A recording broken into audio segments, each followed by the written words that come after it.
xuddi bu mikrofonga gapirsam o'chikmikan? Gapirsam xuddi bundoq qilib tushuntirib hammaga assalomu alaykum yaxshimisiz. Sizlarga endi rahmat hammaga. Hammaga rahmat. Musulmonlar bilan hayot kechirishlaringizni istayman. Rahmat hammaga.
Yeah.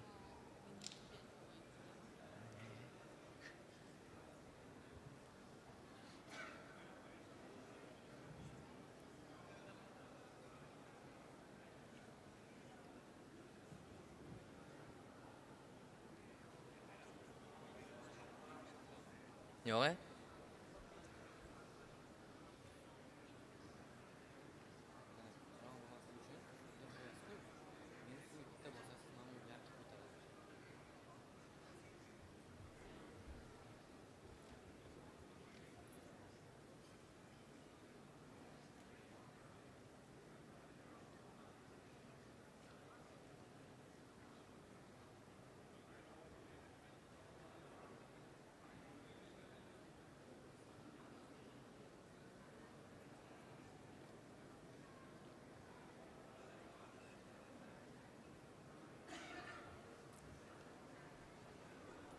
Okay. Okay.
Good afternoon, dear colleagues. Good afternoon. May we please take our seats?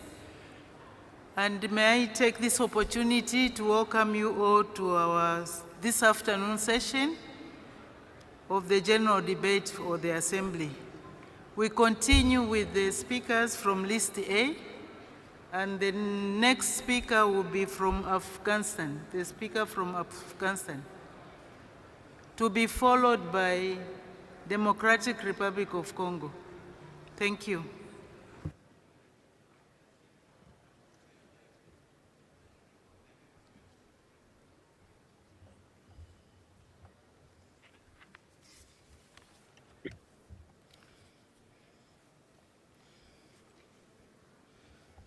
بسم الله الرحمن الرحیم به نام خداوند یکتا و توانا. In the name of God, the most merciful. Honorable Speaker of the Assembly, esteemed guests, distinguished ladies and gentlemen, peace and blessing of God be upon you all. First, I extend the heartfelt greetings and sincere respect of people of Afghanistan to all of you. I also express my gratitude to the host country and the leadership of the Inter-Parliamentary Union for organization, IPU, this important session and for their warm hospitality. Today, I am honored to represent the people of Afghanistan and to share their views and concerns with you on this important global platform. As all of you members aware, our country is currently under a regime that does not sit from the free will of the people.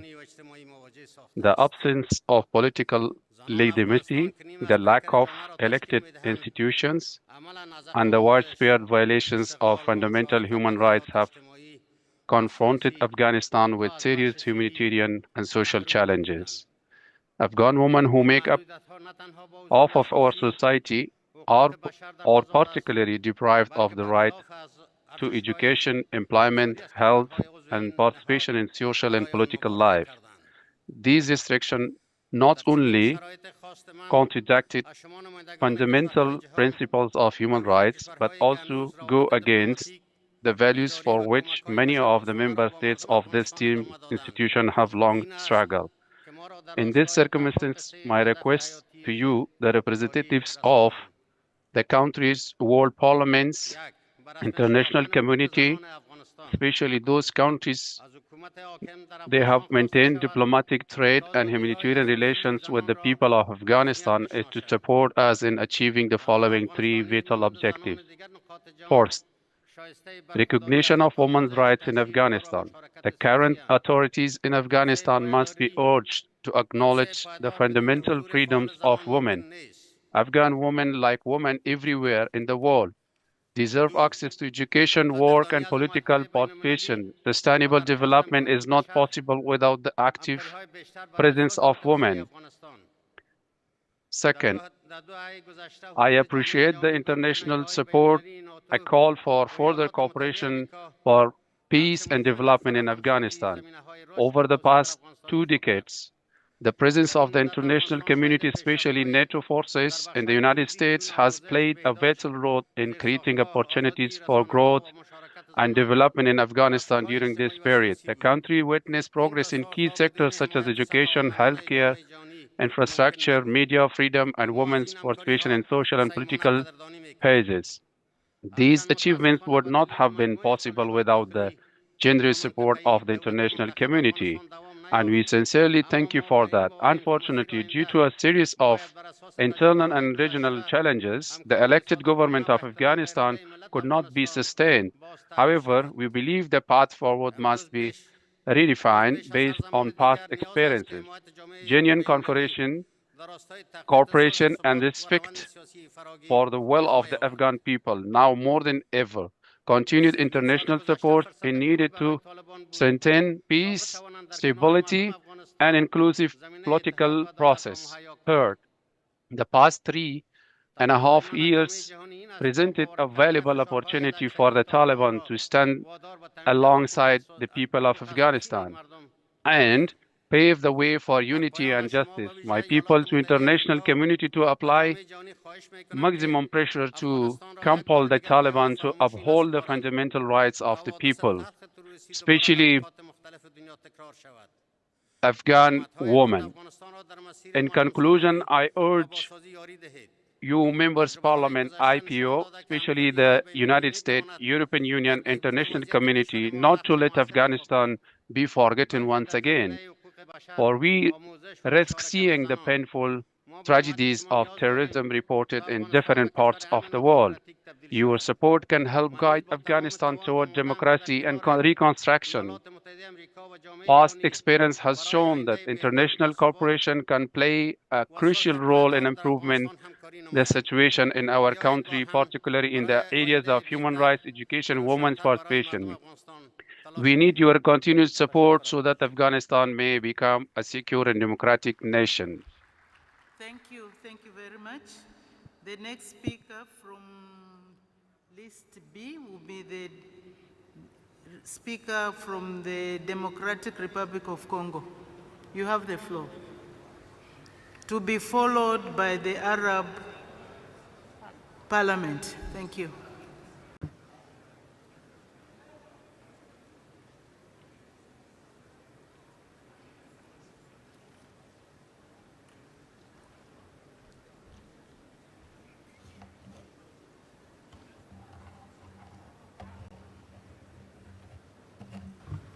Apologies, we'll hear the speaker from the Arab Parliament, to be followed by Democratic Republic of Congo.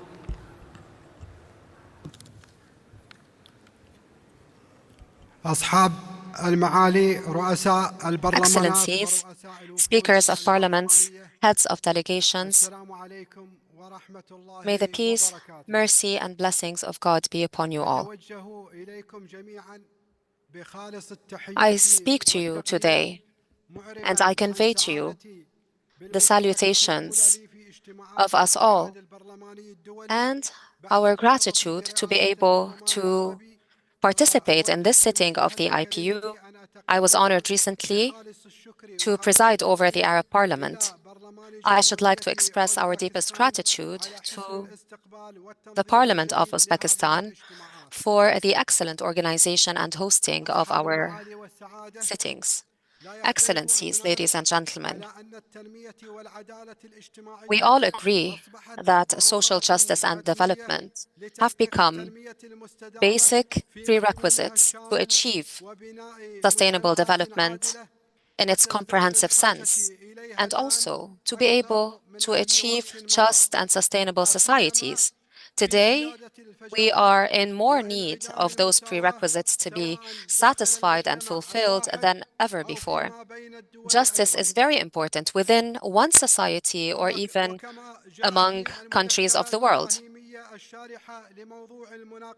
As we saw in the explanatory note of the general debates theme, the international community needs urgently to organize a new activity, a new mobility to be able to achieve justice and sustainable development for all countries of the world alike, and to further reduce the gap that divides the developed countries and the least developed countries, especially in the development field. However, one question prevails: how can we achieve social development and justice in the world when one people still suffers the longest and most brutal occupation of modern history? I am referring here to the Palestinian people. The Palestinian people that is being targeted with a war of aggression, brutal massacres, and a war of extermination that has claimed the lives of over 50,000 Palestinian people, most of whom were women and children, that in addition to thousands and thousands of forcefully disappeared persons. Ladies and gentlemen, when we talk today about achieving social justice and development for the Palestinian people, perhaps this is just a luxury, because the Palestinian people still lack the most basic means of survival, especially now that the brutal occupation forces are imposing on the Palestinians one violent and extreme choice: either to die of hunger and starvation or to leave their native homeland. Both choices amount to crimes against humanity. The crimes perpetrated by the occupation forces in Palestine exceeded in brutality and savagery the most violent and savage practices perpetrated by terrorist organizations. As free representatives of the free world are requested to shoulder our responsibilities. We must break the shameful international silence towards the suffering and plight of the Palestinian people. The horrific scenes are truly unprecedented in modern history. The least we can do today is come up with strong parliamentary support expressed in a document that condemns with the strongest of terms the crimes perpetrated against innocent Palestinian civilians, and a clear statement that supports the right of Palestinians to remain on their homeland. The legitimate rights of the Palestinian people is not only a political responsibility that is stipulated by most international charters and instruments. It is much more than that. It is a moral and human responsibility towards a people that enjoys the same rights as any other people of the world to live in freedom, security, and dignity. Excellencies, ladies and gentlemen, before concluding my remarks, I would like to reiterate that the events that unfolded in the Middle East for over 7 decades now have proven that reaching a lasting, just and comprehensive solution for the Palestinian cause can only be based on the establishment of an independent Palestinian state with East Jerusalem as its capital. This is the only gateway to establish peace, security, and stability in the region. Any attempts to conturn this solution will be doomed to fail. Such attempts will only sow more discord and more instability. Thank you very much for your attention. May the peace, blessings, and mercy of God be upon you. Thank you very much. The next speaker from list B, 5 minutes, the Democratic Republic of Congo.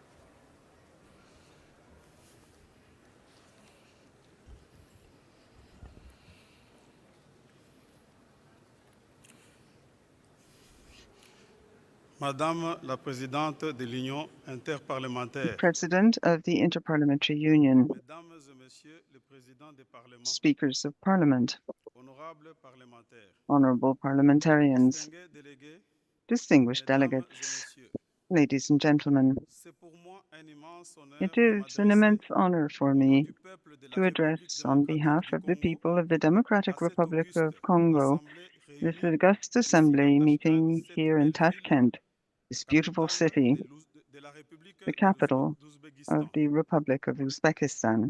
Le thème retenu The pour subject cette selected for année, this à year, savoir namely l'action parlementaire parliamentary en action faveur du développement in favor social of et de la social justice sociale, development and justice, résonne parfaitement avec les fully défis et embodies les aspirations the profondes du peuple challenges and congolais deep-seated aspirations of que the j'ai l'honneur Congolese people, de représenter which ici. I have the honor of representing here. C'est dans cette optique que la République démocratique To du this Congo end, the Democratic Republic of ne cesse de Congo s'investir pour has améliorer le constantly bien-être de son peuple à travers le sought vote to des improve lois the welfare visant of its à people, garantir le in développement particular social by et la voting justice laws to distributive guarantee a social matérialisée development par and distributive la justice, gratuité de namely l'enseignement de through base, la free couverture basic santé education, universelle, le universal health programme de coverage, développement des 145 the territoires, development program for its 145 et même territories. la République démocratique du Similarly, the pays, Democratic Republic of Congo, pays très accueillant a very et welcoming, ouvert,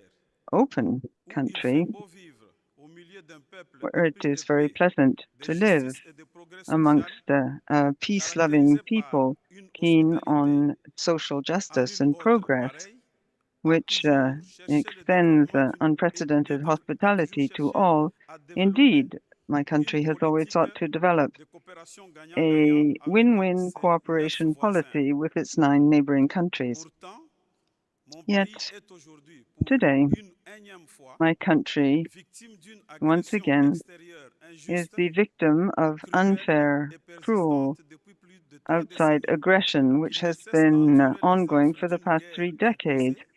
It continues to endure a war that has been imposed, fueled and supported by neighboring countries, in particular Rwanda with its current regime, to support aggression and undermine the development, peace, and social justice efforts. There is a degree of complicity on the part of the international community. Might that be the case affecting my country? This is an opportunity for me to invite the Inter-Parliamentary Union to support Resolution 2773 of the Security Council of the United Nations, firmly condemning Rwanda, which supports M23, and sanctions of the EU and other countries which are both peace-loving and seek justice against the authors of these crimes. Indeed, I think we must condemn pillaging, desolation amongst the Congolese civilian population. Currently, there are over 10 million people who have died. More than 10 million people, more than 6 million have been displaced within the country, and the numbers continue to increase daily. Distinguished delegates, you will agree that peace and justice are the foundations of social development. How can one talk about social development and justice when rape and gender-based violence is used as a weapon in a war, when the wealth of a country is being stolen and sold on the international market in a totally indifferent way, which seems to reflect a complicity by the international community? This is an opportunity for me to invite the Inter-Parliamentary Union to support Resolution 2773 of the United Nations Security Council, firmly condemning Rwanda, which supports M23. And I would invite the Union to support the sanctions of the European Union and other peace-loving countries which seek to bring the authors of these crimes to court.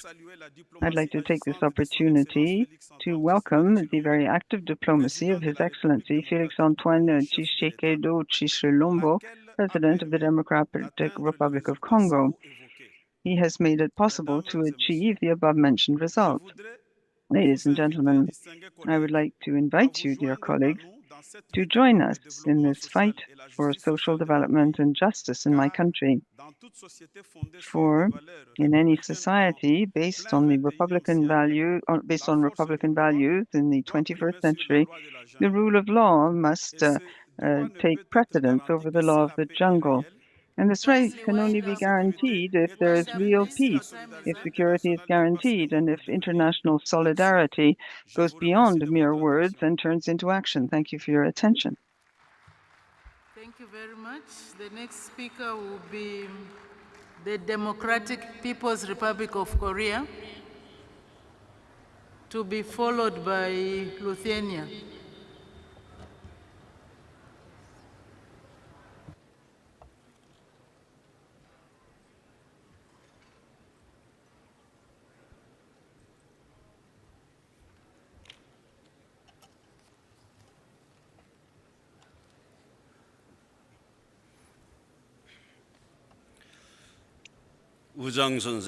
Madam President, first of all, allow me to express my gratitude to Your Excellency President and the Parliament of the Republic of Uzbekistan for sincere efforts to ensure successful holding of this assembly.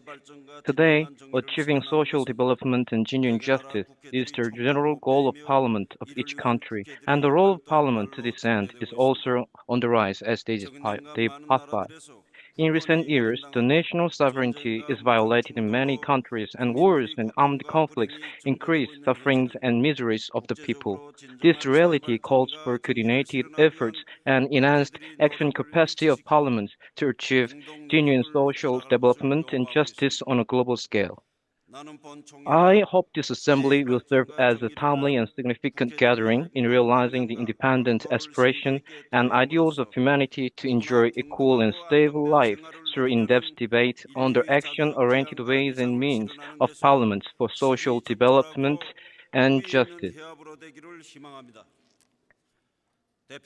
Distinguished delegates, for nearly 8 decades, the Supreme People's Assembly of the Democratic People's Republic Korea has set it as its principle of activities and goal to build a people-centered society where the independent ideal of our people is correctly realized. It has maintained as its political ideals to make devoted efforts for the people by embodying their feelings and demands in all its activities, including legislation and supervision of law enforcement in conformity with the actual situation of the country. Realizing the people's demands and interests should be regarded as the most important state affair, and nothing should be spared for the people, though it means spending of large sums of money and even exhausting national treasury. This is the intention of Comrade Kim Jong-un, President of the State Affairs of the Democratic People's Republic of Korea. The most evident examples in recent months are the new regional development policy and programs for rural construction, which have been identified and adopted as law under personal initiative and detailed instruction of Comrade Kim Jong-un, President of the State Affairs, at several sessions of the 14th Supreme People's Assembly. The essence of our state's new regional development policy and new programs for rural construction is to bridge the gap between the urban and rural areas and between the capital city and provinces in all aspects, so as to make all the people across the country equally lead an affluent and civilized life. In other words, it can be said to be an unprecedented great revolution of opening a new era of overall national prosperity, as it is the momentous decision our state has ever made since its founding. Firmly united with patriotism behind Comrade Kim Jong-un, President of the State Affairs, our people will surely tide over all sorts of hardships and build a civilized and affluent socialist power where the self-respect and prosperity are truly ensured, and the most righteous and people-oriented ideals fully embodied. Distinguished delegates, as witnessed by all of us, the rights, existence, and development of nation-states are being trampled underfoot across the globe, and peaceful people are falling into victims of horrible wars and disasters due to the arbitrariness of the United States in an attempt to put the whole world into the sphere of their interests. Overshadowed by the high-handedness of the imperialist and dominationist forces, the international laws and several international organizations which have been the cornerstone of state relations fail to discharge their intrinsic goals and missions, although they were established with the great cause of respecting territories of every country and sovereignty of each nation and maintaining the global peace and security. Historian reality stand testimony to the fact that social development, justice, and happy life of people of each country and nation are presupposed on national defense capability which can guarantee national sovereignty and security. In the present world, marked by frequent conflicts of military forces, those countries which gave up the self-defense can neither realize genuine justice and social development nor avoid a catastrophic aggression. The position of overwhelming world deterrent by our state to cope with the security threats from the hostile states led by the United States serves as the sovereign right and exercise of legitimate right to self-defense for maintaining the balance of power in the Korean peninsula and safeguarding genuine justice and peace. We will continue to take resolute actions for eliminating all sorts of military threats to our state and people, and definitely contain and frustrate the intention of hostile forces to use military power with ceaseless development of national defense capabilities and exercise of the legitimate right to self-defense. I would like to take this opportunity to extend deep gratitude to various countries for their support and solidarity with our state policy and righteous struggle of our people to defend national sovereignty and create happiness of the people. The Supreme People's Assembly of the DPRK will in the future too make active efforts to develop its relations with parliaments of those countries that take amicable and friendly attitude. Thank you. Thank you very much. Lithuania, to be followed by Iraq and then Spain.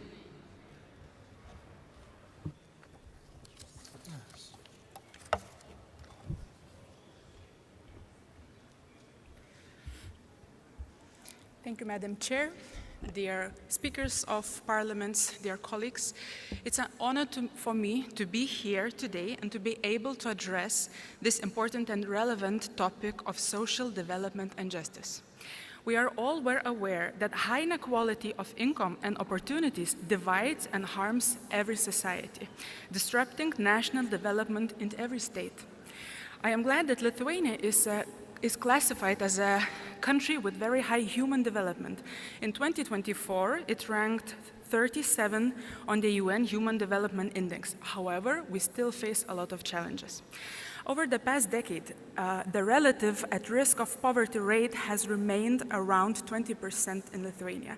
The income gap between the poor and the rich has remained sixfold over the past several years, with the poor earning 6 times less than the rich. The composition and categories of social assistance recipients remain virtually unchanged, and more than a third of the unemployed are in long-term unemployment. The lack of social mobility also reflects the differences in opportunities. For example, vulnerable groups require much more effort and time to access higher education and better professional opportunities. Our parliament elections were held last October, and the 14th Seimas of the Republic of Lithuania began its work. The new government is committed to putting the state back on track for sustainable development and treating the country as the common good for all citizens. These objectives are being pursued through targeted measures and reforms across various sectors. First, we aim to strengthen the national economy and reinforce public finances. We support projects both by local and foreign investors that drive economic transformation. Our policy focuses on active investment and job creation, reducing the administrative and regulatory burden on investors. We pay particular attention to balanced regional development. Additionally, Lithuania will implement progressive taxation on the highest incomes regardless of the source, while protecting low-income earners from an additional tax burden and making sure that the tax system remains competitive. Ensuring accessible and high-quality healthcare and education remains one of the top priorities. We support efficient state governments by strengthening local self-government and promoting regional development to reduce economic disparities. However, dear ladies and gentlemen, I want to stress that the peace and security are essential for conditions for social development. And today, we are all witnesses to the Russian Federation's illegal, unprovoked, and unjustified military aggression against Ukraine. We are all well aware how difficult and complicated the situation in the Middle East is, and there are conflicts in other parts of the world as well. Apart from undermining international law, democratic values, and human rights, every war and military conflict also creates insecurity in the region and across the globe. Instead of investing money on meeting the social needs of the population, reducing poverty, and increasing access to and quality of education and healthcare, states are forced to invest in security and defense.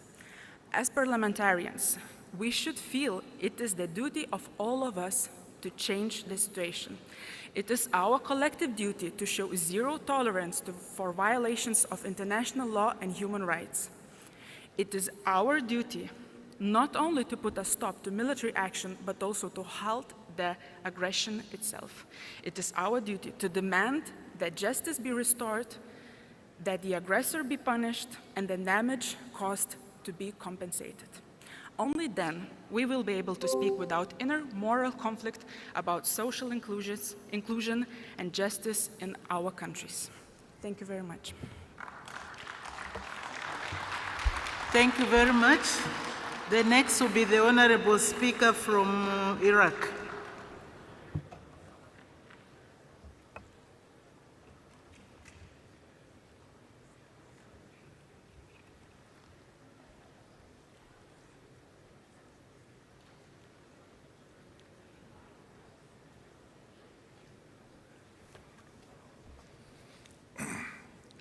سيدتي الرئيسة السيدات والسادة الحضور جميعا. Thank you, President. Ladies and gentlemen, أتقدم بالشكر والتقدير لحكومة أوزبكستان لما قدمته من حسن at the outset, الاستقبال والتقدير allow me to في هذه express المدينة my التاريخية heartfelt thanks to التي تفوح Uzbekistan منها for the wonderful نشوء الحضارات welcome that they've والتاريخ. given us in this very historic city ويسرني of أن Tashkent, أشارك في هذا which is, of اللقاء course, a cradle البرلماني of civilization باسم and مجلس history. النواب العراقي I'm delighted وباسم شعب العراق to take part in this الذي يجمعنا Inter-Parliamentary حول Assembly. قضية And on behalf of the مركزية Assembly, لمستقبل البشرية Parliament of Iraq, ألا and وهي indeed the people of Iraq, العمل I'd like to البرلماني say that we are من discussing a أجل vital issue التنمية here for the future والعدالة of humanity, الاجتماعيتين. parliamentary action إن التنمية for social الاجتماعية development and ليست justice. خيارا تكميليا Ladies and بل هي gentlemen, شرط social أساسي development لتحقيق is التنمية no luxury. المستدامة It's a جنبا vital إلى جنب precondition مع النمو to achieve الاقتصادي sustainable development. وحماية البيئة And it's also وهي في vital to جوهرها economic growth, تعني the protection of the تمكين environment, الإنسان وضمان رفاهه وتوفير البيئة which العادلة is why التي we need to تتيح له empower people تحقيق if they ذاته are to والعيش ensure بكرامة. their well-being من and هنا create the فإن right environment مسؤوليتنا to enable كبرلمانيين people to live تتجاوز dignified سن and healthy التشريعات lives. And أو we have a الرقابة على responsibility الأداء as الحكومي parliamentarians لتشمل to ensure that. قيادة We're not just there التحول to adopt نحو laws عقد and اجتماعي exercise جديد oversight over the يقوم government. على العدل والمساواة Parliamentarians must وحقوق lead الإنسان this ويلفت transition to a الاعتبار new social للدور contract الاجتماعي للدولة based on ولصون equality الفئات and human rights, الأكثر تهميشا. so that we can علينا أن re-establish the نعمل social من role أجل of the حماية state and protect اجتماعية the most vulnerable. شاملة لا تستثنى We must أحدا make every وتضمن effort to الرعاية ensure الصحية universal والتعليم social والسكن protection, اللائق guaranteeing واقتصاد healthcare, داعم education, للفئات الضعيفة and decent housing. ويوفر فرصا In fact, we all للمشاريع need an الصغيرة economy that والمتوسطة protects the most ويضمن vulnerable.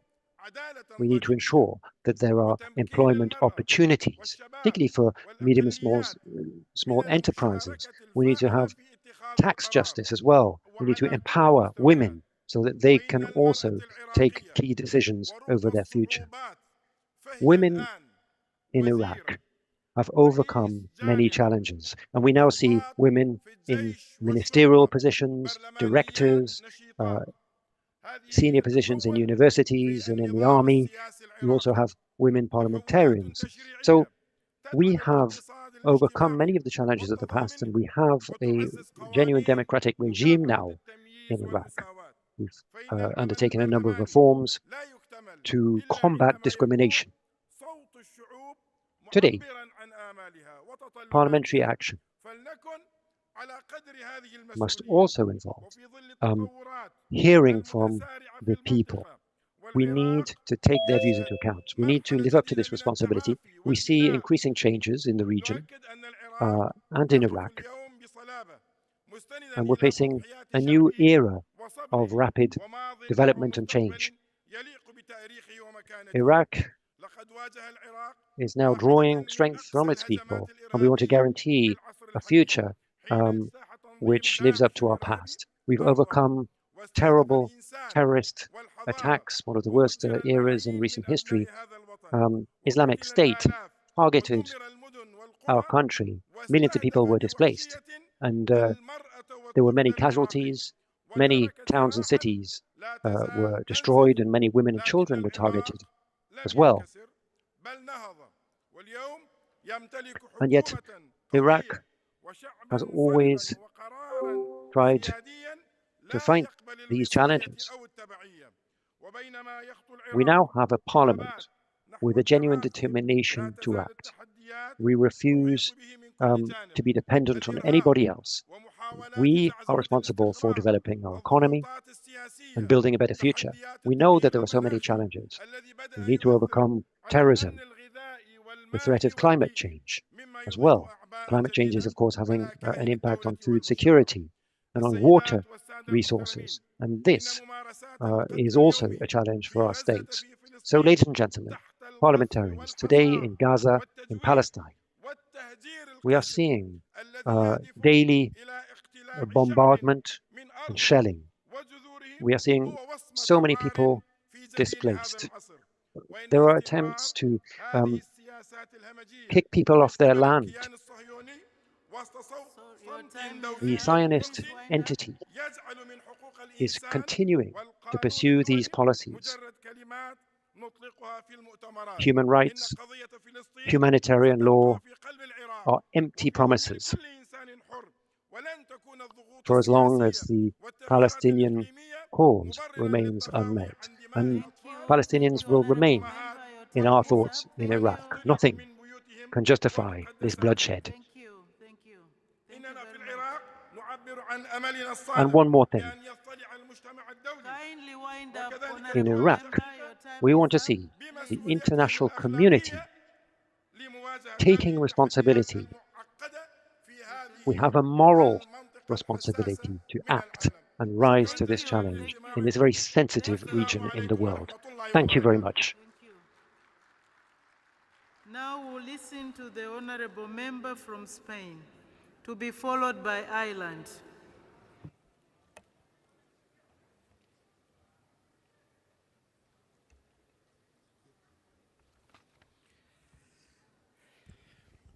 Muchas gracias, señora presidenta. Estimados colegas, delegados. Thank you, President. Distinguished delegates, colleagues.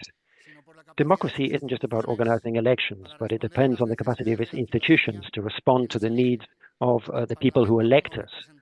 Parliaments, as representatives of the people's will, have a key responsibility to adopt laws to promote social justice, to promote well-being in its population.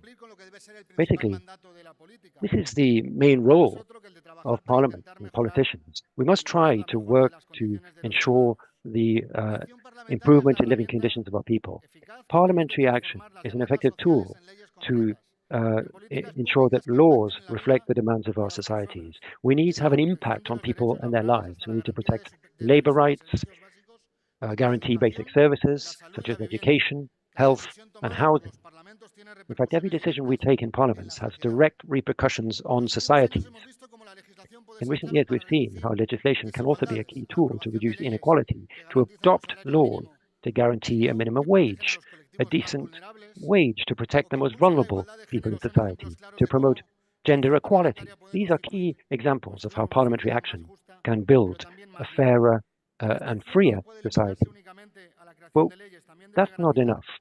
It's not enough to adopt laws. We need to guarantee their enforcement. We need to have enforcement policies to ensure that laws are actually implemented. Social justice isn't just up to the legislative branch. It's a collective effort where citizens also play a key role. The active participation in the public debate, the follow-up implementation of policies, transparency, accountability are key tools to strengthen democracy.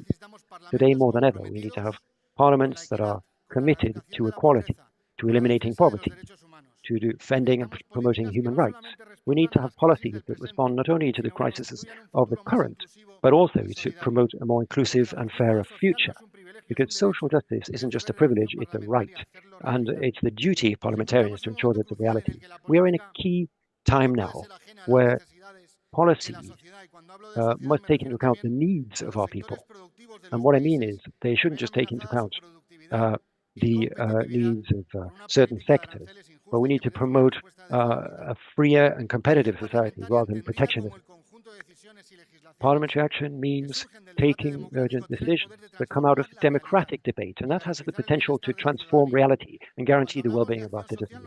When we talk about social development, we talk about all measures that attempt to improve the well-being of people and living conditions, particularly people living in vulnerable situations. Education, health, housing, decent work, equal opportunities shouldn't just be aspirations, but rights, guaranteed by the state. And to ensure that, parliaments need to take decisive action. Parliamentary action needs to look beyond party lines.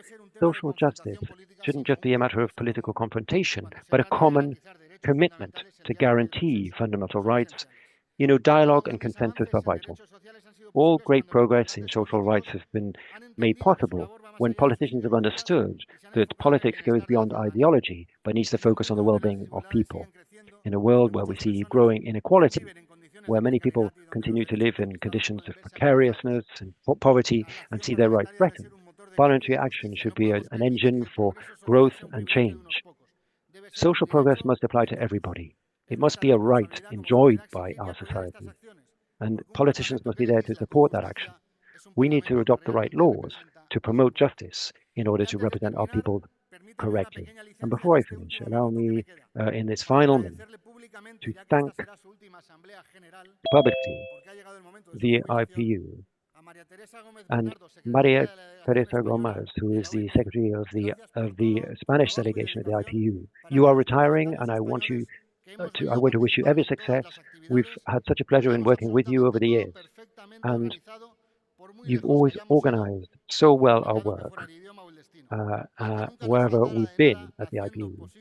And on many occasions, you've done so much to make the impossible possible.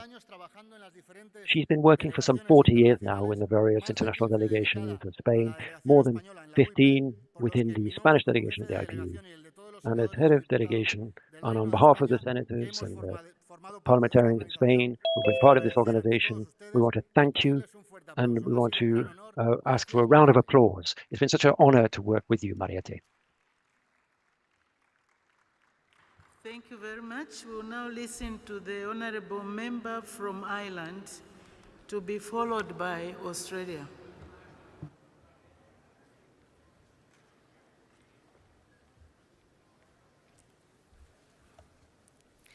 We often hear the Irish poet Seamus Heaney's words quoted at political gatherings, and hope and history rhyme. The beginning of that particular piece of poetry starts with human beings suffer, they torture one another. And that is something we must all reflect on in any debate about social development and justice. Our world is confronted by extraordinary challenges which are amplified by ongoing wars. There is a wealth of historical, cultural, and political differences among us, so each state has to mould its own vision as to how we best represent our citizens, how we do our best to live in peace with our neighbours, and how we best protect human rights. However, collectively, we need more productive and deliberative synergies to make this world a better place. We need a constructive spirit of cooperation to meet challenges and keep up with societal change. I come from a country, Ireland, where cultural identity and heritage is important, valued, and respected. We in Ireland place a strong emphasis on social rights and equality, and have always in particular recognised and valued the vital role of education in achieving this. Leadership is crucial at times of uncertainty, and all leaders here need to show an unfaltering commitment to the core values of respect, dignity, and justice. As the great John Hume said, all conflict is about difference. Difference is the essence of humanity. The answer to difference is to respect it. We need to keep listening to one another and respect our differences, while also trying to forge a common roadmap for social justice. A new and better social contract for humanity needs to be focused on human rights, on universal access to basic services, including healthcare, education, and housing, social protection for all, but most especially the most vulnerable.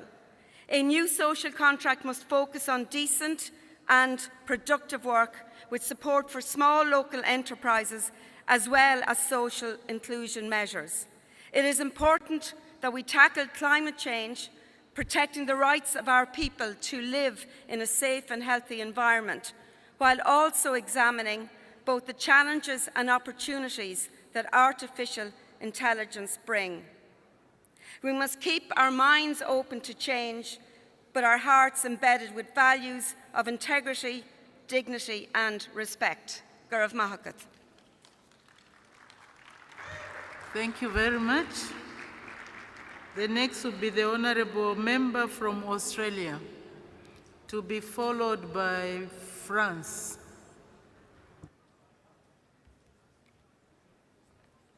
Sorry, apologies.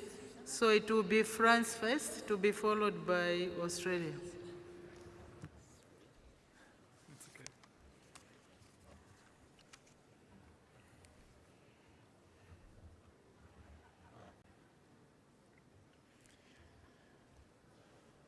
Madame la Présidente, Honorable Nelly Mouti, Madam President, Nelly Mouti, dear colleagues, it's an honor to address you at this 150th Inter-Parliamentary Assembly here in Tashkent.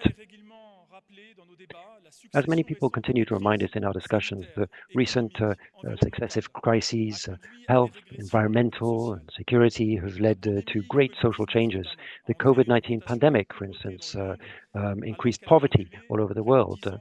Even though for the previous 10 years we had had success in tackling poverty, more than 20% of the population of the European Union now suffering social exclusion. France remains quite high in international standings, but nevertheless we have this issue in spite of the support that we give to our population. 9.2 million people, that's about 15% of the French population in 2019, was under the poverty line. Young people are particularly affected. Many of them have faced great challenges in accessing the labor market. In 2020, 11.4% of young people between the ages of 15 and 20 are without a job, and they don't study either. Many of them are facing economic precarity, even though they continue to try to study. So youth employment is a priority for France, and that's why the French government and parliament in 2020 launched the One Young Person, One Solution program in the context of economic recovery, and we have good results. We now have tackled youth unemployment, and it's the lowest rate in the past 40 years, but we still have a lot to do. There are single-parent families, that's one family out of every 4 in France, who are also vulnerable to these precarious conditions. 82% of those families are headed by women. Now, I talked to Gabriel Attal last year, the Prime Minister, about a number of measures to try to support these single-parent families, in particular to try to make them more visible, to recognize their status, and to try to take measures along with local authorities to support them more effectively. This support is very often through financial benefits, but we also try to combat poverty in France by focusing on support for vulnerable people to help them get back to employment and to empower them. In fact, the whole of society must be involved through showing solidarity, such as donations, volunteer work, and also by getting enterprises involved in terms of their social and environmental responsibility. That's also encouraged. So, dear colleagues, fighting precariousness involves getting access to decent housing, a balanced diet, overcoming the digital divide, energy vulnerability, and improving access to employment. Our public policies must try to tackle the inequalities among regions, which are also important in our country, even within regions sometimes. So that is a key for our future work in a very uncertain international context. Thank you very much. Thank you. Thank you. Australia, you have the floor, to be followed by Malawi.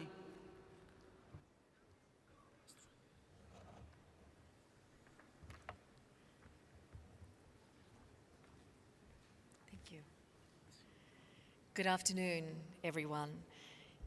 Madam Speaker, Madam President, I acknowledge you, my good friend, Ms. Nelly Mouti, the Speaker of the National Assembly of Zambia.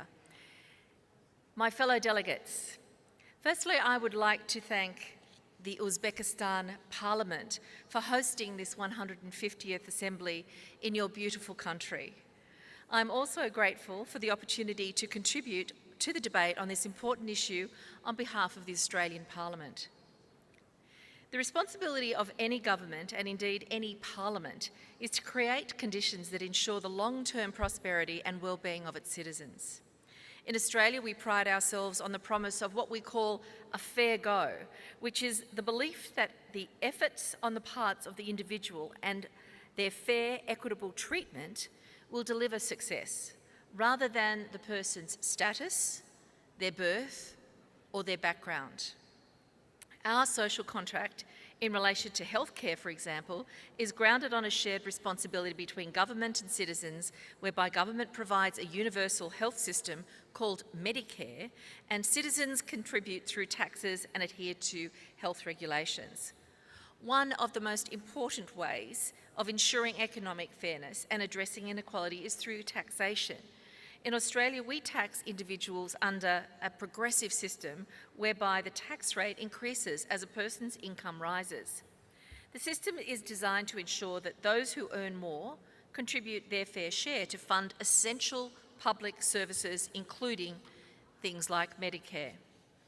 In Australia, our parliamentary committees have played a significant role in inquiring into and making recommendations for legislative and other changes to address financial and other forms of inequality in our society.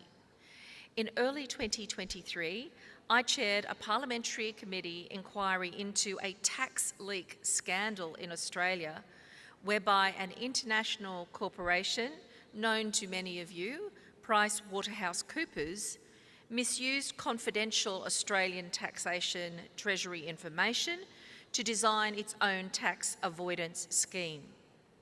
The scandal was more than a betrayal of professional ethics and standards. It also revealed significant challenges for government in relation to multinational tax avoidance and tax evasion. Multinational tax avoidance means that governments have less funds available for schools, for hospitals, and for other public services. And it goes directly against that Australian principle of a fair go, as small businesses face, in particular, unfair competition from large multinationals that can structure to avoid paying their fair share of tax. Last year, I brought these concerns to the IPU, where at the 149th Assembly, we held a panel discussion in the Standing Committee on Sustainable Development. During the panel debate, we heard the experience of other member parliaments, where efforts to achieve the Sustainable Development Goals are impeded by these tax avoidance practices because they erode the corporate tax base. We discussed the importance of working together as legislators to hold multinationals to account for these global practices. We agreed that we should work together towards a fair global taxation system that would not only restore public trust, but also provide the resources and means to address global concerns, including climate change, poverty, and inequality, about which so many of you delegates have spoken. I look forward to working with my fellow parliamentarians at this 150th Assembly on this important issue. Just as progressive tax regimes reduce inequality, decent working conditions are also essential to economic fairness, social development, social cohesion. During this Parliament, I had the privilege of serving as the Deputy Chair on an inquiry into the state of Australia's work and care sector. The committee heard that many Australians, and in particular women, were balancing work with caring responsibilities, including the challenges of transitioning between work and care through different life stages. After conducting 11 days of public hearings and receiving 125 public submissions, the committee made several significant recommendations to improve working conditions, including the introduction of 26 weeks of paid parental leave and the right to disconnect from work so that workers have the capacity to disconnect from their gender equality is fundamental to social development and justice. Any social contract should have equality at its heart, and a key aspect of such is equal pay. Kindly wind up, your time is up. We introduced legislation in 2023, Madam President, and we know in Australia that, like so many jurisdictions, there is still much work to be done. Flexible work policies, paid parental leave, effort to make wages in women-dominated sectors such as aged care and early childhood education competitive are key. After all, closing the gap on gender pay not only reflects our ethos, but an equal and fair society, which is important for the economic future of all countries. I thank the Assembly. Thank you, Madam President. Thank you. We will now listen to the Honourable Member from Malawi to be followed by United Kingdom.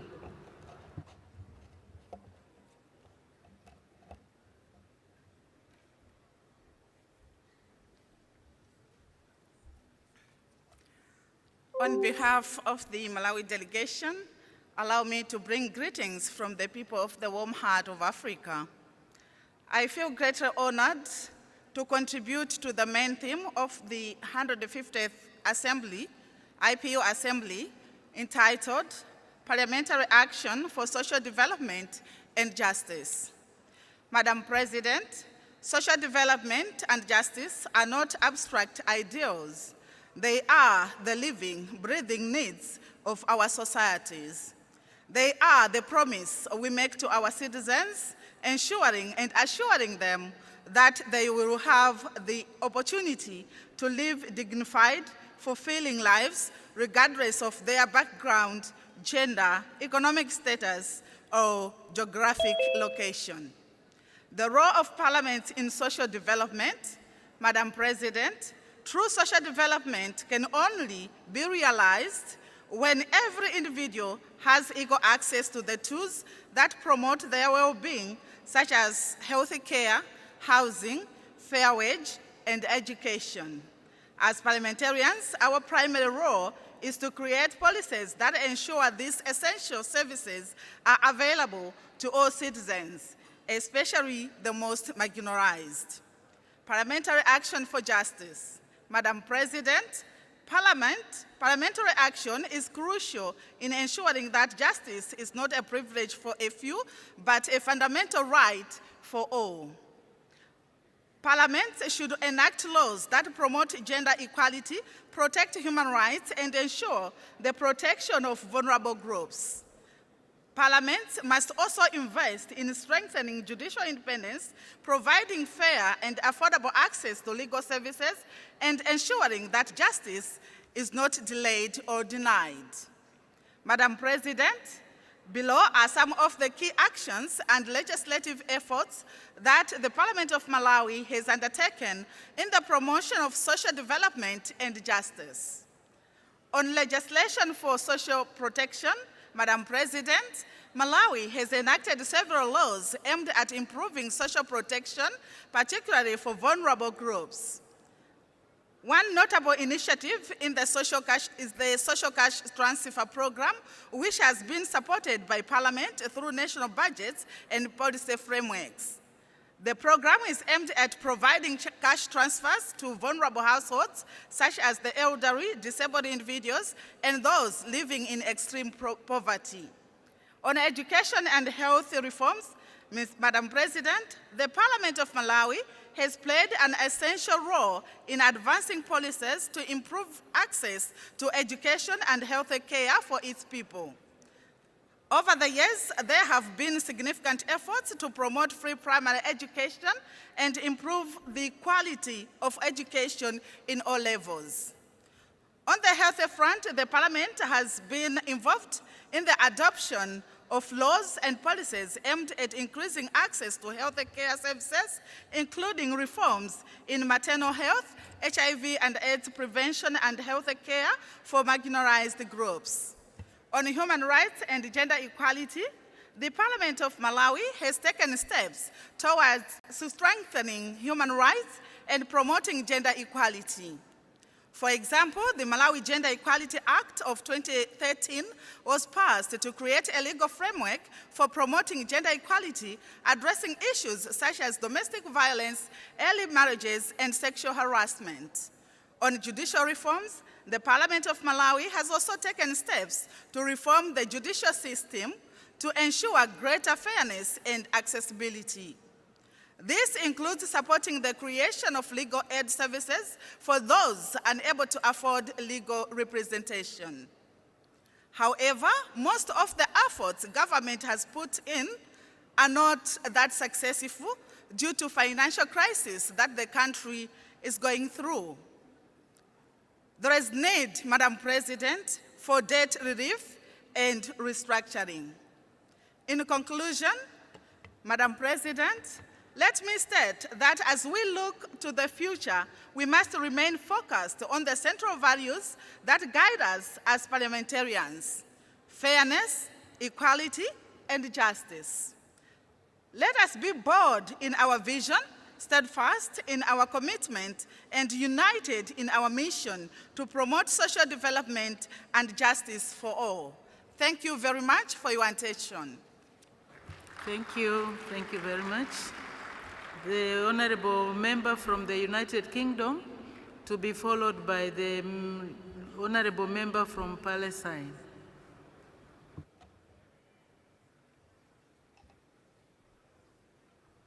Thank you, Madam President.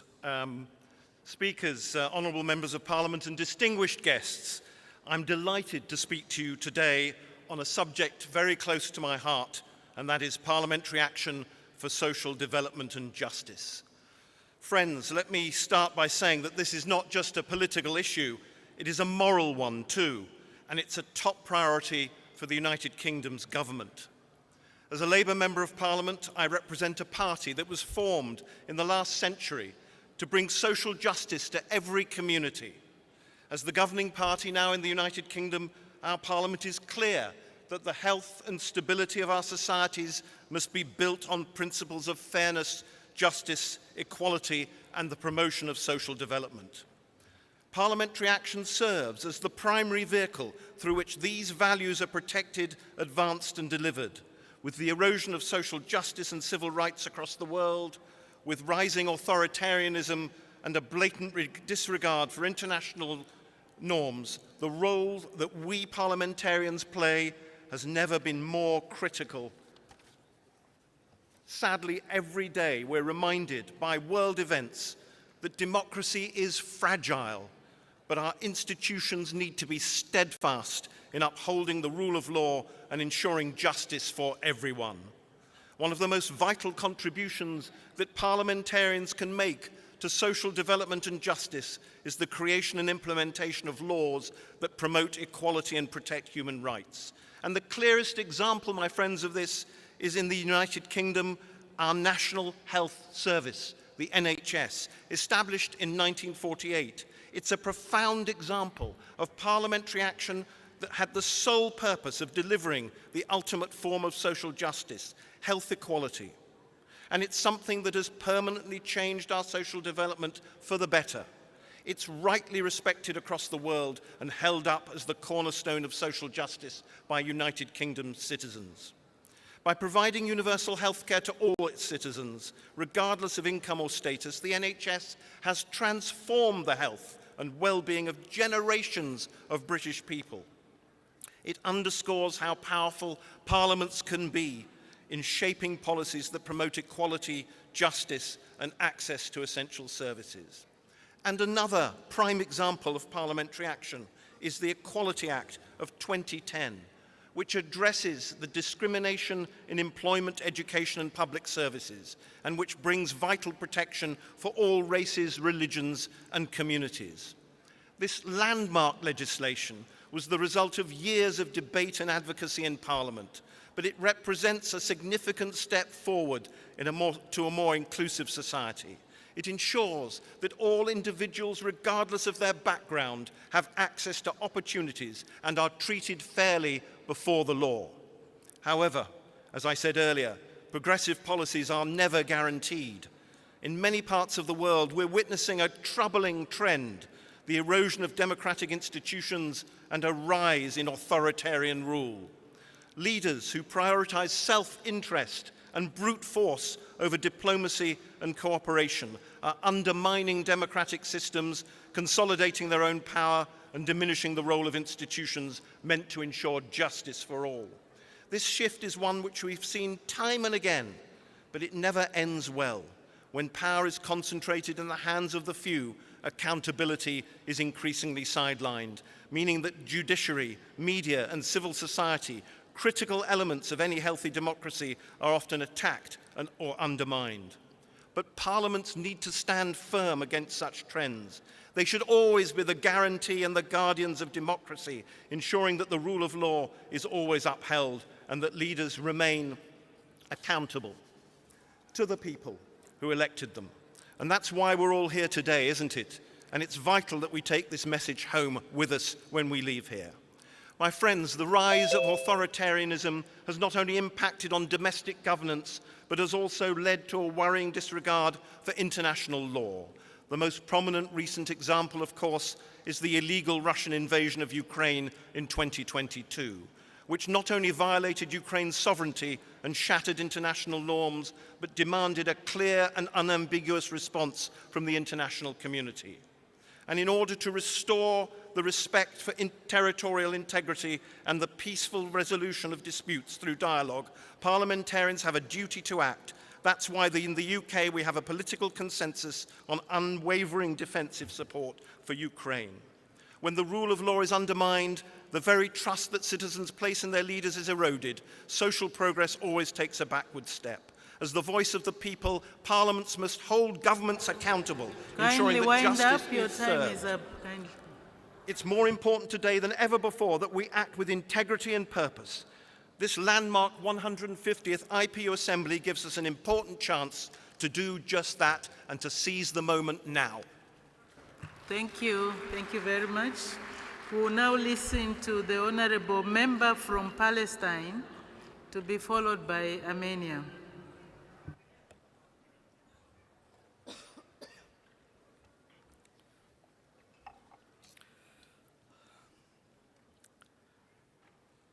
Forgive me, my mom.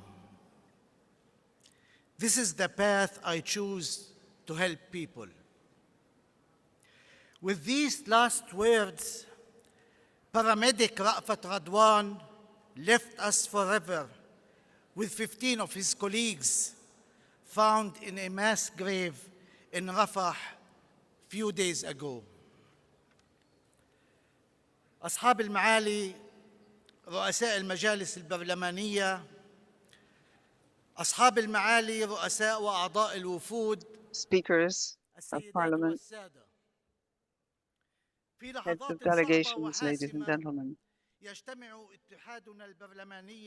in these difficult, complicated moments, the IPU is meeting, this international organization, which reflects the hopes of people, the challenges and aspirations, with a view to a better future and a strengthening of human dignity and well-being. In this very moment in time, while I speak before you, my people is suffering from genocide, hunger, forced displacement, total destruction of infrastructure, including health services, schools, education, administrative buildings, churches, mosques, and so on. This is a huge crime against humanity, that against a series of crimes and massacres perpetrated against the Palestinian people since 1948, ladies and gentlemen. The Israeli occupying authorities have not only conducted a genocide against my people, but has triggered and used hunger as a tool to roll out its colonial plans and overcome our people. This is a war crime which is recognized in international law. And in Jerusalem, in the West Bank, the aggression continues together with the displacement of the inhabitants. There is a broadening of settlements, the destruction of homes, the stealing of resources. All this is part of an annexation plan to take over the Palestinian land. The Israelis will continue to violate our rights and even are conducting an invisible genocide against thousands and thousands of Palestinian prisoners who suffer daily from hunger and the thwarting of their human rights. They are the victims of this colonizing scheme. And what is worse, we have the decision taken by the occupying powers against humanitarian aid, and people can no longer work in the Palestinian territories. That is, thousands of Palestinians are no longer have access to health, education, and emergency services. The design is to undermine human rights and to force Palestinians to voluntarily migrate. The key to success or failure is in your hands, ladies and gentlemen. The future that the Palestinian people aspire to is very complicated. There are many challenges that stand in its way. There are health and economic challenges. This particularly affects children, orphans, widows, workers. We need to reorganize once again our lives before we can envision a future. Ladies and gentlemen, in these historic times for the world, we have before us a real challenge. We have the international system set up after the two world wars. It was set up to strengthen peace and prosperity among peoples, but currently it is suffering from aggression and ongoing violations on the part of certain countries, abetted in the form of silence by other countries which remain silent in the face of these crimes. That means that these crimes continue. And measures cannot be taken to punish the perpetrators.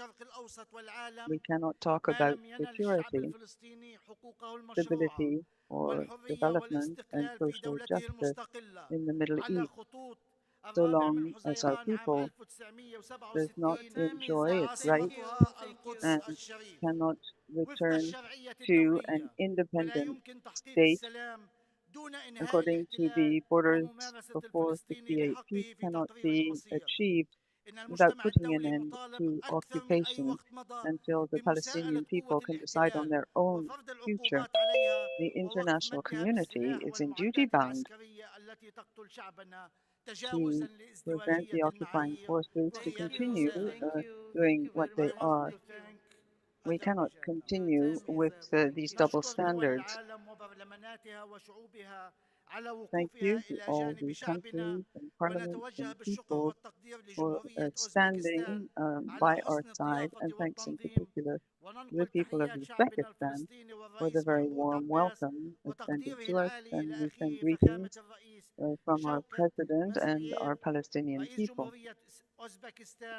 We send greetings to the president of the country, to the president of the Republic of Uzbekistan, and thank you once again for having helped over 100 women and children who were injured and treated in Uzbek hospitals. Thank you. Next will be Armenia. Austria will be next after Armenia. Thank you.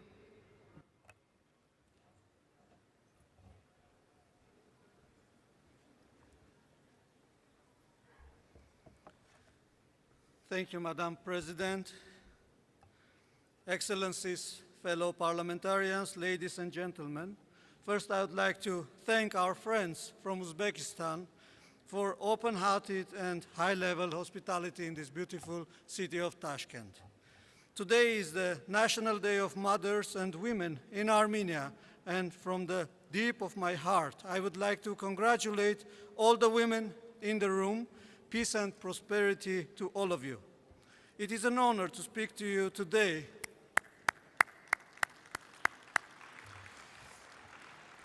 It is an honor to speak to you today at this important moment as we work together for more than just peaceful and prosperous world.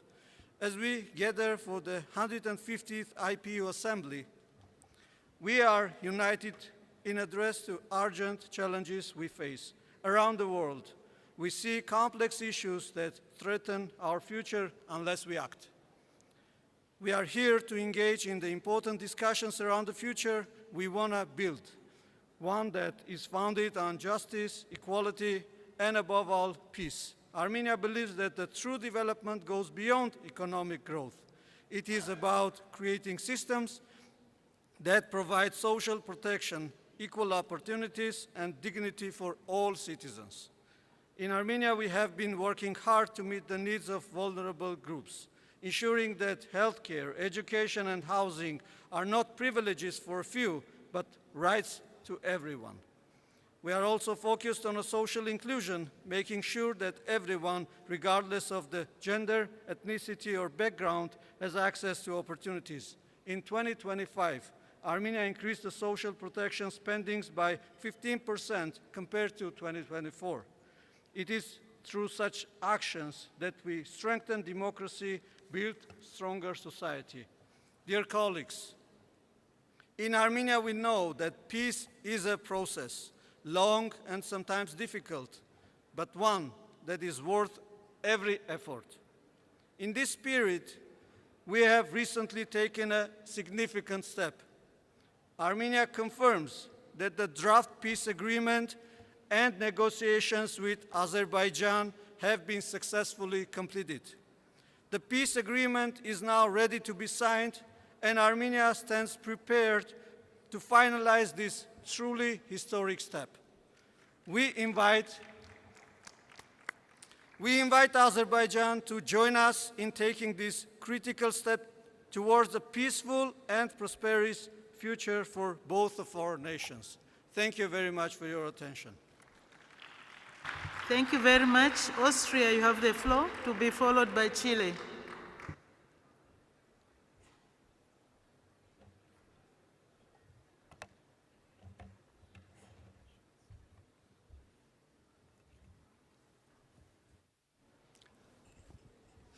Good afternoon, dear colleagues, dear ladies at the board. Yeah, first of all, I would like to say thank you to everybody here in Uzbekistan, in Tashkent, for the very warm welcome and the perfect organization of everything. You have a beautiful country, and I am sure that you're on the right way to make it even better for your people. Yeah, we live at the moment in a very time of immense global challenges, where wars and conflicts continue to threaten international peace and security. The global economy is struggling with slow growth, inflation, and escalating trade tensions. At the same time, multilateralism is at stake. Institutions designed to uphold the rules-based international order to promote economic development and growth find themselves increasingly sidelined instead of being strengthened. It is against this backdrop that we are discussing parliamentary action for social development and justice today. Indeed, parliamentary action is needed because parliamentarians are at the heart when it comes to ensuring that all individuals have equal access to resources, opportunities, and rights. But our meeting also marks the 150th anniversary of IPU assemblies. This demonstrates the significant role parliamentarians have continuously played in upholding multilateralism for the sake of peace, democracy, and prosperity, and we must continue this important work in the future. Why is this important to our topic today? Because peace, democracy, and prosperity are key to stable societies and essential for social progress and sustainable development that leaves no one behind. As we approach the year 2030, we should remember that social development and justice begin at home, within each sovereign nation. While global cooperation has its place, it is ultimately national parliaments that are best equipped to understand the unique social and economic realities of their people. We firmly believe that subsidiarity, cultural identity, and self-determination must be respected as guiding principles of any effort towards social development. Parliaments must be empowered to act in the interest of their own population rather than being pressured by transnational ideas or one-size-fits-all policy prescriptions. Social justice is not possible without internal security, functioning borders, and respect for the rule of law. Rising migration pressure and illegal immigration threaten the social cohesion and financial sustainability of welfare system across Europe. A just society begins with strong families. We advocate for policies that protect and support the family as the cornerstone of social development. In this regard, parliaments should strengthen incentives for family formation, support for parents and children, and the transmission of values and responsibilities from generation to generation. Austria has long practiced a model of balanced social partnership where the voice of workers and employers are equally heard. But we question increasingly centralized global governance mechanisms that disconnect decision-making from the democratic will of national parliaments and their constitutions. Let us not forget, justice also means fairness among nations. Development and international assistance must be targeted, transparent and effective, not ideological. The dignity and capacity of partner countries to define their own development paths must be respected. True solidarity is not endless. Colleagues, as parliamentarians, we must reaffirm our commitment to our people. We must place their well-being, their security, and their aspirations at the center of our political action. Social development and justice are not abstract goals. They are the result of concrete, responsible, and value-driven policies, rooted in the democratic will of sovereign nations. The best, a fairer world is not easy, and we know the challenges ahead. Fairness and justice must be established both within and among countries. In both endeavors, Kindly wind up, your time is up. Parliaments are in the center. Good luck. Thank you very much. Thank you. Chile, you have the floor, to be followed by China.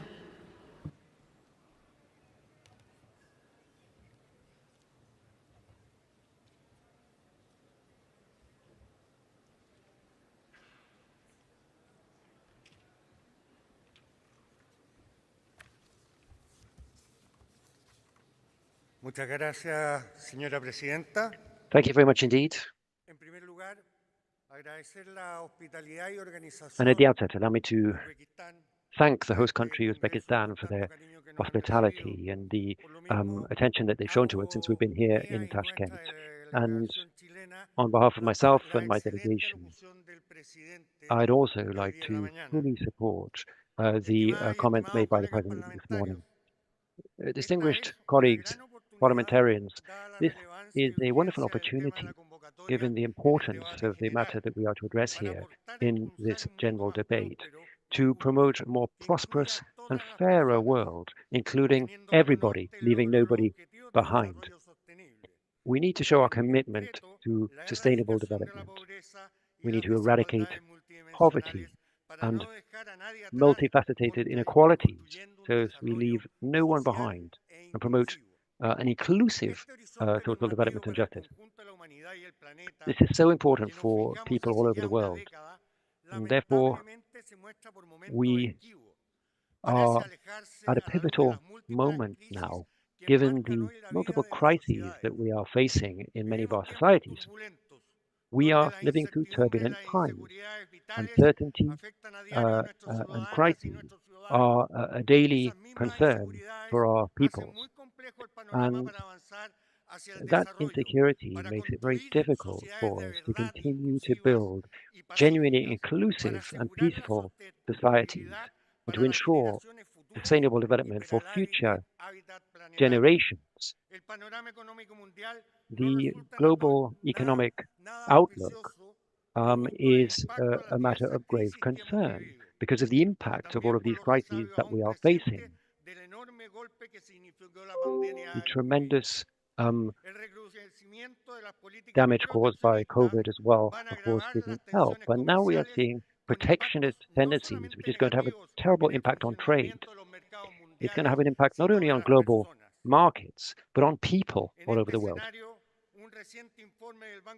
A recent World Bank report shows that the low growth rates will be insufficient to promote sustained economic development, particularly in emerging economies and developing countries.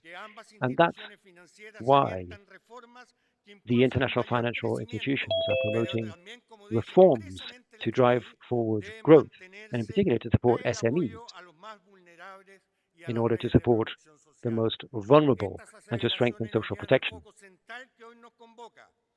They address social development and inclusive growth, which is absolutely vital if we are to have environmental sustainability as well.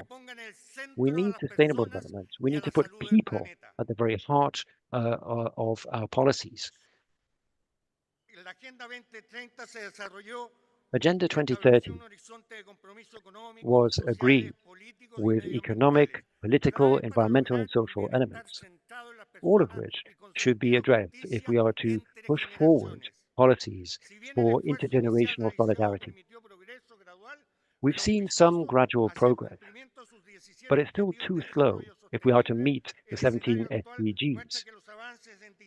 We see that slow progress in some areas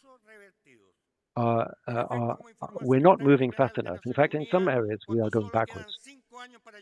We just have 5 years now until 2030, and less than a fifth of the SDGs are on the right track. In fact, we are moving far too slowly in order to achieve and realize these SDGs. We need concrete steps forward if we are to accelerate progress. And indeed, in relation to the Pact for the Future, which was signed up to by many countries at the UN last year, many countries need to show more commitment in order to meet these targets.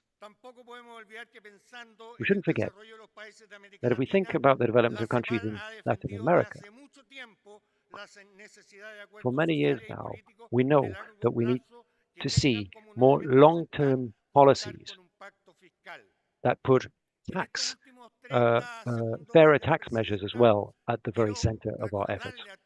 Now, at this point, colleagues, I'd like to remind you that inclusion means addressing poverty, but also it involves addressing people with disabilities. Facing all of the wars that we are seeing today in the world today, we are seeing more and more of people with disabilities, and we need to make greater efforts to include them in the labor market and to include them in all of our plans and policies. Thank you. Thank you very much. China, you have the floor, to be followed by Mongolia.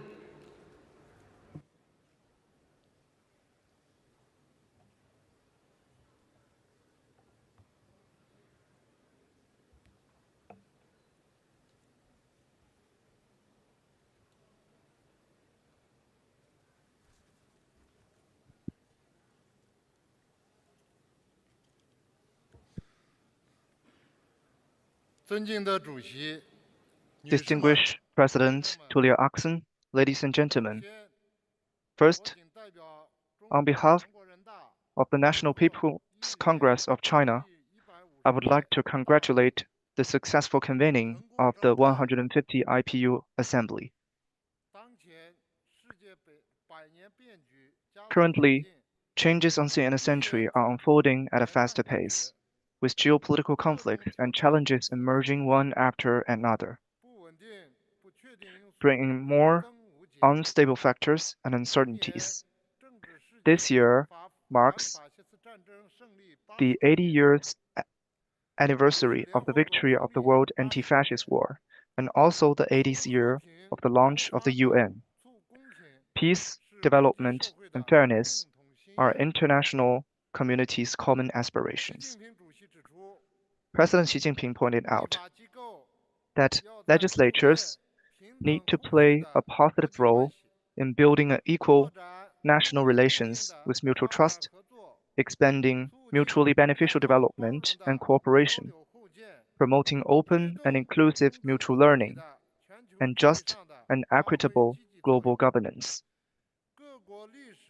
Despite the differences in history, culture, systems, and development stages, people from different countries all pursue humanity's common values of peace, development, fairness, justice, democracy, and freedom. To this end, China proposes the follows. First, we need to pull consensus for global development. The world shares a common future and needs joint development. The Global Development Initiative proposed by China is highly consistent with the UN 2030 Development Agenda. Legislatures should stay committed to a people-centered approach, firmly uphold and implement true multilateralism, and step up coordination to promote a more inclusive, universally beneficial, and resilient global development. Second, we need to promote the spirit of the rule of law and strive for fairness and justice. The rule of law is where modern civilizations are built upon, and fairness and justice is what people anticipated. China pursues the global governance featuring peace and security and raised the Global Security Initiative. We oppose to the practice of building one's own national security on other countries' insecurity and oppose to hegemonic, domineering, and bullying acts. Legislatures need to reflect people's will, safeguard people's interests, and serve people's benefits, and implement these principles during the whole process of national governance and social development to ensure good governance with good law. Third, we need to stay committed to win-win cooperation and enhance exchanges and mutual learning. Amid global challenges that continue to emerge, no country can thrive alone. Win-win cooperation is the only right choice. China advocates a global governance vision of extensive consultation, joint contribution, and shared benefits, proposed and implements the Global Civilization Initiative to push for dialogue among civilizations. Legislatures need to stand upon their own mandates to carry out more exchanges on legislation, supervision, and governance, and ensure timely approval and revision of legal documents boosting mutually beneficial cooperation, so as to better serve national development and humanity's progress. Madam President, colleagues, not long ago, the third session of the 14th Committee of the National People's Congress of China was concluded successfully in Beijing. The session deliberated and adopted multiple reports, including the Government Work Report.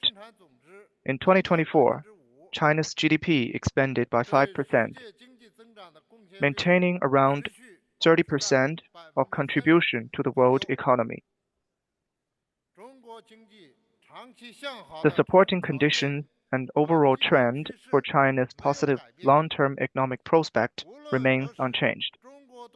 No matter when, China will remain a staunch force to build up and stabilize global common development and will share the vast opportunities of Chinese modernization with the world. China's National People's Congress stays true to the unity of the leadership of the Communist Party of China, the running of the country by the people, and law-based governance. Under the new situation, the National People's Congress of China stands ready to join hands with the IPU and legislatures across the world to enhance experience exchanges and learn from each other in promoting social equality. Together, we legislatures can contribute to bringing about a more fair and equitable global governance and to building a community with a shared future for mankind. Thank you. Mongolia, you have the floor, to be followed by Japan.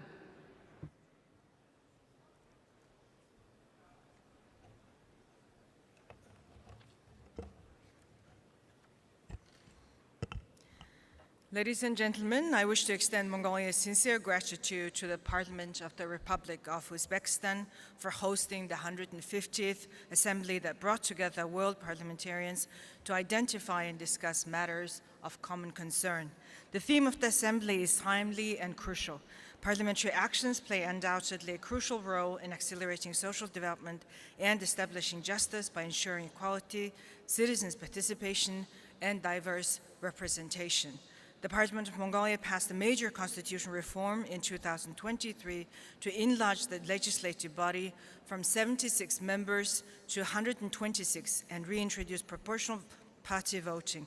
The aim was to enhance parliamentary representation, increase women's participation in parliament, to strengthen legislative service to its constituents, and to balance policy considerations between local and national development issues. The empowerment of women is an essential catalyst for social, economic, and political progress. As a result of the constitutional amendments adopted by the Parliament in 2023, the quota for women candidates within political parties has increased from 20% to 30% in 2024 parliamentary election, with a projected rise to 40% in 2028. This initiative has already led to 25% of parliamentarians to be women. In the 1992 parliamentary elections, only 3 of the 76 elected members were women. The current parliament is committed to creating a comprehensive and well-regulated legal environment. Currently, 30% of social relations are governed by laws. Over 70% remain subject to administrative regulations. To address this, the Parliament aims to shift from an institution-centered approach to people-centered approach by streamlining and reviewing more than 3,000 regulations. The Parliament also has approved a strategic plan of Parliament of 2024 to 2028 in November 2024. This strategic plan reinforces Parliament's commitment to its core values of ensuring human rights and freedoms, promoting pluralism and representation, and maintaining transparency and accessibility, and upholding ethical, responsible, and accountable governance. By ensuring close coordination between the legislative and executive branches, Mongolia aims to systematically address and resolve corruption, bureaucracy, and human rights violations within its society. As parliamentarians, we have a crucial role to play to ensure that government actions are inclusive and transformative for those whom we represent. The Parliament has approved the government's action plan with 4 key policies, including regional development policy, human development policy, economic policy, and good governance policy. The governance policy that respects human rights includes sub-policies, namely ensuring human rights and freedom, promoting corruption-free governance, implementing e-governance, re-engineering state productivity, and fostering national resilience and a peaceful society. Within the framework of implementing this policy, the 5SH anti-corruption action will continue to be carried out. To enhance its effectiveness, we are taking measures such as implementing e-governance. This approach aims to minimize the subjective influence of individuals and streamline processes through technology and big data. Mongolia is deeply committed to advancing women's leadership, fostering inclusive economic growth, and creating equal opportunities for all women. Taking this opportunity, I would like to inform that the World Women Entrepreneurs Forum is going to be held under the auspices of the President of Mongolia, Honorary Mr. Hurlse Kochna, on August 25th to 26th in Ulaanbaatar, Mongolia. Next year, we are looking to organize Asia Parliamentary Women's Forum in Mongolia, and we look forward to having you in Mongolia. Moreover, the Office of the President is, along with the organizer Ban Ki-moon Foundation for a Better Future and Stanford University, is going to be hosting Sustainable Dialogue in June of this year in Mongolia. The dialogue will bring together policymakers, experts, researchers, and practitioners from countries in Asia, and especially from Central Asia. Next year, Mongolia will hold the 17th session of the Conferences of the Parties to the UN Conference of Combating Desertification. While I look forward to seeing you in Mongolia in one of these upcoming events, I wish you the best of success for your future endeavors, and thank you for your attention. Thank you. Thank you very much. Japan, you have the floor, to be followed by Rwanda.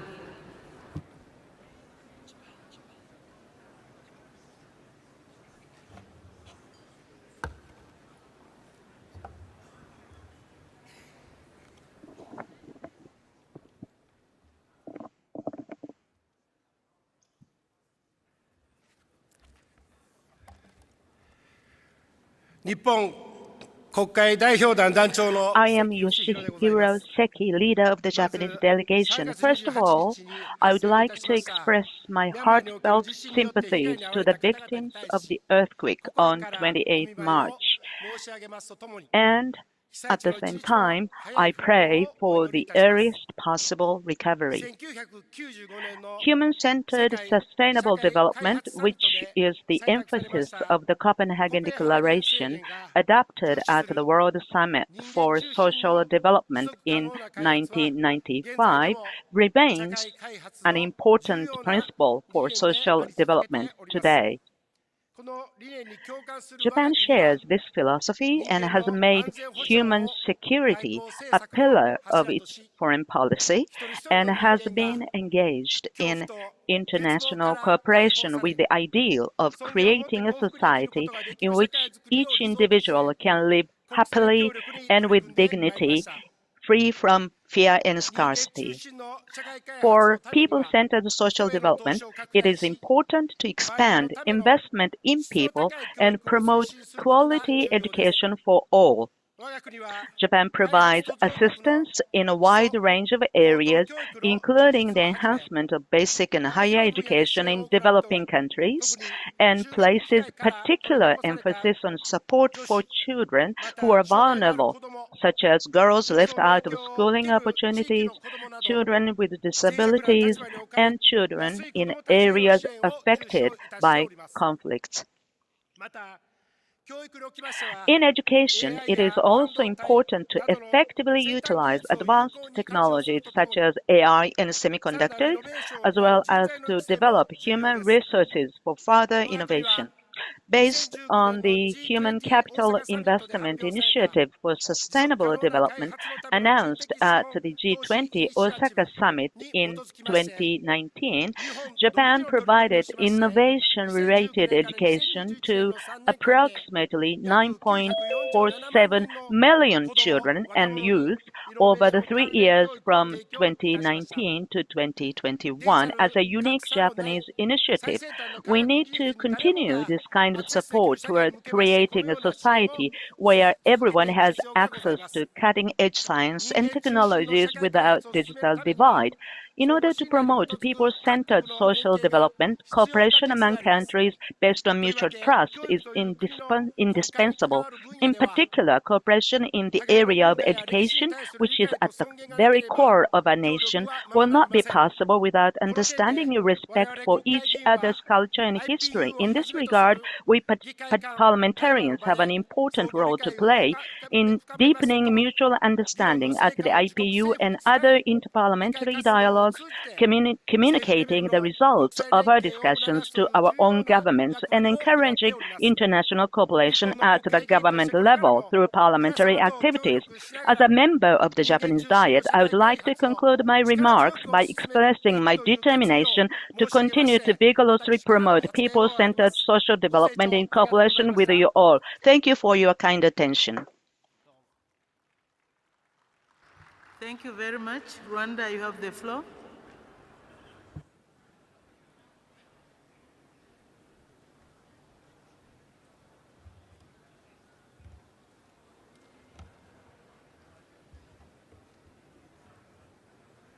Excellencies, good afternoon.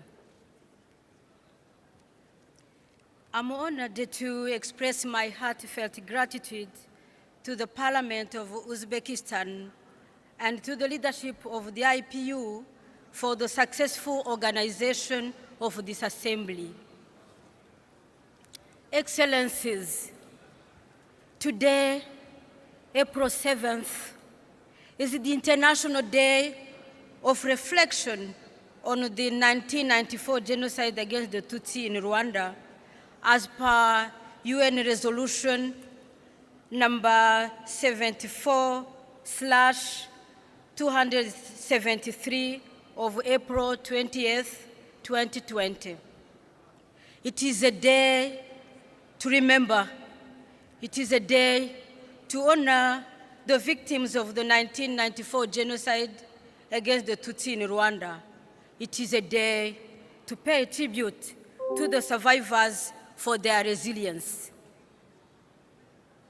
Excellencies, after the 1994 genocide against the Tutsi, Rwanda was close to a failed state, with a combination of a transformative leadership, a solid institution, and active participation of the population. Today, 3 decades later, Rwanda is a country that counts even in the international settings.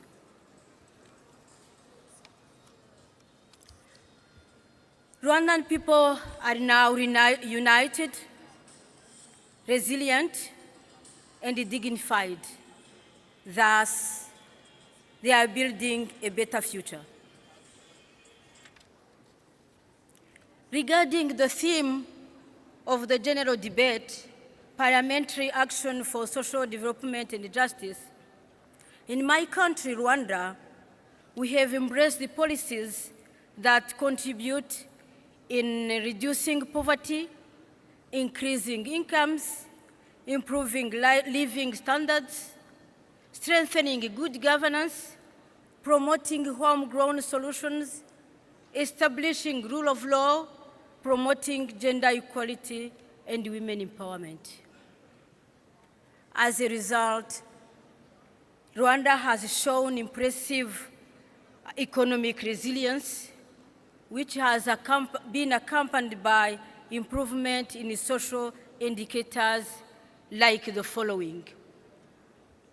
Rwanda is a global leader in promoting gender equality, with the highest percentage of female in parliament, with 63.75% in the Chamber of Deputies and 53.8% in the Senate.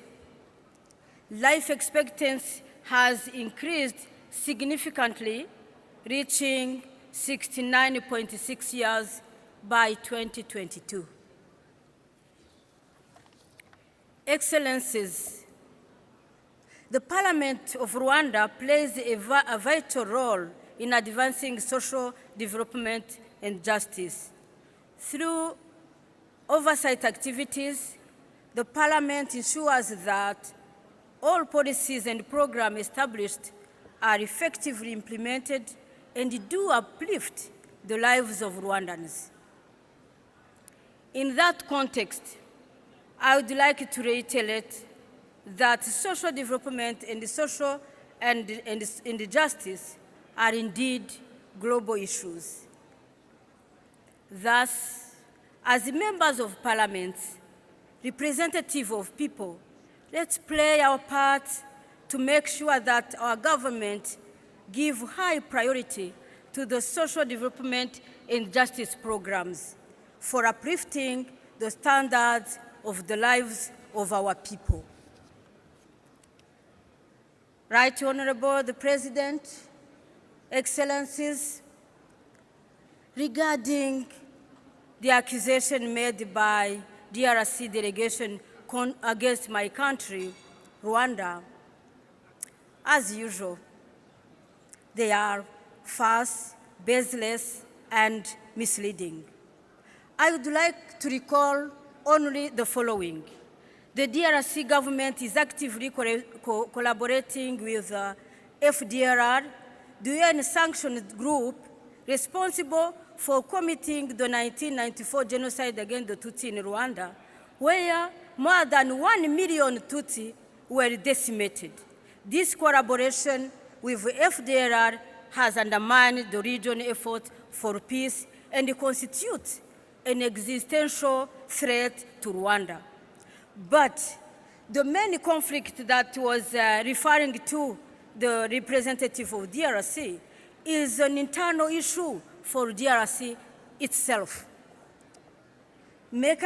Fortunately, there are mechanisms to resolve that conflict that are set by EAC and DRC and SADC, and then endorsed by the African Union.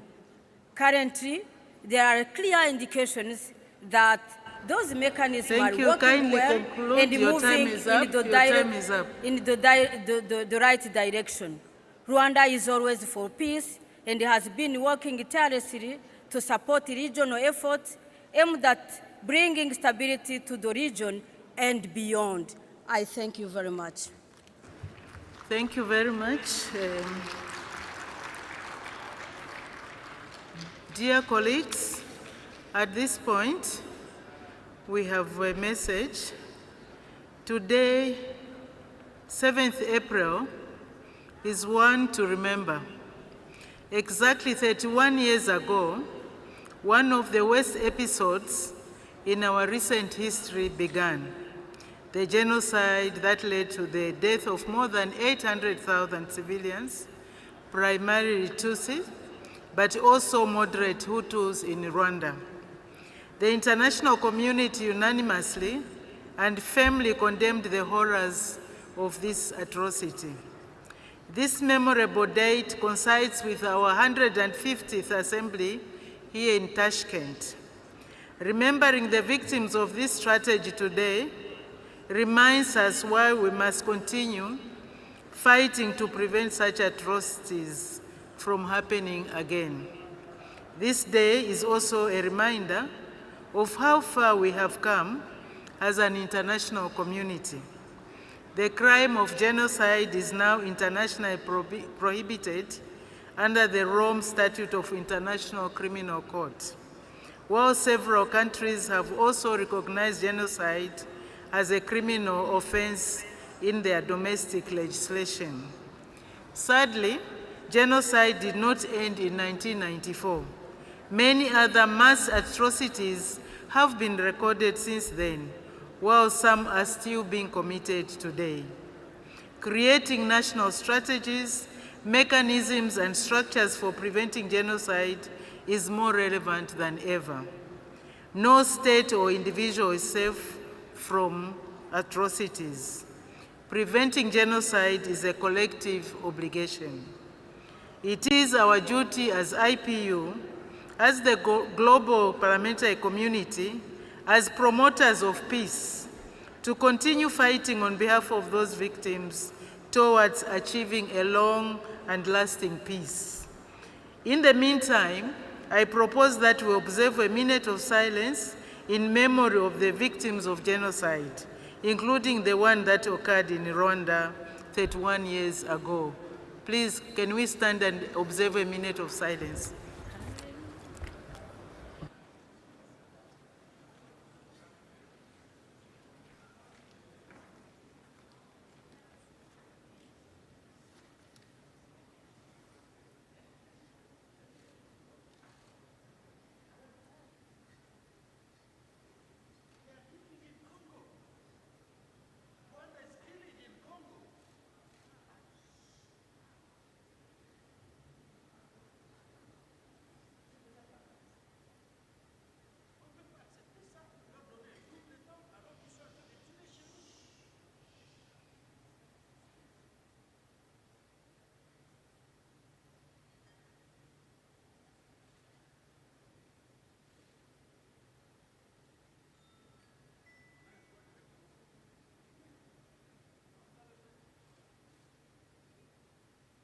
Thank you very much. We may resume our seats.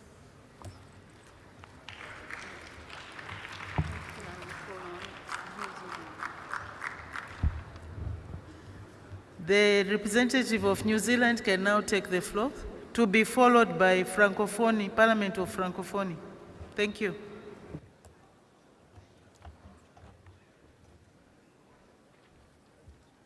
Thank you. Ladies and gentlemen, to build a fair and prosperous society by using parliamentary action for social development and justice, it is imperative that we get the basics right. This means ensuring equal rights and access to government services based on need and providing energy in abundance and at a reasonable cost. Every individual, regardless of their background, should have the same rights and opportunities. This is not just a moral imperative, but a practical necessity for social cohesion and progress. Discrimination based on ethnicity, gender, or any other characteristic undermines the very fabric of our society. Our laws and policies must reflect this commitment to equality. We must adopt a needs-based approach, ensuring that resources are allocated to those cornerstone of social abundance. We've learned that where renewable energy subsidies succeed and thrive. Thank you. Thank you, thank you. Next is the Parliamentary Assembly of La Francophonie, to be followed by Cyprus. Madame la Présidente de séance, President, Madame la Présidente de l'Union interparlementaire, President of the IPU, ladies and gentlemen, speakers of assemblies, ladies and gentlemen, dear parliamentarians. The theme chosen for the 150th Assembly of the IPU is very important for the Parliamentary Assembly of Francophonie and its 95 members on all 5 continents. It stands at the heart of the services we render our member parliaments by producing concrete tools and fostering exchanges between entities. The French-speaking entity acts as a catalyst in terms of sustainable development and change. It is pleased to present several specific initiatives in this area. The first concerns the recent adoption of a body of law on budgeting, which should be gender sensitive, engaged towards the inclusion of women. This corpus comprises 2 sections, the state of legislation in French-speaking countries and technical fact sheets designed to help Parliament, whatever the level of advancement. These fact sheets identify priority sectors like education or health and propose specific tools to include gender-sensitive budgeting in the inner workings of Parliament. Furthermore, the APF pays special attention to education for girls. Ensuring access to school for all is one way of enabling the whole of society to make progress. An educated girl becomes an autonomous woman, able to transform her environment and rise above the cycle of poverty.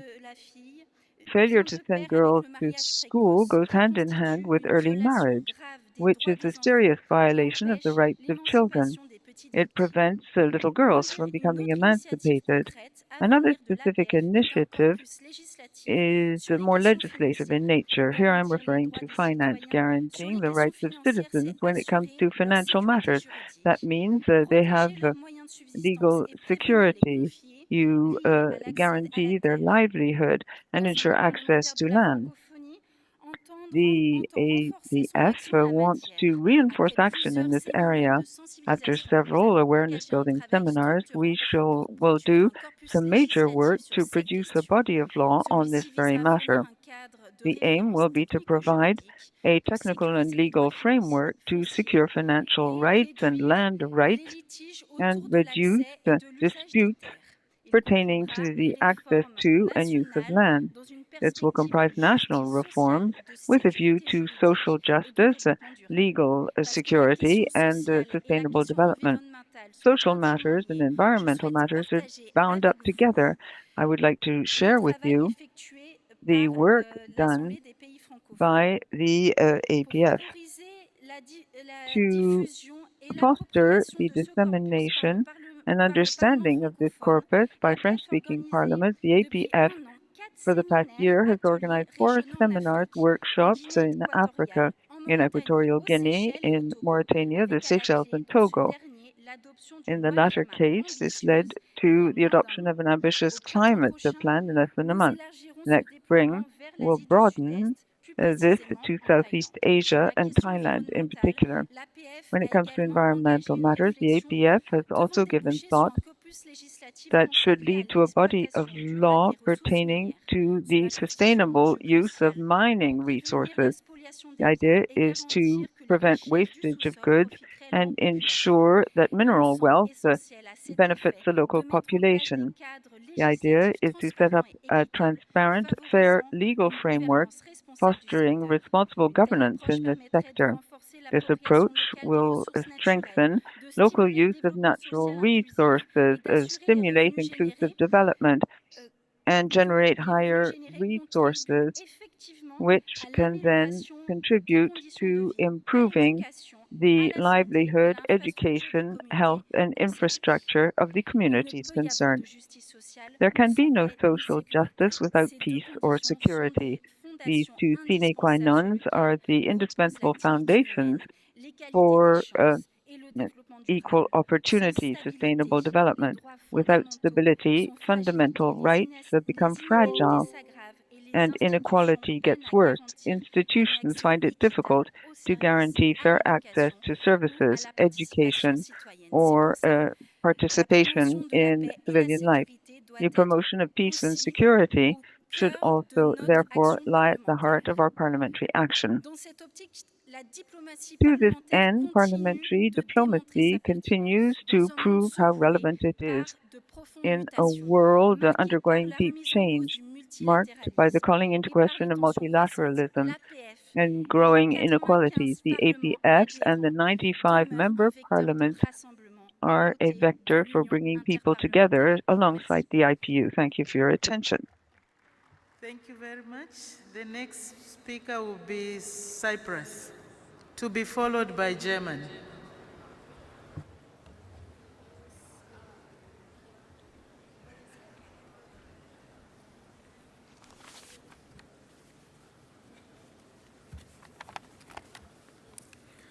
Madam President, the recent announcement by the United States regarding the imposition of tariffs mark a significant shift in global trade dynamics.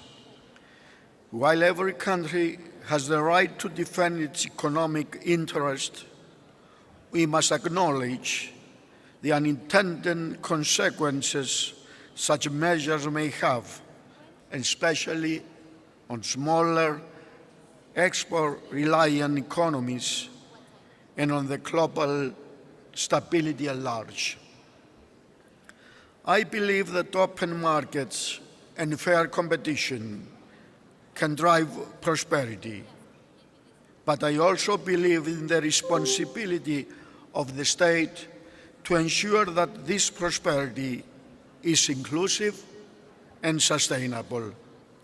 Social development and justice are the foundation of strong and results.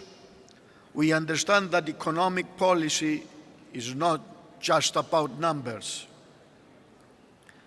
It's about people and families facing inflationary pressures, young people looking for opportunity in an increasingly uncertain universe. That is why parliamentary action matters, because it is through parliaments that values are translated into real policies.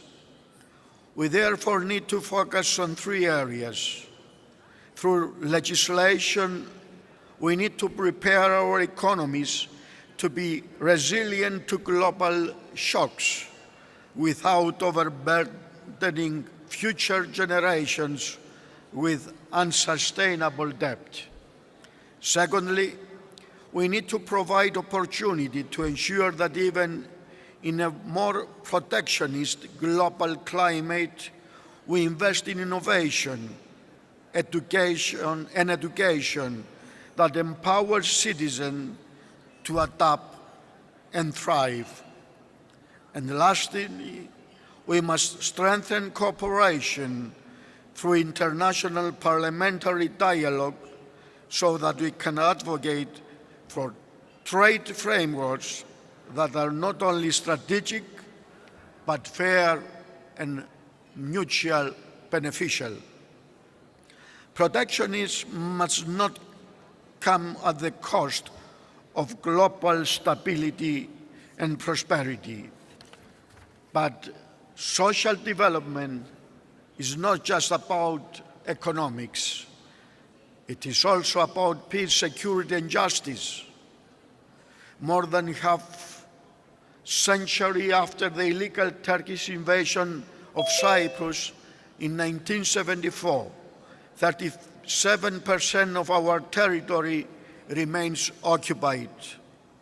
This injustice prevents thousands of Cypriots from returning to their homes and undermines our country's full economic and social potential that can lead to prosperity and development for all Cypriots.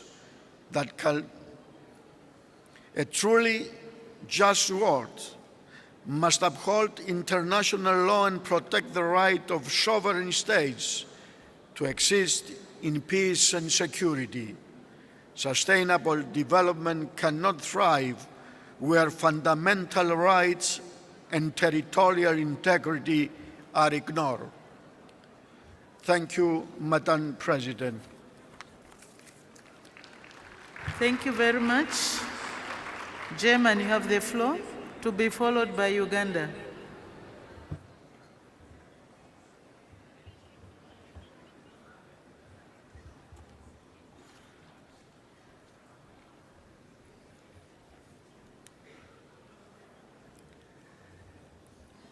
Madam President, dear colleagues, let me begin with a quote of our former president of the German Bundestag, and long years he was the leader of our IPU delegation as well. You may remember him. It's Dr. Norbert Lammert, and he said, "It is not the government that keeps the parliament, but the parliament that determines and controls the government."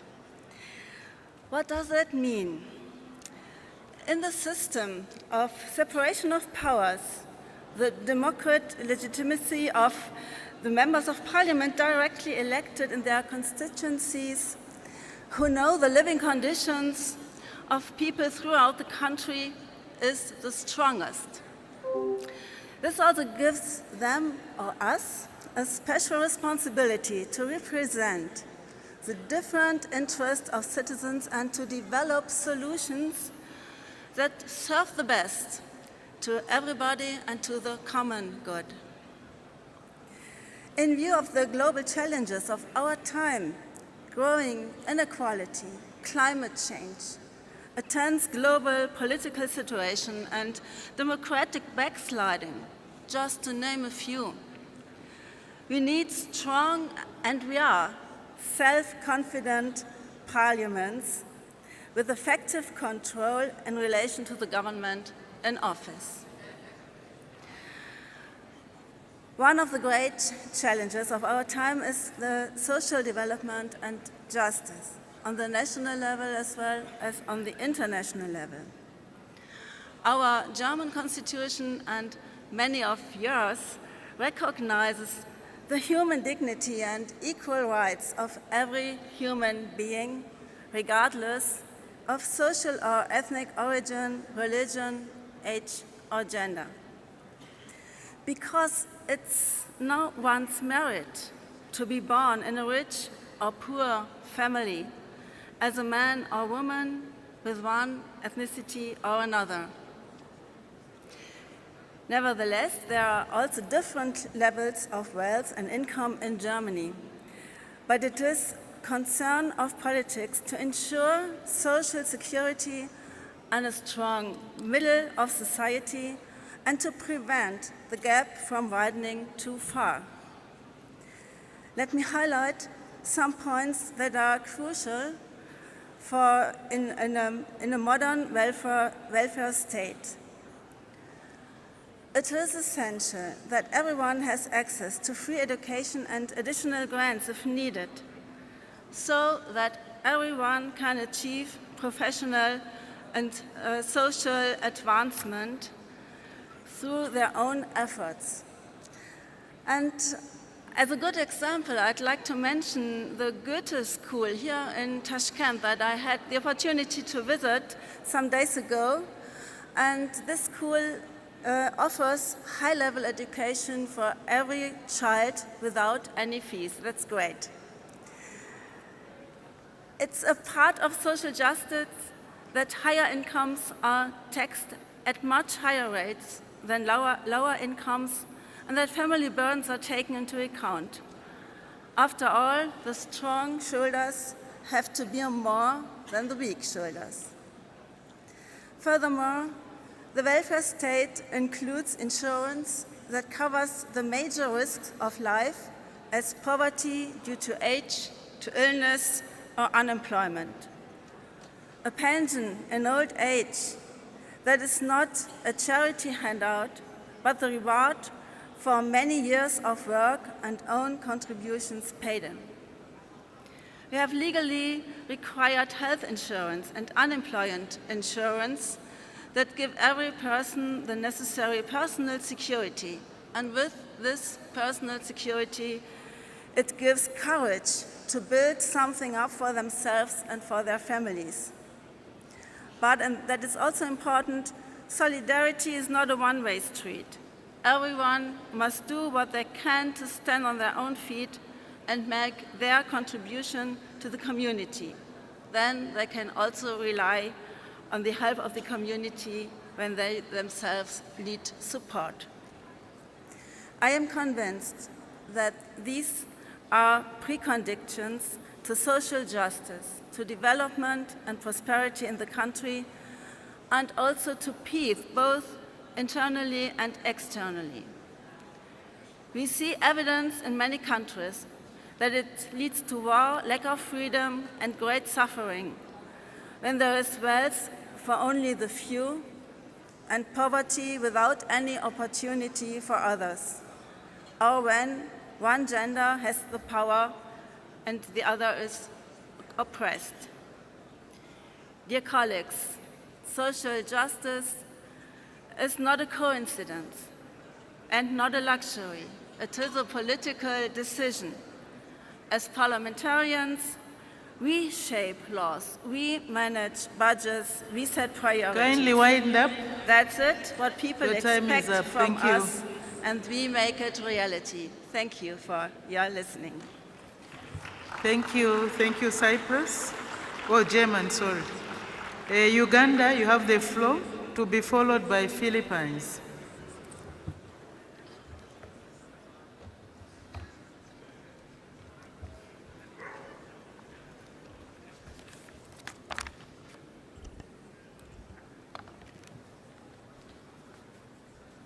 Madam President and all other distinguished delegates, I bring to you greetings from Parliament of Uganda, headed by the Right Honorable Speaker Anita Among.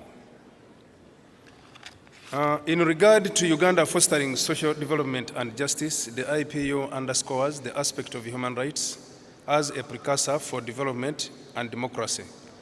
In this 150th Assembly, the IPU's overall theme is parliamentary action for social development and justice, by providing us a platform to deliberate, exchange views, and galvanize parliamentary action in this area.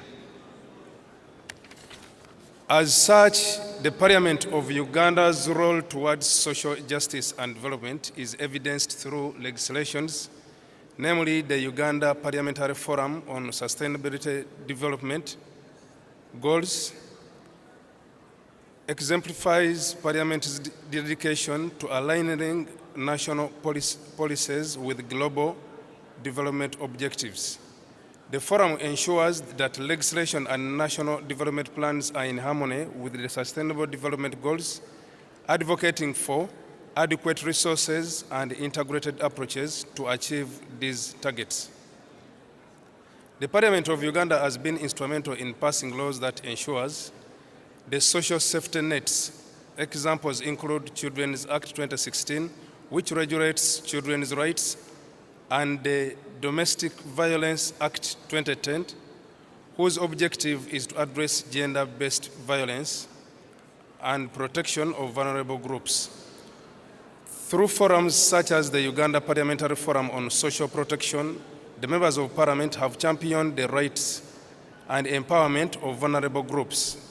This forum facilitates stakeholders' engagement and legislative advocacy, aiming for social and economic transformation for marginalized communities in Uganda. Furthermore, the Parliament of Uganda has enacted laws relating to education, such as Education Act 28, catering for pre-primary, primary, and post-primary, the Universities and Other Tertiary Institutions Act 2021, and the Universal Primary Education UPE Policy 1997, the TAVET Policy 2019, which have all expanded accesses to education.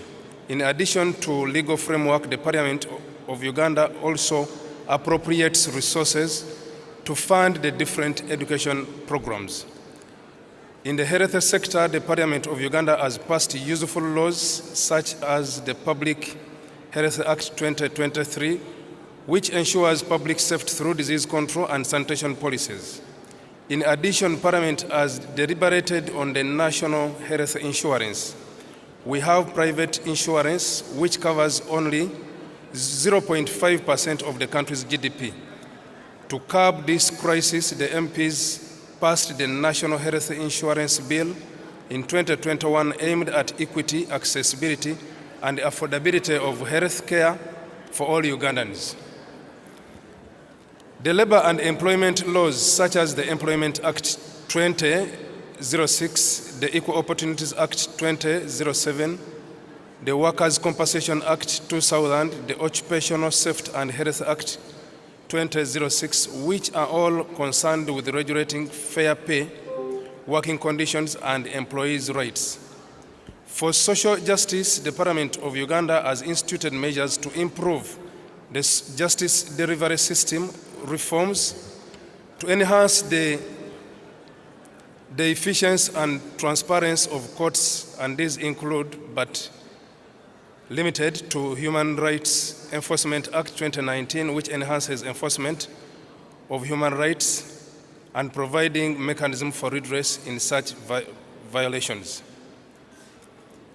In conclusion, the Parliament of Uganda is committed to promoting the social development and social justice agenda for addressing vulnerability, ensuring peace, security, and promoting justice and human freedoms.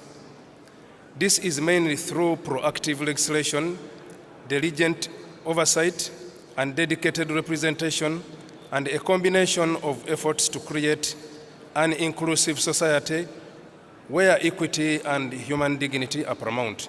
In a very special way, allow me extend our gratitude and appreciation to the organizers and the host country for the wonderful organization and preparations of the 150th Inter-Parliamentary Union Assembly. Thank you so much, and God bless you. Thank you very much. Philippines, you have the floor.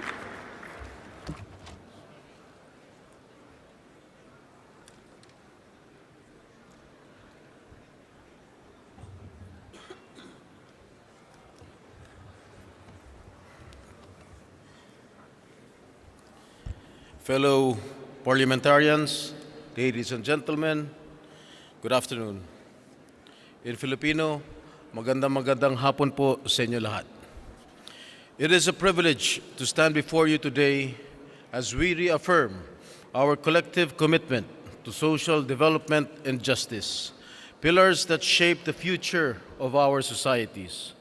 While global commitments such as the 1995 Copenhagen Declaration and the 2030 Agenda for Sustainable Development aim to advance these goals, inequality remains deeply entrenched. Economic economic disparities persist, climate change exacerbates vulnerabilities, and marginalized groups continue to face barriers. The Philippine Development Report of 2024 highlights our steady economic progress with GDP growth, a declining unemployment rate, and dropping poverty incidence. But while the Philippines has made significant progress, challenges remain in gender equality, climate action, and clean energy access. We have the power to bridge economic and social gaps, expand social protection for the most vulnerable, and implement policies that foster sustainable and equitable growth. Through collective responsibility, we can translate economic gains into meaningful improvements in the lives of our people. And as the Philippines commemorates 100 years since joining the Inter-Parliamentary Union, we reaffirm our commitment to its ideals, including its aim to promote social development and justice. It is a perfect opportunity to reflect on key legislation which underscores this commitment. To address poverty eradication and access to essential services, we enacted the National Health Insurance Act to expand healthcare coverage, and the expanded Senior Citizens Act, which provides elderly support. Additionally, the Food Donation Act combats hunger by promoting surplus food distribution. Equally crucial to social development is ensuring decent and productive work for Filipinos. Thus, we enacted the Public Employment Service Office Act, which connects job seekers to opportunities. The Special Program for Employment of Students Act, Amendment Act, which supports working students, and the Overseas Workers Welfare Administration Act institutionalizes protection and welfare programs for millions of our overseas Filipino workers. The Philippine Green Jobs Act incentivizes businesses to create jobs for a just transition into a sustainable economy. On social inclusion, we enacted the following. The Magna Carta of Women upholds gender equality. The expanded Anti-Trafficking in Persons Act strengthens protection to victims. And the Magna Carta for Persons with Disabilities Amendment Act enhances employment, education, and social services access. And looking forward, ongoing legislative efforts such as the Poverty Reduction through Social Entrepreneurship Act and the Magna Carta for Workers in the Informal Economy aim to uplift the marginalized groups, and meanwhile, the Blue Economy Act and the Sustainable Cities and Communities Act advance climate resilience. And on a larger scale, with the passage of the Loss and Damage Fund Board Act, the Philippines now hosts the board, a privilege and responsibility in our role in global climate action and finance decision-making. As a founding member of the United Nations, the Philippines has contributed actively and steadfastly in promoting its principles and has established itself as a reliable partner, innovative pathfinder, and committed peacemaker. In continuation of this commitment, the Philippines has lodged its bid for a non-permanent seat in the United Nations Security Council for the term 2027 and 2028. We pledge to strengthen the rule of law and create an environment for all individuals to live with dignity, respect, and justice, and we count on the international community to support our bid, the United Nations Security Council.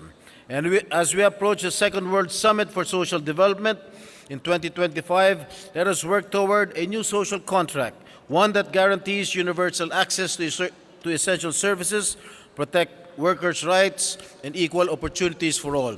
And in closing, honorable colleagues, true progress is driven by an inclusive economy that prioritizes well-being, protects natural resources, and ensures equal opportunities for all. Let us legislate with vision, act with urgency, and build a future where no one is left behind. Thank you and mabuhay. Thank you very much.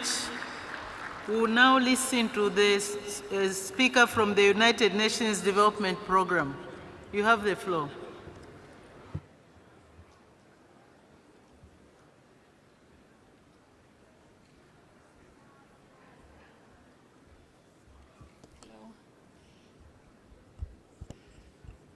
Your Excellency Tulia Axon, President of the Inter-Parliamentary Union, honorable speakers, deputy speakers, and members of parliament, ladies and gentlemen. On behalf of the United Nations Development Programme, I extend our gratitude for the invitation to join the 150th Inter-Parliamentary Union Assembly. Amid rapid technological transformation, parliaments play a crucial role in ensuring that economic and digital progress serves people and not the other way around.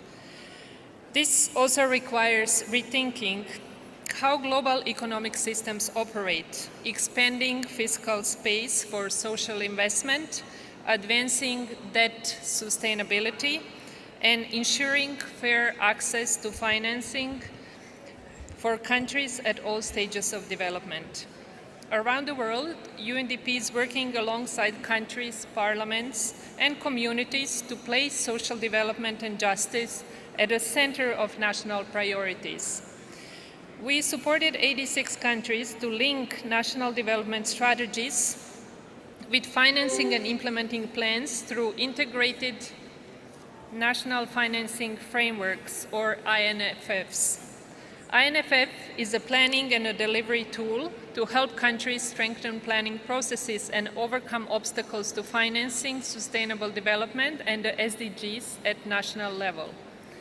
Progress must be measured not only in GDP, but in lives improved, inequalities reduced, and ecosystems protected. This is the essence of social development, growth that serves both people and planet. For this reason, we measure Human Development Index as the average achievement in key dimensions of human development: a long and healthy life, being knowledgeable, and having a decent standard of living. The urgency of addressing structural inequalities that impede social development and justice has never been more evident. As the United Nations Secretary General outlined in our common agenda, what we need is a renewed social contract, one anchored in human rights and shaped by solidarity, aiming for universal social protection, fair wages, and decent work. What is also needed is increased participation of women, youth, and minority groups in decision-making. In collaboration with the United Nations Regional Center for Preventive Diplomacy for Central Asia, UNDP supported the 5 Central Asian parliaments in establishing the Central Asia Women Leaders Caucus in 2021. Over the past 5 years, we have witnessed progress in women's political participation, youth involvement, and the adoption of transformative legislation, such as criminalization of domestic violence. I'm pleased that Uzbekistan will again assume the presidency during next year, and we renew our commitment to supporting your efforts.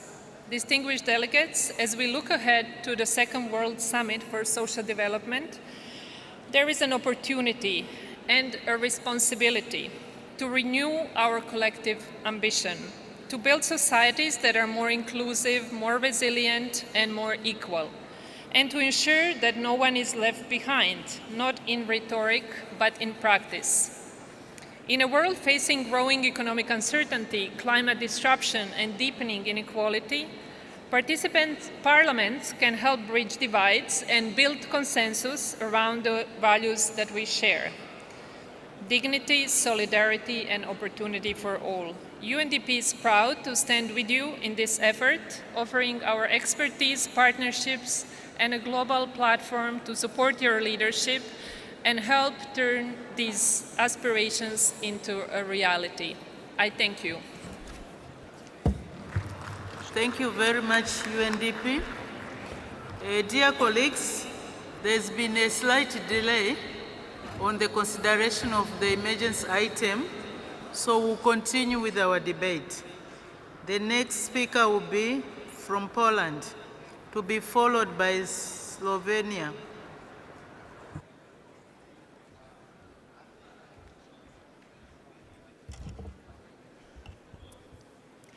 Madam President, ladies and gentlemen, colleagues, sustainable development meets today's needs without harming the future. Key issues include environmental damage, social inequality, and geopolitical instability, like the war in Ukraine. It has been 10 years since the 2030 Agenda and its Sustainable Development Goals were adopted as a global roadmap for a better future. However, achieving these goals is proving harder, with growing differences between developed and developing countries, making progress even more difficult. The COVID-19 pandemic and the war in Ukraine have slowed progress the Agenda 2030. The pandemic hit public health and economic hard, while the war caused energy, food, inflation, and debt crisis. In response, countries in the Development Assistance Committee increased aid. However, since 2020, much of this aid has gone off taking the pandemic and war effects, reducing support for sustainable development goals, especially in developing countries. Poland leads in reducing poverty and improving education, performing above the EU average. All through, more work is needed on hunger, clean water access, and ocean protection. Progress comes from regional policies, local government efforts, business partnership, and community involvement. Polish regions have relatively recently taken the opportunity of incorporating the agenda's goals into their new strategic documents, which are up to date. They have approached the issues identified in different ways, but which can nonetheless be systematically monitored. This strategy is working well for us. Therefore, when analyzing process, the characteristics of regional development should be taken into account. Poland needs strong partnership between the government, local authorities, business, and others to keep growing. Companies show social responsibility to funding community projects. In Poland, they help build local infrastructure and support culture and education events. While municipalities fund most of these projects, company contribution can be crucial, especially in poorer areas. At the heart of the adaptation process, however, lies a series of crossing-cutting regulations enacted by Parliament. At this point, I'd like to highlight the very important role that parliaments around the world have to play in preparing legislation with a view to implementing the goals of the agenda. Poland has introduced new laws on immigrant work, integration, and support. The country is shifting from short-term labor migration to more permanent settlement, including workers' families. This means greater efforts are needed for integration, not just faster work permits. The arrival of Ukrainian refugees greatly impacts migration policy, bringing both challenges and opportunities. Faced with the great challenges brought about the negative changes taking place not only in the European community, we see that it's necessary to cooperate with like-minded partners, especially with democratic countries around the world. As a global community, we need to support each other as trends that weaken democracy become evident globally and populist and authoritarian tendencies can be seen in an increasing number of countries, even of those with well-established democratic traditions. This threatens our pursuit of sustainable development, a better life for all of us and future generations. Faced with a critical choice in the light of rapid geopolitical change, we must collectively defend the path we embarked on 10 years ago. Thank you very much. Thank you. Slovenia, you have the floor, to be followed by Sweden.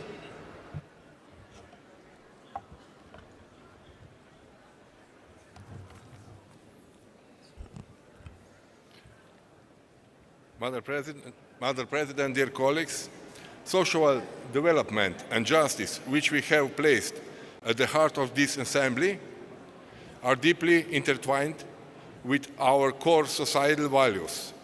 Yet, despite ongoing efforts to build a just and solidarity-based society, we continue to face challenges that require deeper reflection and more decisive action. Slovenia takes pride in its commitment to reducing poverty risk, but this does not mean that full social justice has been achieved. A segment of the population still experiences some form of social exclusion, whether due to poverty or limited access to basic necessities and services. This is particularly true for vulnerable groups such as elderly, the homeless, the long-term unemployment, people with disabilities, and members of various ethnic communities.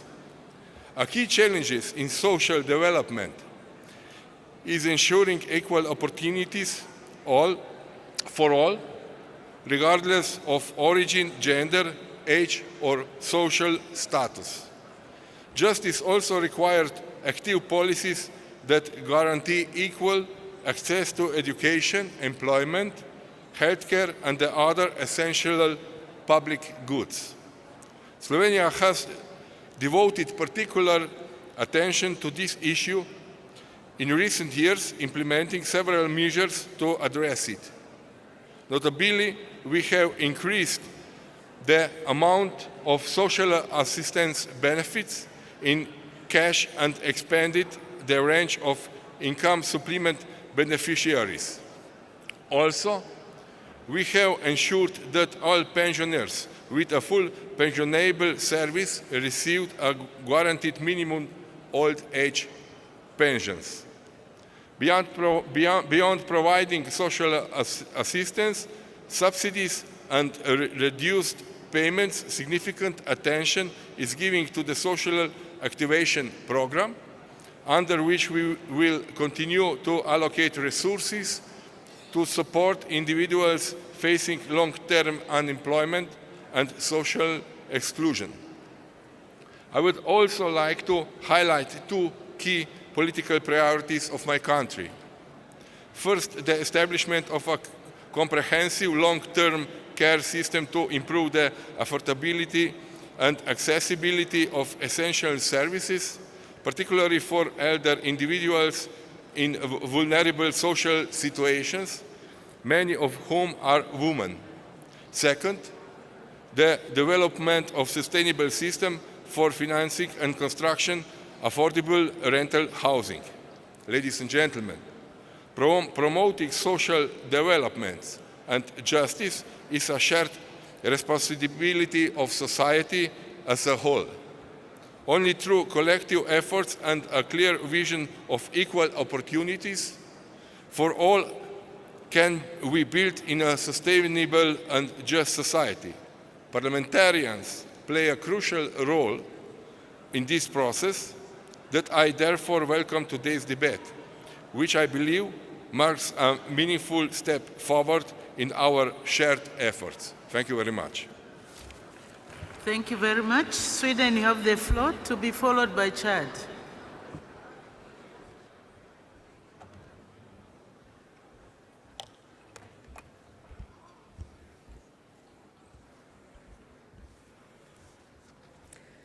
Honorable President, fellow parliamentarians, ladies and gentlemen, first of all, I would like to express my deep gratitude to the host country, Uzbekistan, for your great hospitality, generosity, and warm welcome to the beautiful city of Tashkent. It is more important than ever to safeguard democracy, human rights, and the respect for countries' territorial integrity in times where these fundamental rights and rule-based international order is being challenged. The strength of any society lies on its ability to provide equal opportunities for all. And in Sweden, gender equality is not just a policy that you can choose. It is a foundation of our society. And this is no coincidence. It is the result of decades of deliberate parliamentary action and role models, both among men and women. We have an active gender equality group also in our parliament, with both men and women in all political parties. Madam President, and if we are serious in our work to get more women into politics and into positions of leadership, we need to make it possible to combine official duties with family life. The possibility to take parental leave and benefit from childcare and reasonable voting times has been crucial to me as a mother of 3 children, actually the first one born during my first year in Parliament. Without these possibilities, I would have stepped down a long time ago, and so many other women with me. Our Swedish model with our welfare system is also not only a policy, but a foundation on which our society is built. We can discuss and debate differences in degree of taxation and the various actors in the welfare sector, but the fact that the basic needs, such as childcare, schools, education, healthcare, health insurance, parental leave and pensions, etc., should be financed jointly through taxes is fundamental in Sweden and so important to provide the same preconditions in life. Madam President, a challenge worldwide, including in Sweden, that prevents both gender equality and security in general is gender-based violence and harassments. And the place that should be the safest place for women, their own home, for far too many women has become the most dangerous place, life-threatening, and at worst, a deadly place. This affects women all over the world. And as parliamentarians, both men and women, we need to do everything in our power to stop this, both through legislation and by acting as an example. Unfortunately, things that should be illegal and be considered as sexual harassment are all too lightly given exposure in social media today. And unfortunately, this has become so common that tolerance level have been raised. A new study by the IPU in partnership with CPA and AIPA exposes the pervasive nature of sexism, harassment and violence against women in parliaments. They show that women parliamentarians are targeted by hate speech, disinformation and image-based abuse. And we recently had a seminar about these matters in the Swedish Parliament. Let us together speak out and say no when we see this happening and reverse the trend, creating a less polarized conversational climate with respect for each other's differences, genders, opinions and backgrounds. Madam President, the ultimate and most devastating obstacle to security and welfare and gender equality is war and conflicts. In war, it is often women and children who are affected the most. And in Europe, we have the worst security policy situation since the Second World War.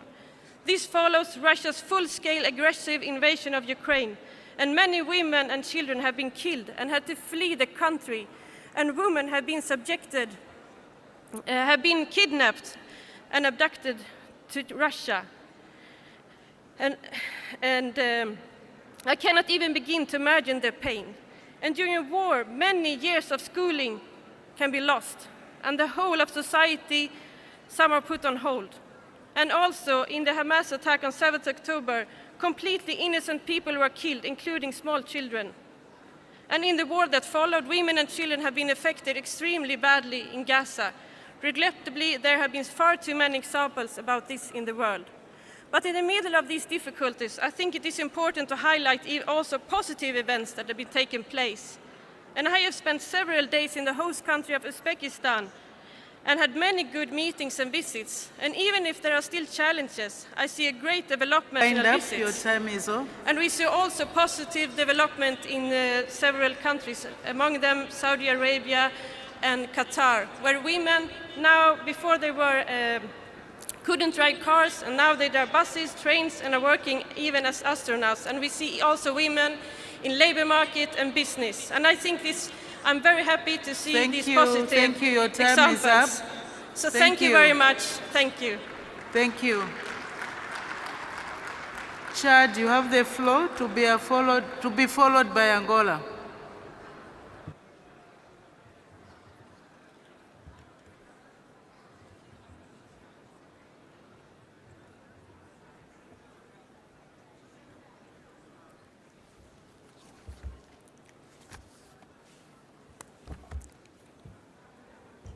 Madame la Présidente, Mesdames et Messieurs Madam President, les Présidents, Vice-Présidents et Speakers, Parlementaires, Mesdames et Messieurs, Vice Speakers, Parliamentarians, ladies and gentlemen, d'adresser à cette at auguste the outset, Assemblée allow me to de Monsieur Ali Kouloutou Chaimi, send the regrets of the Speaker of the National Assembly of Chad.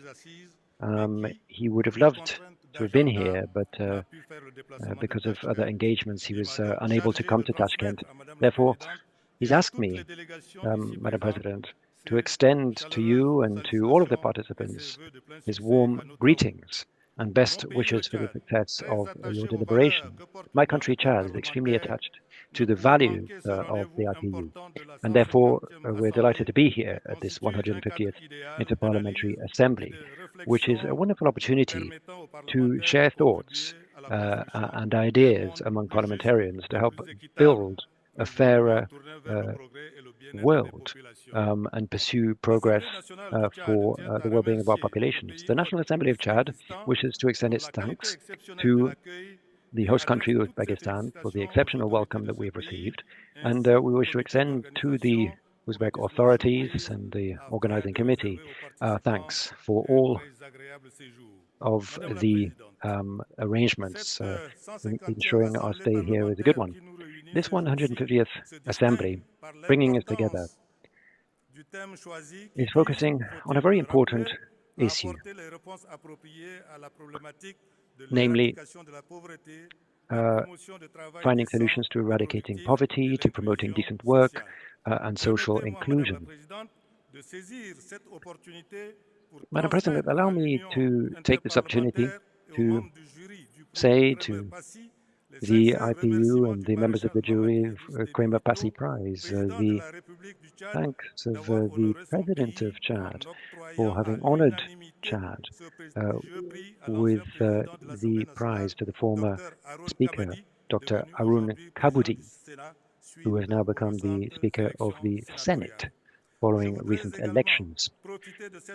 I'd also like to take this opportunity to share with you that my country, Chad, is engaged in a transition and has now seen the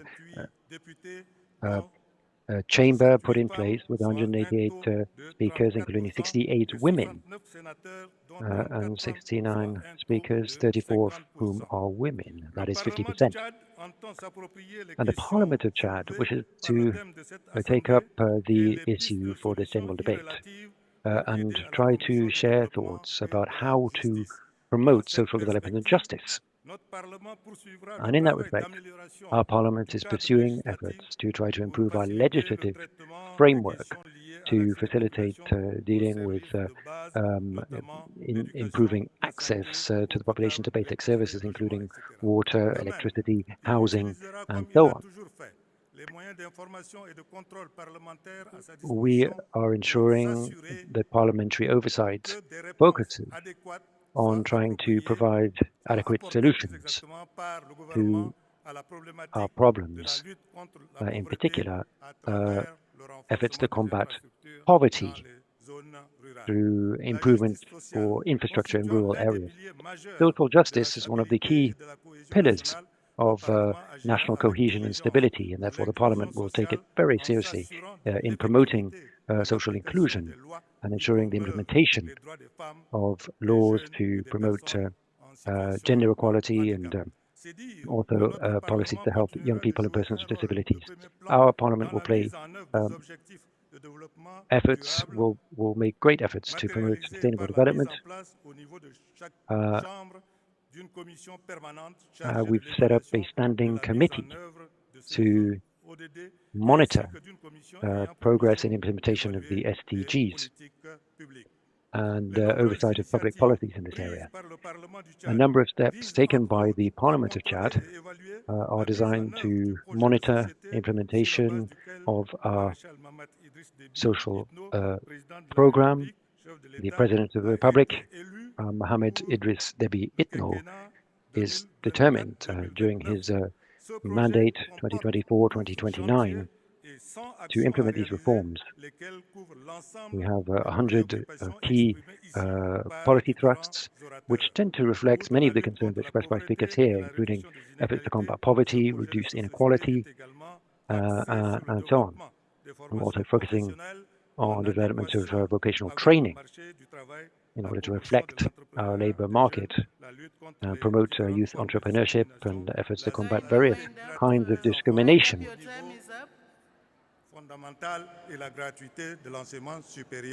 Including free education for young girls. In spite of our efforts, though, we have a number of challenges that we still face, and that's why it's vital to strengthen the capacity of parliamentarians, to help them to address social issues more effectively, improving their participation rather than in everything. And to conclude, I wish you all every success at this assembly, including the Forum of Women Parliamentarians, which is celebrating its anniversary, and indeed the other work of other bodies here at this prestigious Inter-Parliamentary Union. Thank you for your kind attention. Thank you. Angola, you have the floor.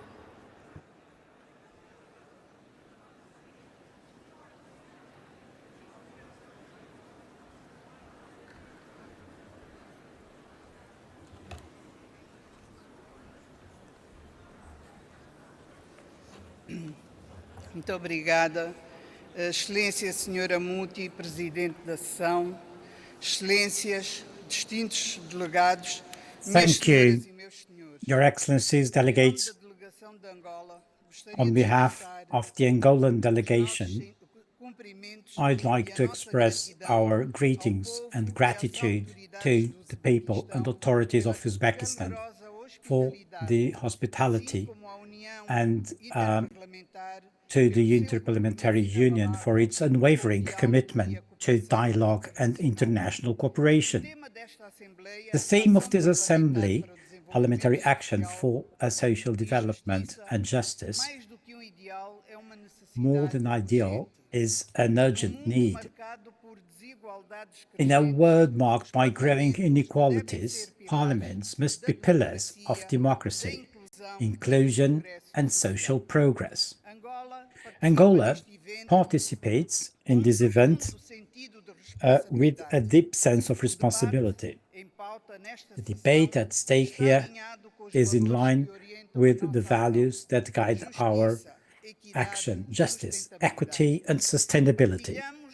We share the conviction that it is about time to renew the social contract between the state and its citizens, based on human rights, equal opportunities, and universal access to essential services such as education, health, housing, and social protection. Excellencies, Angola has made consistent efforts to improve the living conditions of the population, especially the most vulnerable. Our Parliament has played a decisive role in passing laws and monitoring public policies that guarantee fundamental rights. Our initiatives include the Quenda program, which provides direct support to families in situations of vulnerability, and productive inclusion, which aims that by 2027, 1.5 million families may benefit from this program. That is around 33% of the Angolan population. The expansion of free primary and secondary education, which benefits millions of children, as well as the improvement of health infrastructures with the construction and rehabilitation of hospitals and health centers, widening access to primary care, mainly in rural areas. With regard to combating poverty, youth unemployment, and gender inequality, we have focused on female empowerment programs, which promote the active participation of women in politics and decision-making positions, as well as measures to support youth entrepreneurship and vocational training, preparing the young people for today's job market. Youth is our nation's gift. Investing in the youth is investing in Angola's economic and social development. We also recognize the role of innovation and digitalization in combating social exclusion. That is why we have promoted digital literacy with technology training centers in urban and rural areas, ensuring that everyone participates in the new digital economy. At the legislative level, we continue to promote reforms aimed at economic growth, social inclusion, and strengthen the democratic rule of law. Ladies and gentlemen, sustainable development and social justice are a must. We need an integrated global agenda where international cooperation, peace, and the exchange of good practices are at the heart of priorities. Angola reaffirms its commitment to the Sustainable Development Goals of UN's 2030 Agenda and to the principles of the rule of law, democracy, and human rights. We continue to work for a more accessible and efficient judicial system that ensures fair and impartial trials. We believe that the IPU has an essential role to play in revitalizing multilateralism and promoting people-centered public policies. Cooperation between parliaments is crucial if we are to respond inclusively and effectively to global challenges. Excellencies, we encourage continuous dialogue between parliaments so that we can share experiences and apply innovative solutions for social justice and sustainable development. Angola will be present and active in the Second World Summit for Social Development in Qatar in November. And we will bring with us the aspirations of our people. Together, we can turn words into actions and build a fairer and more prosperous world for future generations. Thank you so much. Thank you very much. The next will be Bulgaria, to be followed by Latvia. Bulgaria, you have the floor.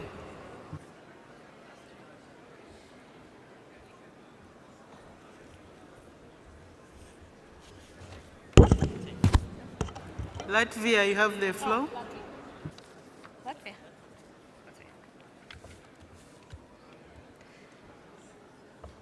Dear Chairperson, distinguished delegates, ladies and gentlemen, firstly, I would like to thank Uzbekistan for your great hospitality. Thank you, Rahmat. Dear parliamentarians, we represent our people who elected us to represent them and address their needs.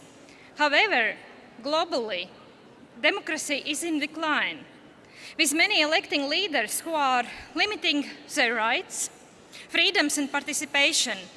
And I'm asking myself, why?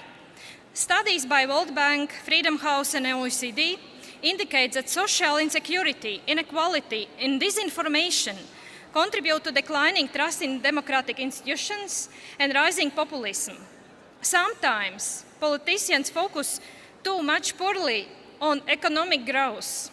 However, if we prioritize gross national product while neglecting issues of inequality, that fosters social insecurity and undermines social cohesion. High levels of inequality increase the risks of political instability and hinder economic growth. Sustainable growth must address disparities in income and opportunity, ensuring that economic progress benefits all segments of society. Also, climate change-induced insecurity fosters xenophobia and authoritarianism, where disinformation targets economically and socially insecure people, exploiting their desire for simple explanations for complex problems. Another alarming consequence is that youth are becoming apathetic to policy making and do not see a future where their voices are heard. So, and what we can do now? I believe that a stronger commitment to social justice and reducing inequality is essential. Therefore, Latvia, as in many other countries, we focus on these questions, and we have also achieved tangible progress. Firstly, ensuring universal social protection and services for the most vulnerable. In Latvia, we established a universal basket of social services. And we are working toward enabling finances for affordable housing and also improving access to medicine. Implementing progressive income taxation to reduce inequality. Latvia has recently taken steps to ensure a more progressive tax system, benefiting 80% of working people, especially with lowest incomes. Initiated by our president, we started discussion on expanding public participation mechanisms, such as referendums, to strengthen public trust in democratic institutions. In Latvia, we actively seek ways to enhance citizen engagement in decision-making processes. We have a digital and open government and parliament. We work extensively to combat disinformation and ensure fair elections with transparency in limited monetary influence. Another key area is the involvement of youth in policy making, offering their participation in political processes via youth parliament and earlier election observers from the age of 16. Besides our work within the country, international justice is equally important. Democracy's decline in one country is a threat also to other neighboring countries. Research shows that the risk of authoritarian countries threatening their neighbors is much higher. Furthermore, the international rights system is a shield for us all. Over 600 million people in small countries, 5 billion in developing countries, and over 1 billion threatened by climate change depend on global frameworks for protection. If the international system collapses, injustice and conflict will flourish. Upholding these frameworks is essential for billions' survival. Therefore, Latvia supports the joint efforts for social justice and international cooperation to secure our democratic freedoms. Thank you. Thank you, Latvia. We now have Bulgaria. Bulgaria, you have the floor.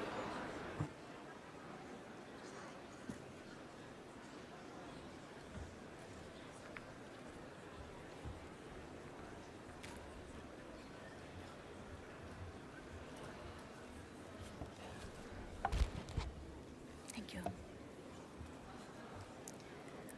Ladies and gentlemen, respected speakers of national parliaments, honorable parliamentarians, dear hosts from beautiful and magical Uzbekistan, thank you for the great organization of the 150th anniversary session of the Inter-Parliamentary Union. In Bulgaria, we have often heard about Uzbekistan referring as to the Pearl of Central Asia. But today, it is also the first country in the region to lead such a prestigious forum, an event. And you managed it so well that I have to thank you again. I thank Madam Speaker of the Senate of Uzbekistan, Tunzila Norbaeva, Mr. Ismailov, the Speaker of the Legislative Chamber of Uzbekistan, and to you, fellow parliamentarians from Uzbekistan, from the Oli Majlis, who have made our stay here unforgettable. The power of the Inter-Parliamentary Union lies in the cooperation between countries to strengthen democracy, sustainability, and human rights. These are also the causes that unite the national parliaments of more than 180 countries in the world. Social development and justice are at the heart of stability and prosperity in societies all over the world. According to a study by the United Nations Sustainable Development Group, more than half of the world's population, about 52.4%, benefits in some form of social protection. These figures reflect the significant progress in expanding social safety nets in different regions.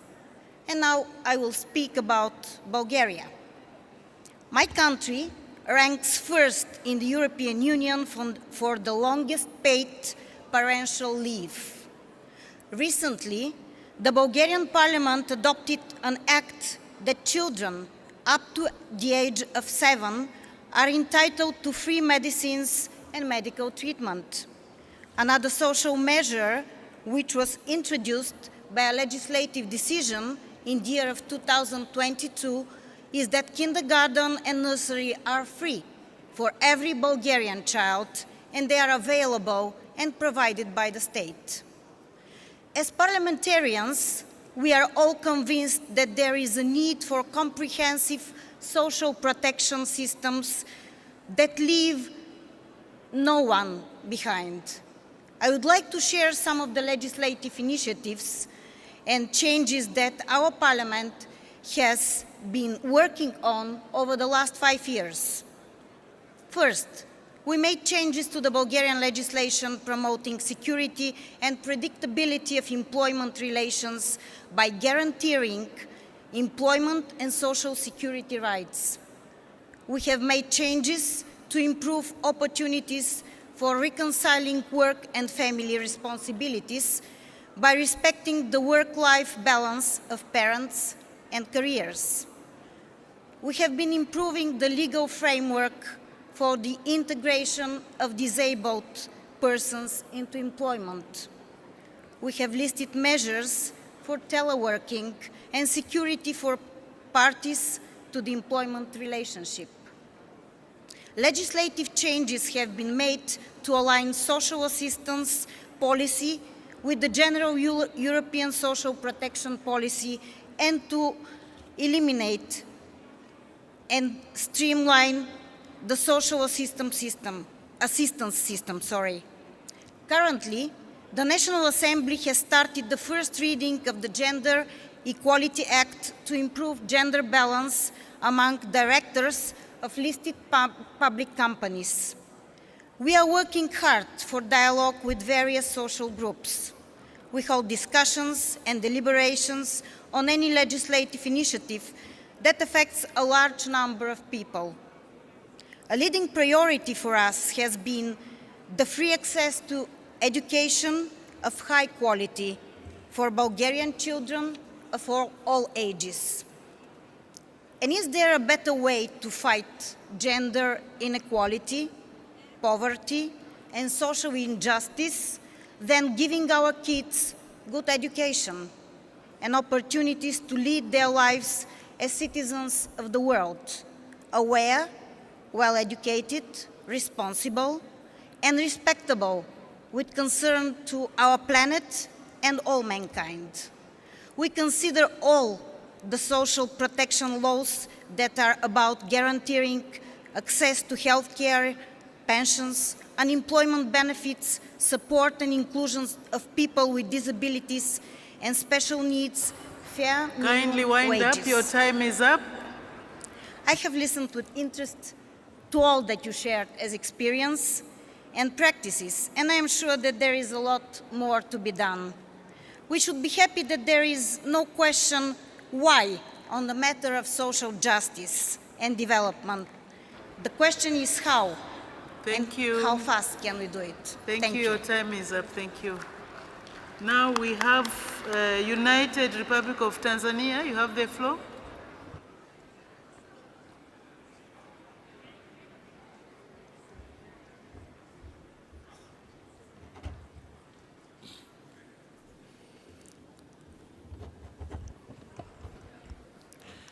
Honorable President of the Assembly, distinguished delegates, ladies and gentlemen, the 150th International Inter-Parliamentary Union Assembly presents a crucial platform for addressing one of the most pressing global issues, ensuring social development and justice through effective parliamentary action.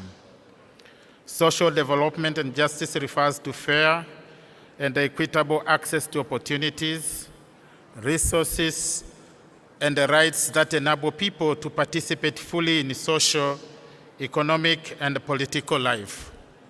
It ensures that people, regardless of their background, gender, or socio-economic status, can achieve their full potential and contribute to the national development.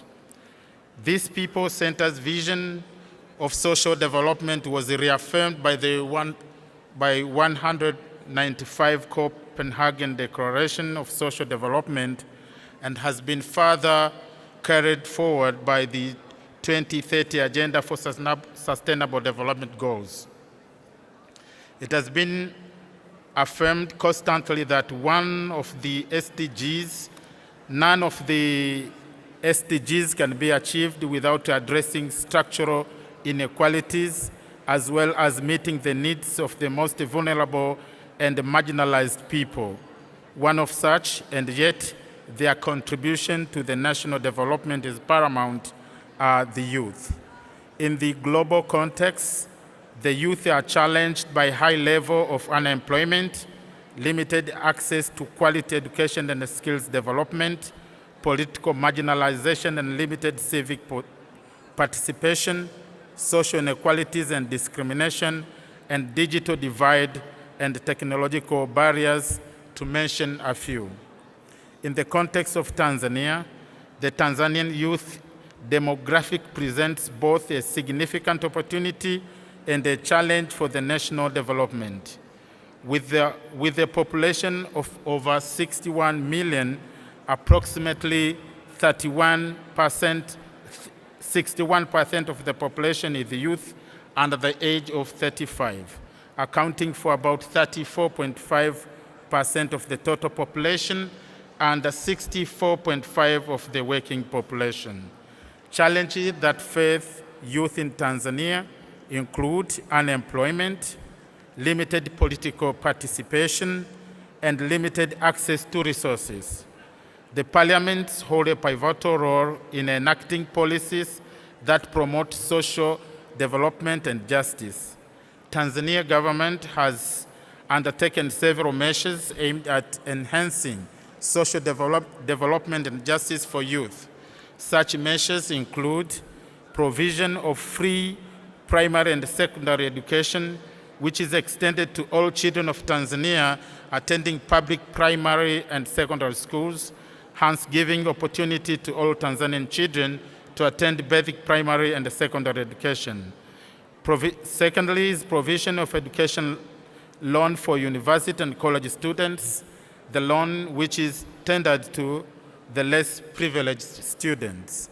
Other government measures in this respect are inclusive national policies and programs such as the National Youth Development Policy of 2007 that focuses on integrating youth into various sectors, emphasizing entrepreneurship, education, and gender and equity programs. Secondly, Youth Development Fund, which was established to provide financial support and training to young entrepreneurs, aiming to reduce unemployment and foster economic development. And third, local government revenue allocation for youth and women empowerment, which sets aside 10% of district council revenues to empower youth, women, and persons with a disability. The role of the Parliament of Tanzania in this regard includes to promote, to allocate budget, and to oversee over the implementation. Furthermore, following a comprehensive analysis of Tanzania laws from a gender perspective, the Parliament of Tanzania has repealed 2 discriminatory laws amended 18 existing laws, and enacted 5 new laws to align Tanzania's legislative framework with international standards. In conclusion, parliaments play an essential role in ensuring social development and justice for youth through legislations, policy formulation, budget allocation, and oversight. By implementing these recommendations, the Parliament can create a fair and just society where people have equal access to opportunities, rights, and resources. A commitment to inclusive policies, equitable resource allocation, and strong legislative actions will drive meaningful changes, Your time is fostering a future where youth are empowered to contribute to social and economic development. Thank you. Tanzania will continue to play its role in ensuring it renders support to the country's development and justice. Thank you very much for listening. Rahamat. Thank you. Thank you very much, Tanzania. Jordan, you have the floor.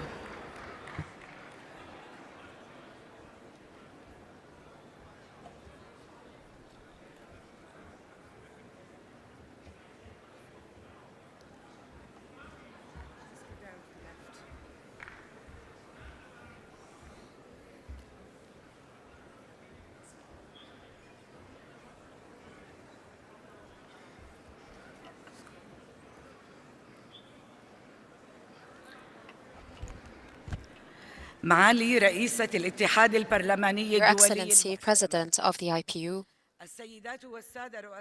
Excellencies, ladies and gentlemen, heads and members of parliamentary delegations,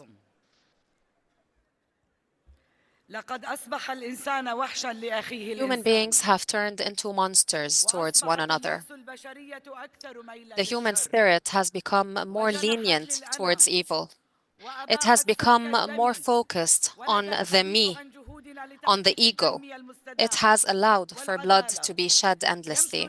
When we speak of our efforts to achieve sustainability, development, and justice, I can only see the images of crimes being perpetrated against the innocent faces of children. I can only see the claws of these monsters using pretexts and excuses and lies.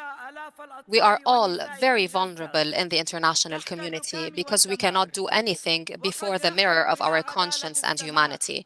I am saying this, and in front of my eyes, I can only see the pictures of thousands of women and children, their souls and spirits flying like little angels to the sky. They are the victims of Israel. The land that they live on has become too small for them. There's no more room for them to breathe. The world is shamefully silent. It is standing idly by. Some people want to solve this issue by expulsing them from their land. Instead of sanctioning and punishing the perpetrators, the victims are being blamed. What can be more unjust?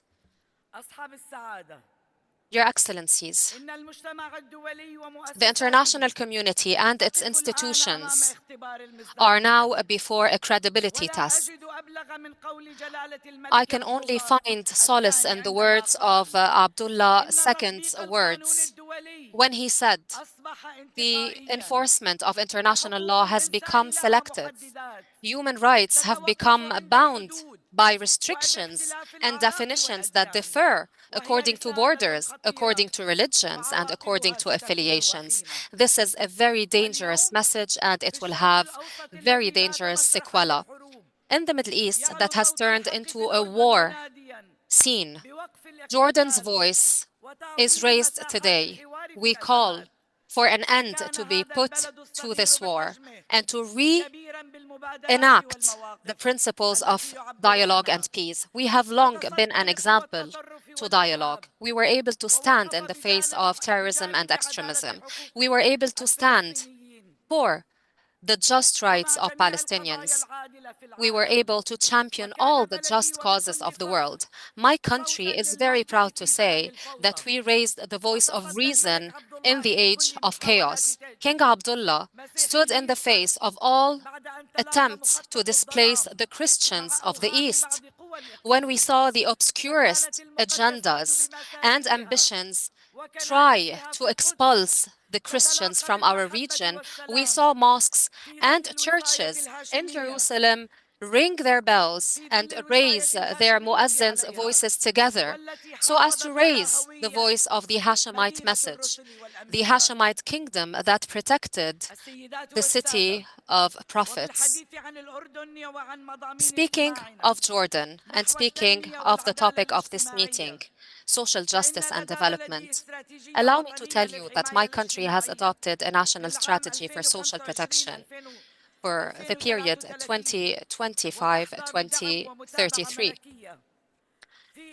under the leadership and supervision of His Majesty the King, so as to achieve social justice and development. I would like to recall the United Nations Secretary General's statement calling for a new social pact, which would include everyone in decision-making processes, namely women and youth. I would like to give you a few examples to reflect the aware and enlightened approach adopted by Jordan. We are striding constantly and consistently towards such a path. We have reformed our electoral law and the law that regulates and organizes the activities of political parties in order to allow for more representation for women and youth in our parliaments. You have the very example before you here. I am a woman heading the delegation of my parliamentary delegation. I have indeed occupied my seat and I had my place respected on electoral lists. This is part and parcel of the new social pact that we look forward to adopt in Jordan. We have indeed started to rethink the social pact, and this was an example of all of our social factions that have agreed upon the need for more stability in the turmoiled Middle East region. Your Excellencies, sustainable and social justice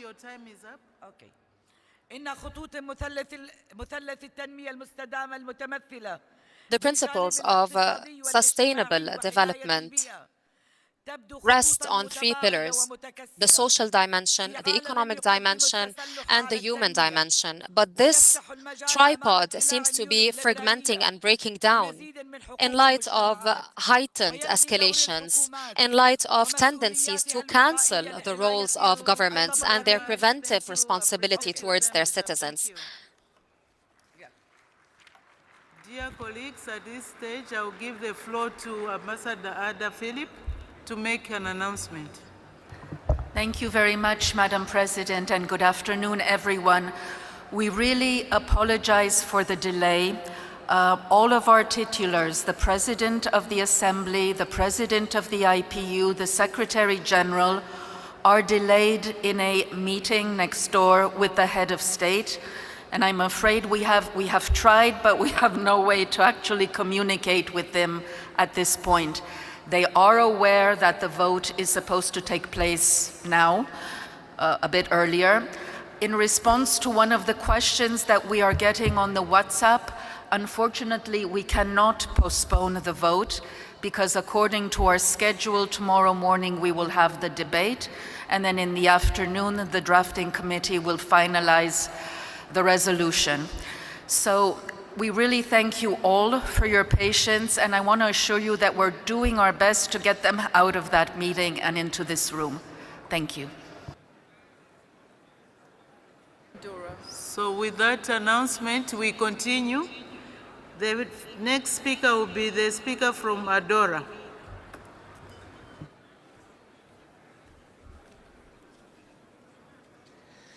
Madame la Présidente, Mesdames et Messieurs parlementaires. Madam President, distinguished parliamentarians, social development and justice are among the key challenges that we all will have to face in the years to come. Ensuring social cohesion in an increasingly polarized and fragmented world will depend on countries' and parliaments' ability to work together and to find agreements to promote the well-being of their peoples. Social cohesion is the cement that binds our communities together, and it's what helps us overcome our differences, strengthening a feeling of common belonging and a feeling of building a better future together. It's also the essential groundwork to build a better future. We need to build sustainable development and economic growth, and we won't be able to do that unless we enhance access to better well-being for all. In Andorra, our government and parliament have always put social cohesion at the very heart of their agenda.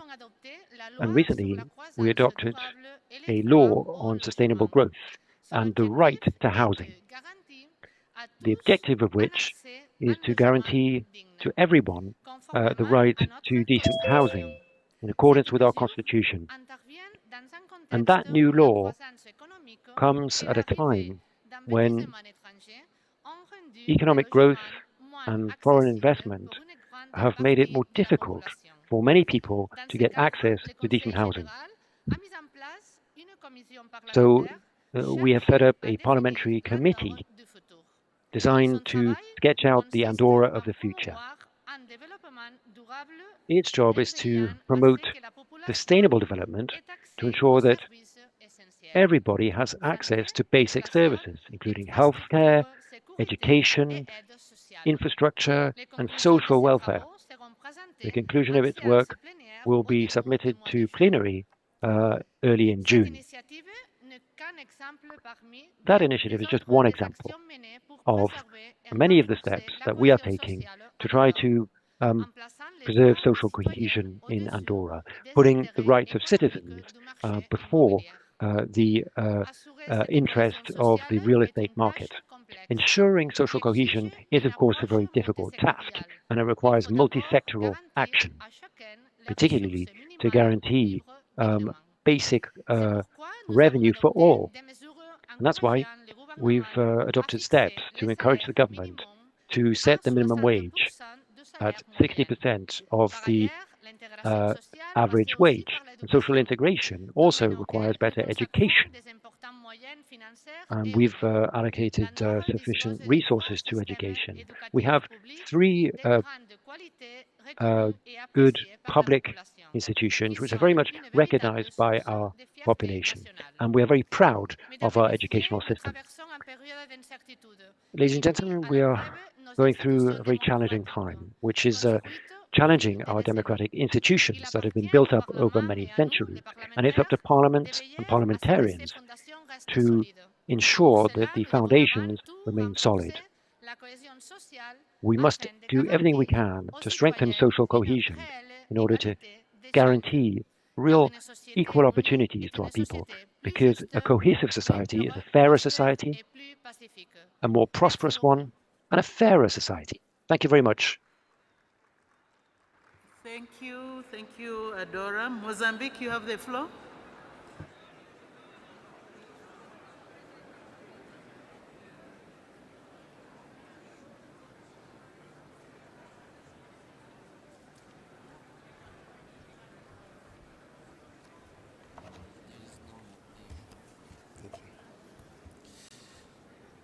Senhora Presidente, Madam Chair, Speakers of Parliament, parliamentarians, Your Excellencies, ladies and gentlemen.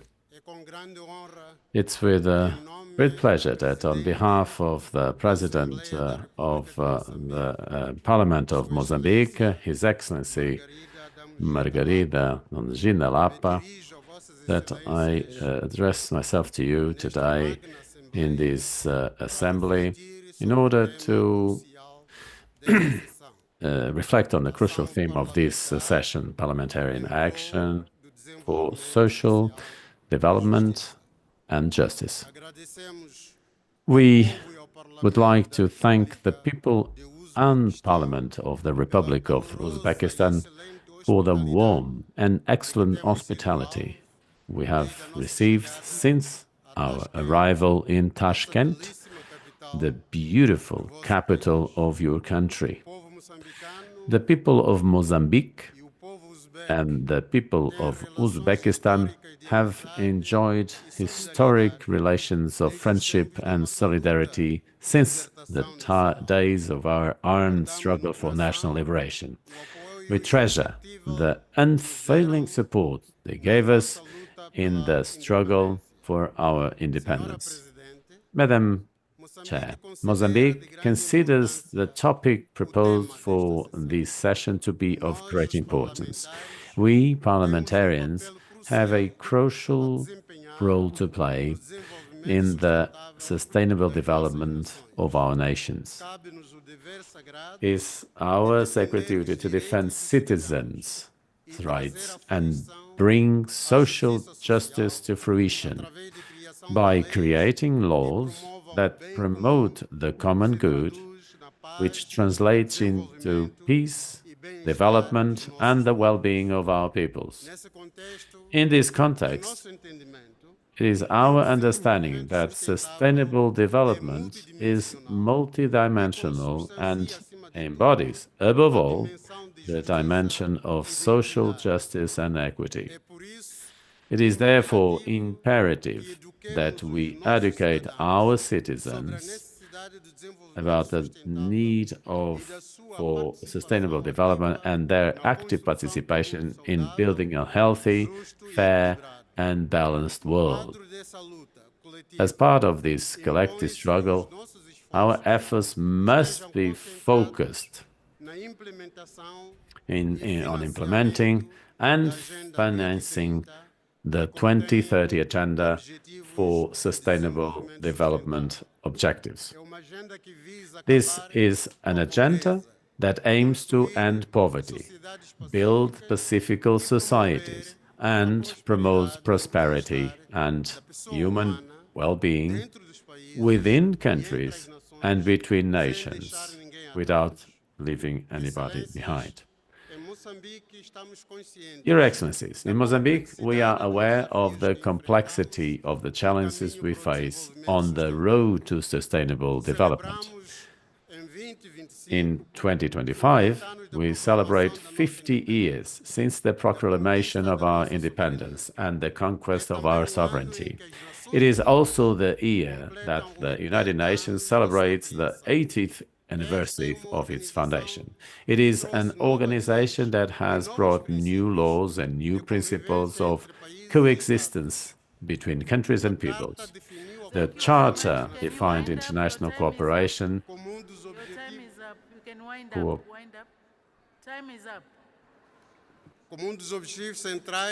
central objectives in solving the world's problems. Thank you very much. Thank you very much, Mozambique.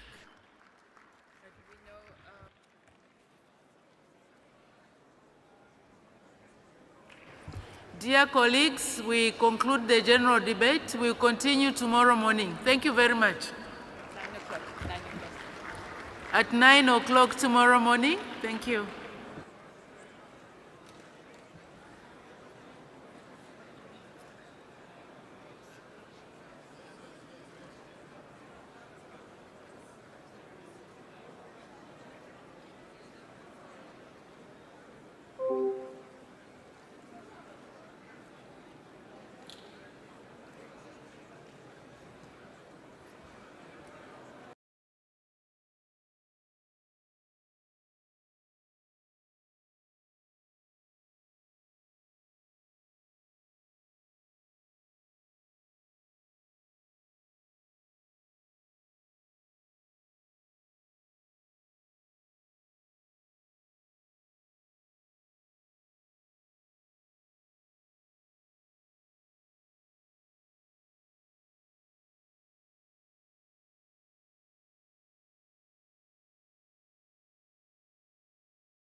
Rev, which has already been distributed and are as follows.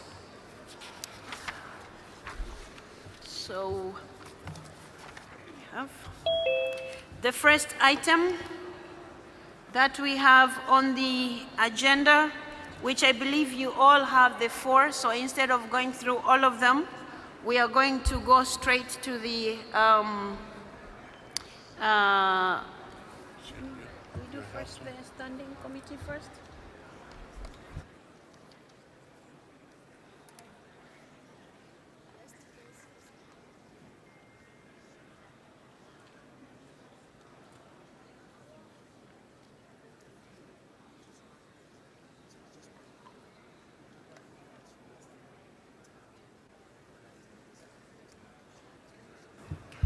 Colleagues, I would like now to take this opportunity, now that you are looking at the items, the four items, I'll take you to the report on the deliberations of the Assembly Steering Committee, which is bestowed with powers to look at the items when they are submitted to the Secretariat.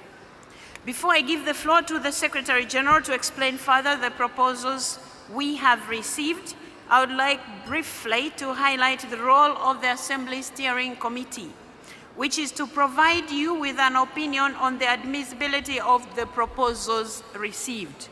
So it is an opinion. This opinion, colleagues, is provided to the Assembly before it takes a decision on the inclusion of an emergency item in accordance with the Assembly Rule number 12. I am highlighting the role of the Steering Committee in view of your calls at the last Assembly, I'm sure most of you will remember, to improve transparency around the process of the emergency items. The Steering Committee met twice to consider the proposal on 6th and 7th April. On 6th April, the committee had before it 4 emergency item proposals and proceeded to review each in accordance with Assembly Rule number 11. Our aim was to ensure that all proposals met the principle and the spirit of Rule 11.2 that states the inclusion of an emergency item must relate to a recent major situation of international concern. The first proposal before us was from Chile, and the committee agreed that the proposal met the criteria of Rule 11.2a. The committee spent some time deliberating the proposal from Thailand and the proposal from Seychelles, supported by the Arab and Africa groups. We felt that while there were elements of both proposals that met the criteria of Rule number 11.2a, the focus of the resolutions could be further refined to align with the spirit of an emergency item. Therefore, the proponents of both proposals were invited to revisit their respective proposals with a view to aligning them with the spirit of Rule 11.2a, that an emergency item must relate to a recent major situation of international concern. The committee was unable to consider the fourth proposal from Israel as it was incomplete at the time. The committee met again this morning on 7th of April and had before it a revised proposal from Thailand and a revised proposal from Seychelles, with the support from the Arab and Africa groups, as well as the completed proposal from Israel. The first proposal before us was on Myanmar, and the committee agreed that a substantial rewrite of the draft resolution had been done. It highlighted the grave humanitarian situation in the aftermath of the earthquake and the urgent need for aid to the people of Myanmar. It was agreed that the resolution met the criteria of an emergency item. Moving on to the proposal from the Seychelles, with the support of the Arab and African groups, the Steering Committee noted the revisions made to the text. Yet, the scope of the proposal was still very broad. covering 4 different items. We especially debated the idea that each topic in the proposal merited to be put forward as an item in its own right. However, as per our rules of procedure, as long as the proposal is not withdrawn by the proponents, it stands as it was put forward. Finally, the committee considered the proposal from Israel and, having received an explanatory memorandum, we agreed the submission was complete. The committee also noted that the language contained in the 2 of the proposals was not aligned with the IPU guidelines to manage the use of abusive language at IPU meetings. I remind you that we define abusive language as defamatory, intolerant, racist, or xenophobic language or expressions that incite hatred. The committee and myself sincerely and strongly encourage all delegations to foster productive exchanges within our organization and urge all participants to remain conscious of employing language that promotes respectful dialogue, mutual respect, and a culture of listening and compromise for the greater good, in line with the organization's core values, mission, and vision. Colleagues, having said that, I will now give the floor to the Secretary General to inform the Assembly about the current situation with regard to the different requests that have been submitted. Mr. Secretary General, you have the floor. Thank you very much, Madam President. I join you in apologizing for the delay in starting this session of the Assembly. Due to circumstances beyond our control, we're indeed very sorry. And I want to use the opportunity now to give you the state of play as we know it now. At the start of this session, we had received, as the President has just said, we had received 4 proposals from different authors for an emergency item on the agenda of the IPU. And we have, as the Secretariat, been able to ascertain that those 4 proposals have been submitted according to the procedure that is provided for in the Assembly rules. The 4 proposals have been published and I believe have been circulated to all of you. And let me just indicate, maybe I will read out the proposals, the 4 proposals, Madam President. We have, and that the list you have in front of you contains the proposals in the order in which we received them in the Secretariat. So the first one we received was from Chile and Peru, advancing global economic cooperation, reducing tariffs and combating protectionism. So that is the first one. The second one is from Indonesia. Just Philippines and Thailand. Okay. Indonesia no longer there. Okay, I understand that this item is now being sponsored by Philippines and Thailand, and it reads parliamentary diplomacy to promote peace and address the humanitarian situation or crisis in Myanmar. The third one in that sequence is being sponsored by the Seychelles, Zimbabwe, Jordan, and Egypt with the support of the Arab group and the African group. The need for urgent action on the recent violation of the ceasefire agreement by Israel in Palestine, the escalating conflicts in the Democratic Republic of Congo and Sudan, and the compounding effects of global warming. The fourth and last proposal we received is from the delegation of Israel. It reads, ending the double standard, calling on the international community to accept refugees from Gaza instead of exploiting them to attack Israel. Madam President, those are the 4 proposals that have been tabled before the Assembly. And you may now wish to invite the Assembly to go on and consider those 4 proposals in the order in which they have been received. Thank you very much. Colleagues, our rules allow for 1 emergency item to be added to the agenda. The Assembly will therefore consider each request and vote on each one. In order to be taken into consideration, a request must receive 2/3 majority of the votes. Moreover, the request that has obtained both the majority and the highest number of positive votes will be added to the agenda.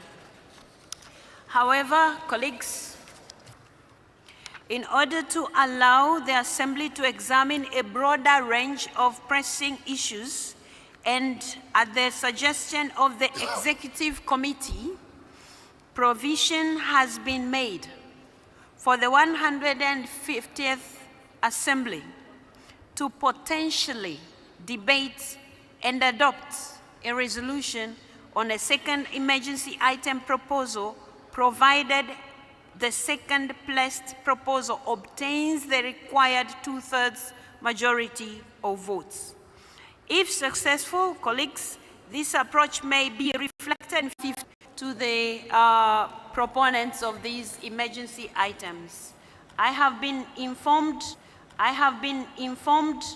what is it? Belgium. And Zimbabwe. Somebody should read those nameplates. I cannot see them. Okay, so we have two hands, sorry.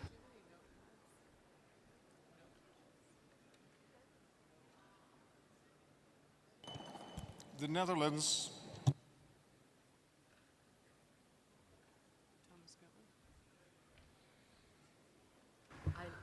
On our right, who has raised them there? Iraq. Okay. Thank you, Iraq. We have seen you. Okay. So, colleagues, I have 4 requests. So I'm going to give the floor to the 4 colleagues, and then we will proceed. So let's begin with Belgium, followed by Zimbabwe. Netherlands will follow. Belgium, please, you have the floor. Thank you. Nigeria was ignored. Thank you, Mrs. President. Nigeria raised her hand. Please put us on the list. Okay, sorry. Nigeria also requested the floor. Okay. Okay, Belgium, please, you have the floor. Thank you, Mrs. President. Dear colleagues, what's happening now is quite strange, if I can say. We had to read the following amendment and the documents of the Assembly under the point 3 emergency item, rules of the Assembly, Rule 14 and Rule 15.3. And there is suggested delete these rules and replace with a new rule, 11.2 bis, as follows. The steering committee shall give its opinion on the admissibility of proposals and propose on an ad hoc procedure for the overall emergency item process for approval by the Assembly. And if you read the justification at the end, there is mentioned or written, as for the adoption of a second emergency item proposal, the Executive Committee agreed that on an experimentary basis, should the second proposal receive the required 2/3 majority, it could be included in the Assembly timetable for a debate and resolution on the subject in question. This approach will be tried at the 150th Assembly without an amendment to statutes and rules. If successful, the practice could then be enshrined in the Assembly rules through an amendment. Dear colleagues, I don't know whether you have trials or experiments in your parliaments or a bureau or an executive committee which can decide to run such experiments. In my country, this is not possible. If you want to change a fundamental rule, which means the Constitution, for example, or special laws, you need a 2/3 majority. And the IPU is also a constitution. The statutes and the rules are like a constitution in a country.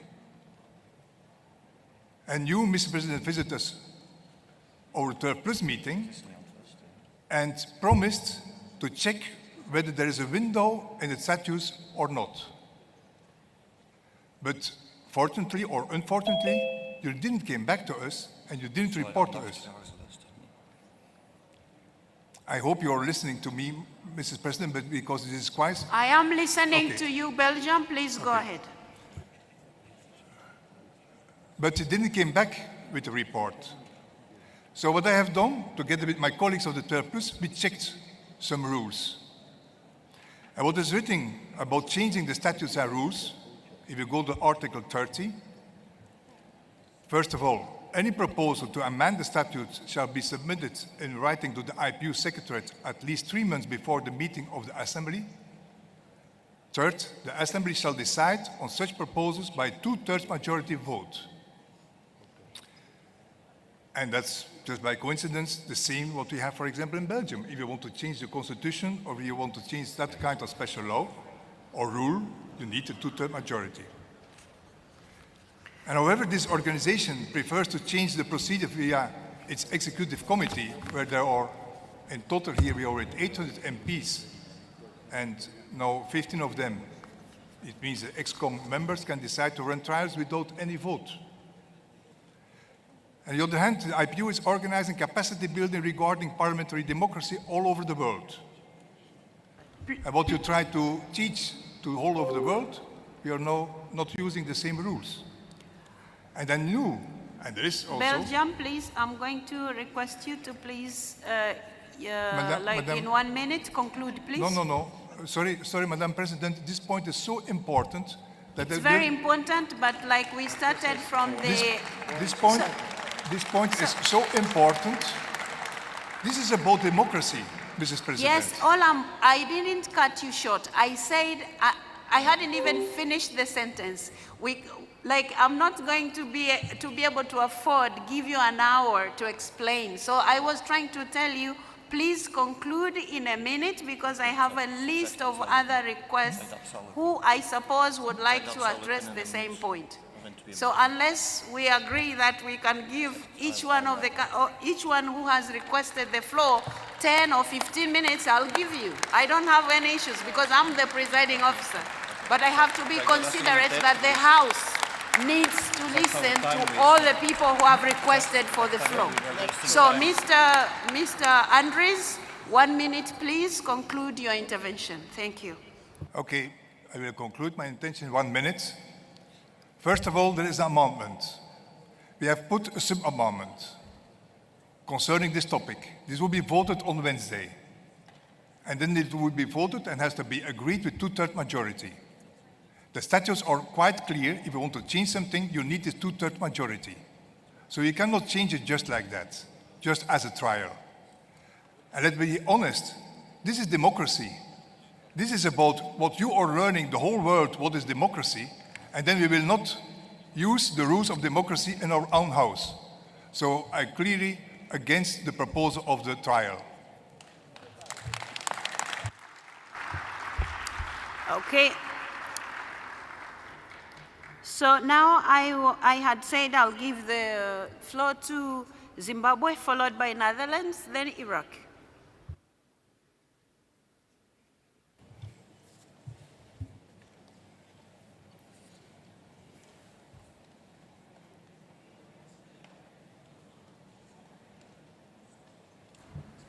Zimbabwe, you have the floor. Thank you very much, Madam President. On the same line with what Belgium has put forward, the existing statutes in terms of rule number 11, read together with number 12, indicate clearly that you deal with only one emergence item.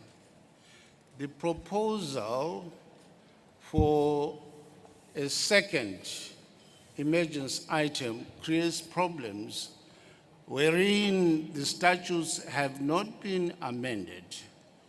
They are simply proposals that have to be put before the Governing Council, and once the Governing Council has agreed to the amendments, including that we should have 2 emergence items, then the proposal that has been made now by the chair will hold fort. But as it is, I do not think that will be procedural, and it will be, in fact, against the statutes as they exist now, before the amendments that are proposed to be placed before the Governing Council, I think, on Wednesday. I so submit, Madam President. Thank you very much. Netherlands, followed by Iraq. Nigeria will follow. Thank you very much, Madam President. In your introductory words to this point, I heard you say provisions have been made to make this experiment happen. I'm very sorry to say, but I think there is no legal basis for this experiment in the statutes and rules of the IPU. Let me quote Article 14 of the statutes of the IPU. Article 14, paragraph 2, I quote, "The Assembly may include one emergency item in its agenda," unquote. In rule number 11, paragraph 2, under B, I quote, "The Assembly may place only one emergency item on its agenda," unquote. So, Madam President, the statutes and rules are extremely clear. There is no possibility whatsoever to include more than only one emergency item in the agenda.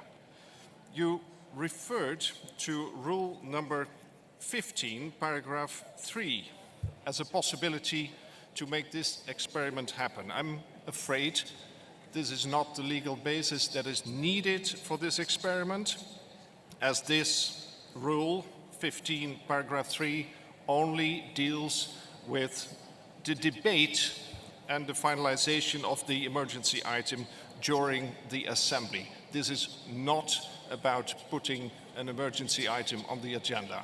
So I underline what Belgium and Zambia had said before, Zimbabwe, excuse me, had said before, this is not a way forward, this is not admissible. Thank you very much. Thank you very much. Iraq, followed by Nigeria. شكرا سيدة الرئيسة. أنا أريد أن أقدم نقطة نظام على ما يتعلق. Thank you, Madam. I have a point of order in terms of the emergency item proposed by Israel. We're talking about an emergency item that runs counter to international law. How can parliamentarians from around the world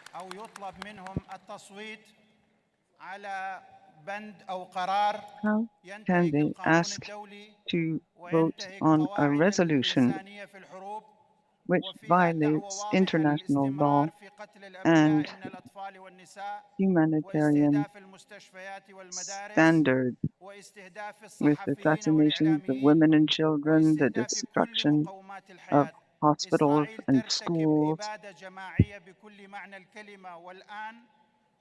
Israel is conducting a genocide, and now it's asking parliaments from around the world to vote to continue this massacre.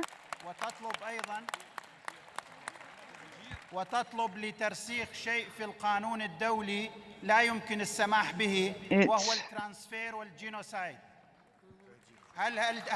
asking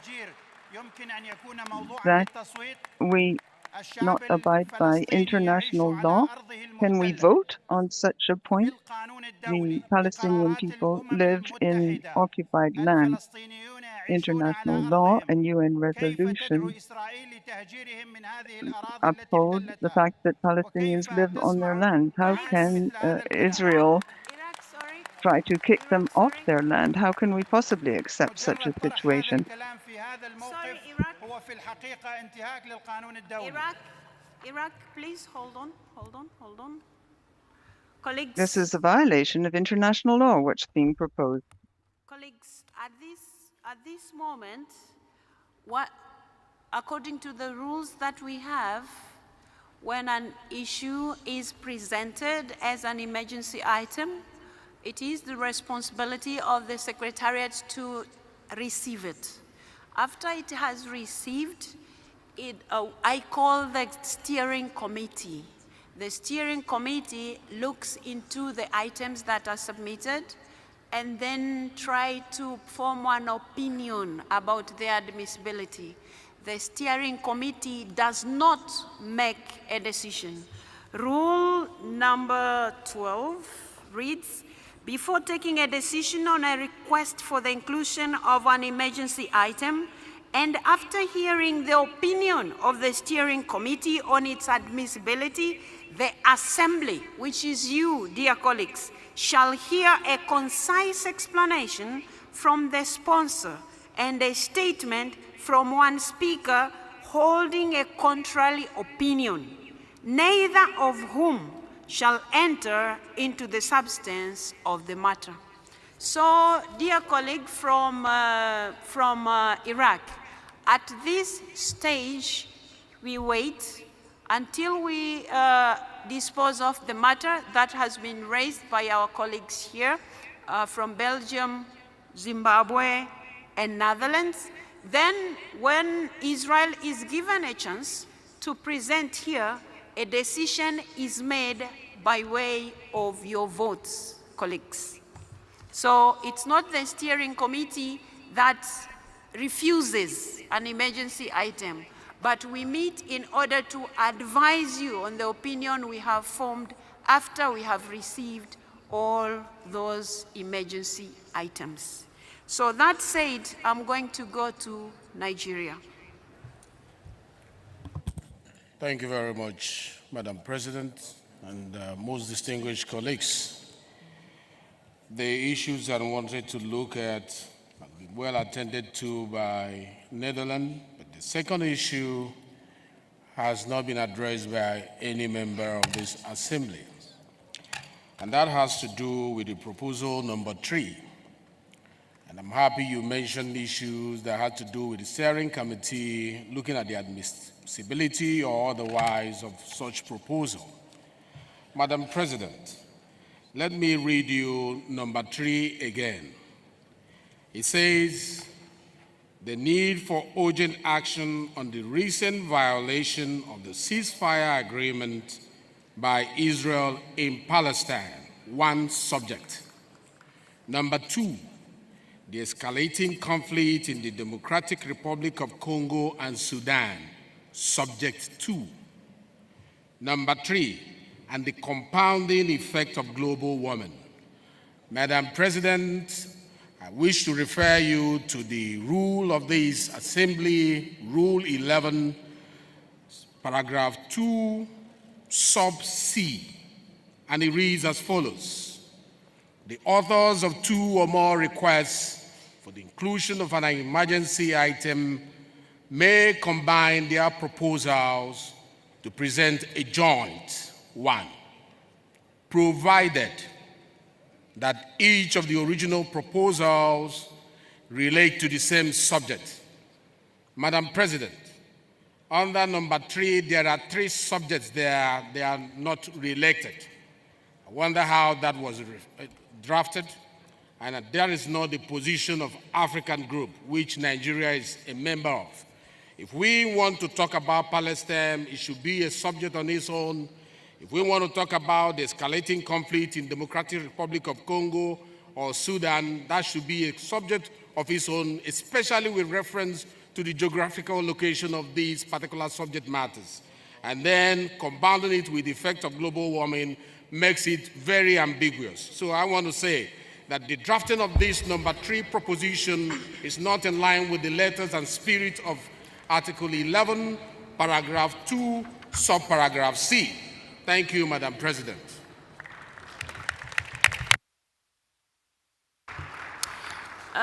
Thank you so much, colleagues, because there are the 3 colleagues who addressed the chair. We are speaking about the same thing. I'm going also to dispose of what Nigeria is talking about. Colleagues, when I was explaining initially, I explained to you what also the steering committee had talked about this particular proposal. And I said the committee spent some deliberating sometime deliberating the proposal from Thailand and the proposal from Seychelles supported by Arab and African groups. We felt that while they were elements of both proposals that met the criteria of rule number 11.2a, the focus of the resolutions could be further refined to align with the spirit of an emergency item. The proponents of both proposals were invited to revisit their respective proposals with a view to aligning them with the spirit of Rule 11.2a, that an emergency item must relate to a recent major situation of the international concern. The committee was unable to consider, so what our Nigerian colleague is saying about item 3 were also the concerns of the steering committee, but as Rule 12 says, we cannot, as steering committee, say no to a particular proposal. When it is presented here by the proponent, it is at that point as the Assembly will now decide to a vote. As to how it has been combined together up to now, we wouldn't know really. The Arab group, the Africa group supporting Thailand and supporting Seychelles, this is what we have so far. So if there was any different opinion in the groupings, that we wouldn't know as the steering committee in the morning, but even now as the chair. But what I have is what was presented to us. I don't know, I don't want to say unfortunately, but I want to say that is what was presented to us. So if there are any changes, they will come after presentation here, and whoever is going to speak against, then a decision will be made by you colleagues. Now, I will go to the issues, to the issue that was raised by Belgium, but at the same time raised by Zimbabwe and Netherlands. Colleagues, I must say the concerns that you have raised in respect of what the rules provide at the moment, you're right and you're correct. The opinion, not of the chair, because I know one of the colleagues said, the chair said it because I am presiding, of which I agree. But this wasn't the decision of the chair. Like I read through, this issue was canvassed upon in the Executive Committee in October 2024. And after that, in December, when we were sending the convocation to you, it was also included in there. And then the Secretariat, I am reliably informed that the Secretariat did not hear anything from October, even to December, even to now when we are meeting here, when as President I go through, I visit the geopolitical groups, then it was raised in the, one of the geopolitical groups, which is the 12+. And like Mr. Andrew said, and he's correct, when I went there, this issue was raised, and I asked my colleague here, Anna, to reach out to the group and inform them the chronology of events. And I am reliably informed that she did so. So we didn't know that, there was still a misunderstanding as it has just been presented here, that the feedback was never given. Anna Phillips reached out, and I think maybe the information wasn't shared, but she reached out and she can confirm I am with her here. But irrespectively, colleagues, I think under the circumstances, much as this issue was canvassed in October in the Executive Committee, in which all the geopolitical groups have representation, but also much as the convocation which was sent to all your parliaments was done in December. The concerns that have been raised by Belgium, by Zimbabwe, and Netherlands, and listening to them, but also seeing the House, how it's responding to the issue that has been proposed, that has been talked upon by them. I am under the impression that the House, irrespective of the fact that this proposal, the proposal to try and canvass on two issues was meant to consider the broader issues that we have in the world at the moment than concentrating on only one. I fully understand, and from the look of things, is that the Assembly is not interested in discussing 2 items. Am I correct? No, well, there are a few of you clapping, a few of you don't seem to clap. So like I said, this issue came up because we have at all times come to these assemblies. There is time we have never come up with any resolution, which is also okay because it's also a decision.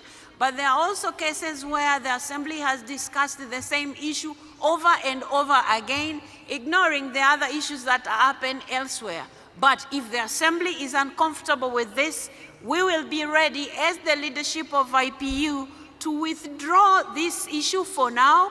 It will be sent to you as required by the statutes, and because we still have the working group on the statutes, it can still come to you at the appropriate time.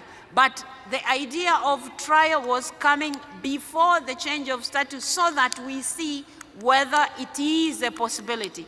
It was not meant to usurp your powers, dear colleagues, dear Assembly of this IPU. It was meant to give broader issues to discuss. And as you know, we are 6 geopolitical groups. We face at times different issues, and some of them don't get the attention of the Assembly. I'll give 1 minute to the Secretary General, and we make a determination about this, then proceed to go to the issues that are at hand. Mr. Secretary General, 1 minute. Thank you very much, Madam President. I think that we have to dispel any misunderstanding here. You may, as the Assembly, decide not to go along with the proposal that has been made by the Executive Committee. That's your prerogative. But it has to be on the basis of a clear understanding of the background and the status of that proposal. It has, I believe, to be clarified that we are not talking of amending the rules of the organization at this stage. So there is no proposal to change the legal framework of the IPU regarding the emergency item. So to all intents and purposes, you can go ahead and have your 1 emergency item adopted at this Assembly or none, as Madam President has said.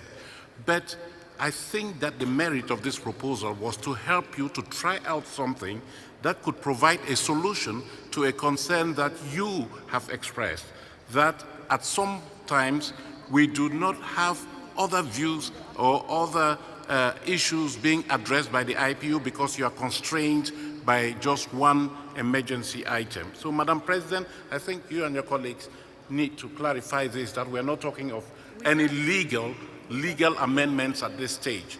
We are just trying out an experiment. You have, the Executive Committee has tried out an experiment. If you don't want that experiment, that is something else. But it should not be on the basis of your understanding that the legal framework is being changed or being tampered with. Thank you. That said, colleagues, I had said I'll give 1 minute to the Secretary General and then we make a determination.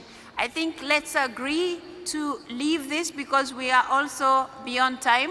So let's go to our process. We will no longer be having 2 items. We will have only 1. Okay? Fine. Yeah, fine. Good. So there we are. Let's go now to our, having clarified that, colleagues, I will now go to give the floor to 1 delegate from each delegation who has proposed an item. And if there is any, I will also give a chance. I will also give a chance to whoever is going to speak against the agenda. We will hear the sponsors of the items and any possible opponents in sequence. So before holding single vote by roll call as per our rules. So just a reminder, speakers should refrain from going into substance as per Rule 12 of the issues involved. They will have a maximum of 3 minutes in which to state their case. So now we will go to the first one, Chile and Peru. Mr. Edwards, Chile. 3 minutes.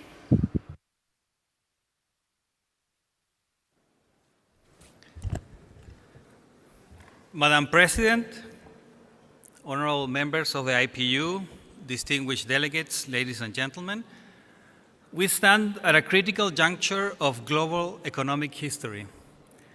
Stock markets across the world are plummeting as of now. What we're experiencing is nothing short of a financial crisis, and behind every index point lost lie jobs, livelihoods, and families are at risk. And I wonder how much poverty and suffering will follow these numbers when transferred to the real economy. That is why I call upon you, my colleagues, to reflect deeply upon the consequences of unilateral and retaliatory tariffs. Protectionism may seem like a shield, but in reality, it is a weapon that too often harms those it claims to defend. Some may believe that this economic downturn, due to these tariffs, will be brief, but history teaches us otherwise. Just one example, let us recall the so-called chicken war of the 60s, a dispute between the US and primarily West Germany over poultry exports that led to the chicken tax on imported light trucks. The effects of those taxes lingered for decades. Let me offer another example. In 2018, an administration imposed tariffs on imported washing machines. Predictably, the price of the imports rose, but so did the local ones, as producers capitalized on reduced competition. What was the result? Consumers paid an additional $1.5 billion. The numbers of jobs created fewer than 2,000. That means that each new job costs consumers over $840,000 a year, a self-inflicted wound, as unnecessary as it was avoidable. Distinguished delegates, this is not just economic mismanagement. It is an abandonment of the very principles that have lifted over 1 billion people out of poverty since the 90s. Principles rooted in open markets, cooperation, and the free flow of goods and ideas. Protectionism does not provide a sustainable solution. It drives up prices, it feeds inflation, it fuels uncertainty, and increases the risk of global recession. Worst of all, it hits developing nations the hardest, widening inequality and deepening hardship. Let us instead reaffirm our commitment to a multilateral trade system, one that is transparent, fair, and inclusive. A system that does not pit against a nation against each other, but bring us together in mutual prosperity. I urge you to support the advancement of global economic cooperation, Time is to up, stand Mr. together Edwards. for tariff reduction, and speak out clearly and firmly against protectionism. Mr. Edwards, The moment time demands is up. courage, let us rise to it. Thank you. Thank you so much. Okay, is there any delegate that would like to go against that motion? I don't see any. Thank you very much. So I'm going to call now Indonesia, Philippines, and Thailand. Whoever is chosen to do that. Yes, this one. Yes. Thailand is going to do on behalf of the rest. So Mr. Subsang, please, you have the floor. 3 minutes.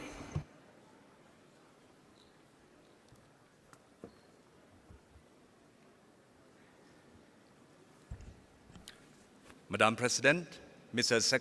Secretary General, distinguished colleagues, I have a secret to tell you. Before I enter into this room, I almost lost my strength because, very difficult to find supporter outside of this room. When I talk about Myanmar, people ask me, where's Myanmar? It has seemed to me like it's been forgotten for long. When talk about humanitarian crisis, very difficult and challenging.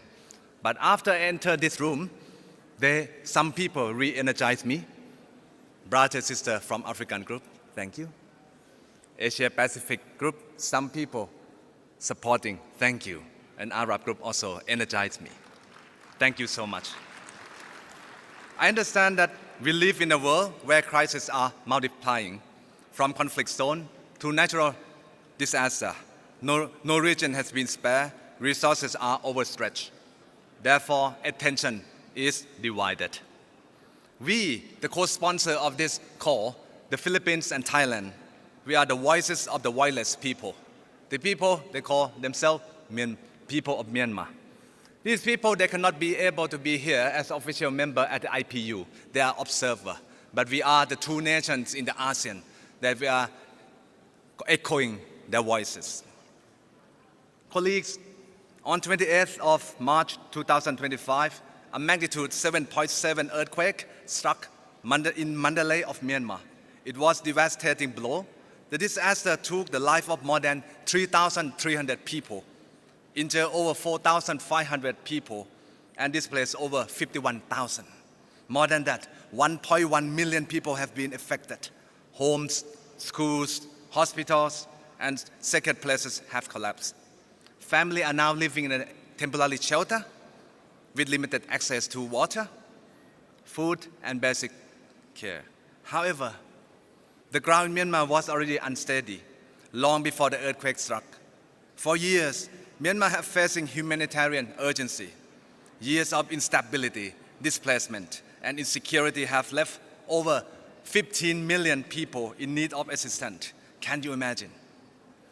Despite announcement of ceasefire after the earthquake, airstrike and bombardments have continued, particularly in areas most of needs of humanitarian access. Relief is too often delayed, restricted, or out of reach. This is what we call the humanitarian crisis on top of one. But this is precisely why we must not look away. The people of Myanmar are not asking for special treatment. They are asking to receive unhindered, equal, and timely humanitarian assistance. Like every crisis in the world needs, they need coordination that works, access that reaches, relief that heals. That's why I present this emergency item together with colleagues from the Philippines. Despite the outcome if that resolution will be adopted, we believe that bringing Myanmar's crisis to this assembly is already meaningful. You know why? Because the people of Myanmar are listening. There are more than 50 million people listening to us here. I'm asking not for more, but for humanity and humanitarian. Thank you. Thank you very much. Thank you. Madam President. Do we have any, sorry? Madam President, may I be recognized? Philippines, please. Sorry, who is it? Madam President. Philippines, unless you are objecting, we don't provide for somebody who is, but you can't even be objecting. You are a member of this, so he has spoken on your behalf. Madam President, thank you very much. The Philippines. No, Philippines, hold on. I have recognized you. I didn't know what your issue is. You're part of the sponsors of this motion, and he has exhausted the 3 minutes, which are usually allocated. So unless you want to withdraw and say, I'm no longer part of it, I want to go against it, then I'll give you the floor. Are you going against the motion? No, I am not against it. We are just going to support. Then thank you very much if you're supporting. So colleagues, I'm going to now call on Ms. Ajagub from Jordan. I'm here. And they are going to share with Seychelles, but you have 3 minutes in total. You have 3 minutes in total. Thank you.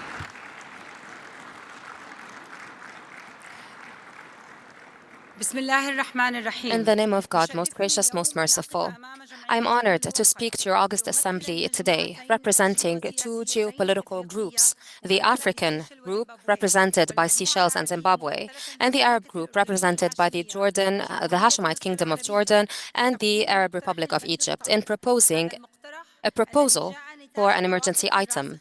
It is the fruit of a long-standing and unwavering consensus between peoples that share the same affliction, the affliction of occupation, the affliction of injustice, and the affliction of a world that is ruthless towards the most vulnerable. For over 76 years now, Palestine has been deprived of justice. A whole people has a right to self-determination, but this right is being violated in light of an illegal occupation in a scenery that is completely devoid of any respect of international law and international humanitarian law. There is a genocide being perpetrated, a siege that is blocking food and medication, bombing campaigns targeting civilians, hospitals and schools, starvation that is being weaponized as a war weapon.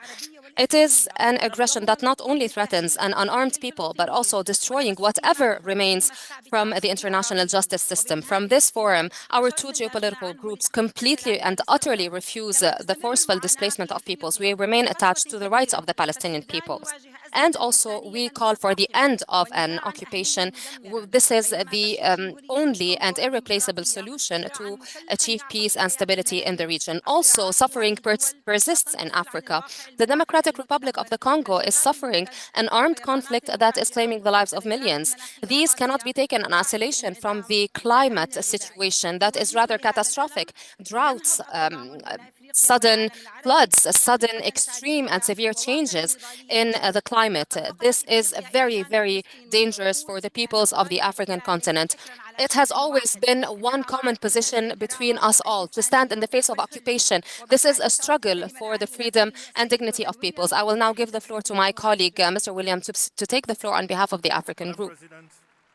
Ladies and gentlemen, we do not present this proposal in search of comforting words, but to mobilize international cooperation in line with the IPU's fundamental principles and the goals of the 230 Sustainable Development Agenda, of which only 17% has been achieved. We call through this proposal for strengthening international parliamentary diplomacy to uphold multilateralism, peace, and international security, enhancing climate response, and submitting more ambitious national contributions to limit global warming now that we have surpassed 1.5 degrees, compounding the vulnerabilities of the vulnerable, further notably the SIDS and conflicting war zones, scaling up international mediation efforts in Palestine, Sudan, and the Democratic Republic of Congo, and working towards sustainable dialogue that encourage peace and justice, mobilize IPU resources to address crises in these countries. Mr. Waven, time is up. This proposal is not momentary action, but call to awaken the conscience of the global parliament community. Thank you. Madam President, I thank you. Thank you. Thank you. Colleagues, do we have any opposer? None? Israel, you have 2 minutes to oppose. Thank you, Madam President. This resolution is not about peace, it's political theater. Yes, there are tragic conflicts and... Madam President, I ask that you safeguard my right to respond.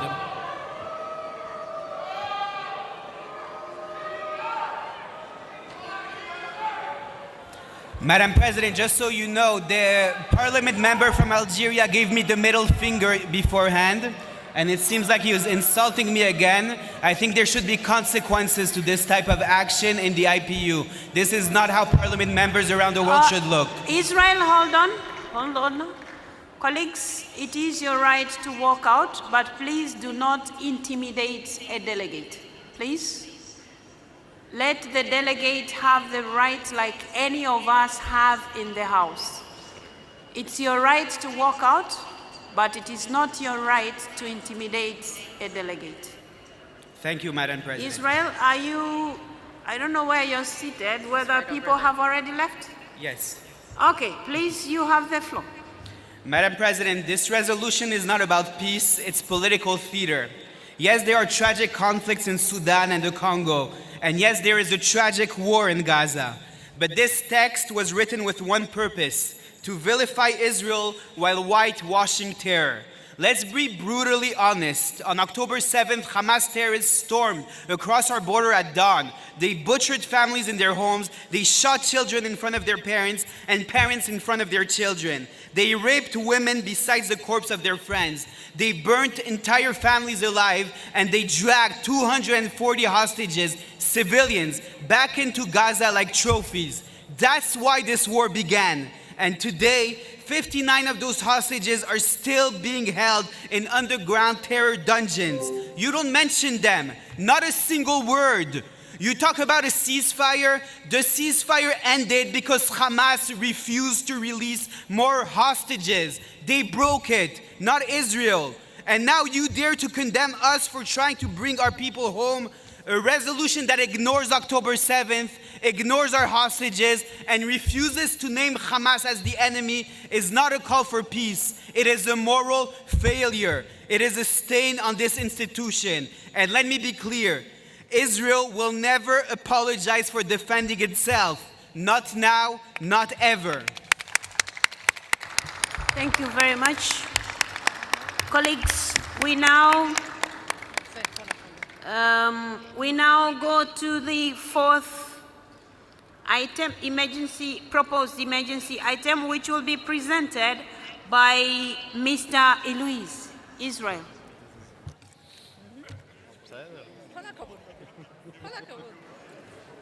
Will you send the video to me in this number? No problem. The video you just did? Okay, no problem. Madam President, Secretary General, colleagues, I rise today not just to present a resolution, but to issue an indictment. I accuse the international community of moral bankruptcy. I accuse governments around the world of weaponizing Palestinian suffering to attack Israel while abandoning the very people they claim to care about. You demand that Israel fight terrorists who hide behind civilians without a single civilian casualty, yet you refuse to lift a finger to remove those civilians from harm's way. You've closed your borders. You've slammed shut your gates. You trap Gaza's civilians inside a war zone, and then you dare to blame Israel for every casualty.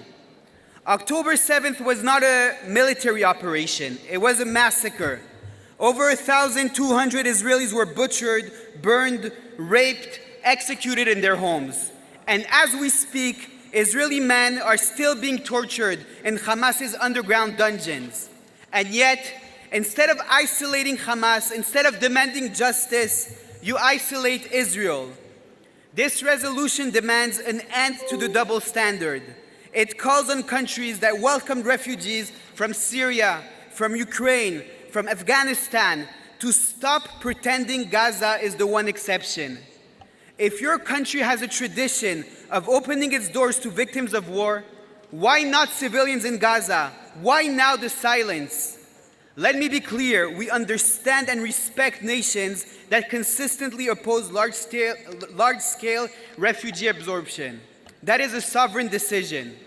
But we will not accept the hypocrisy of those who take in refugees from every other conflict except for this one, because doing so would deny them the political weapon of Palestinian suffering. Let's be honest, the refusal of regional states like Egypt and Jordan to take in even a single refugee from Gaza is not policy, it is strategy. Keep the civilians trapped, let the casualties mount, then go on TV and call Israel the criminal. And the world plays along. This is not humanitarianism, this is complicity. You are enabling Hamas. You are preserving their human shield strategy. You are protecting their war machine with your silence and inaction.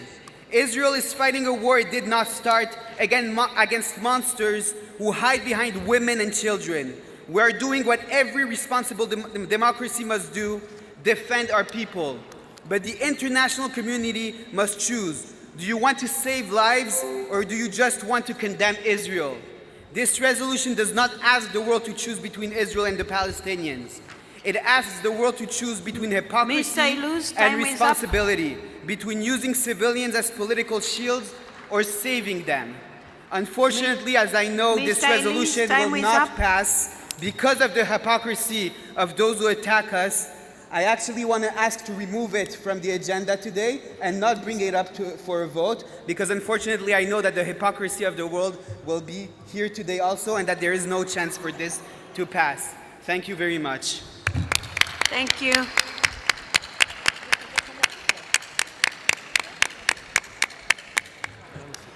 Colleagues, Israel has withdrawn its motion, and so there will be no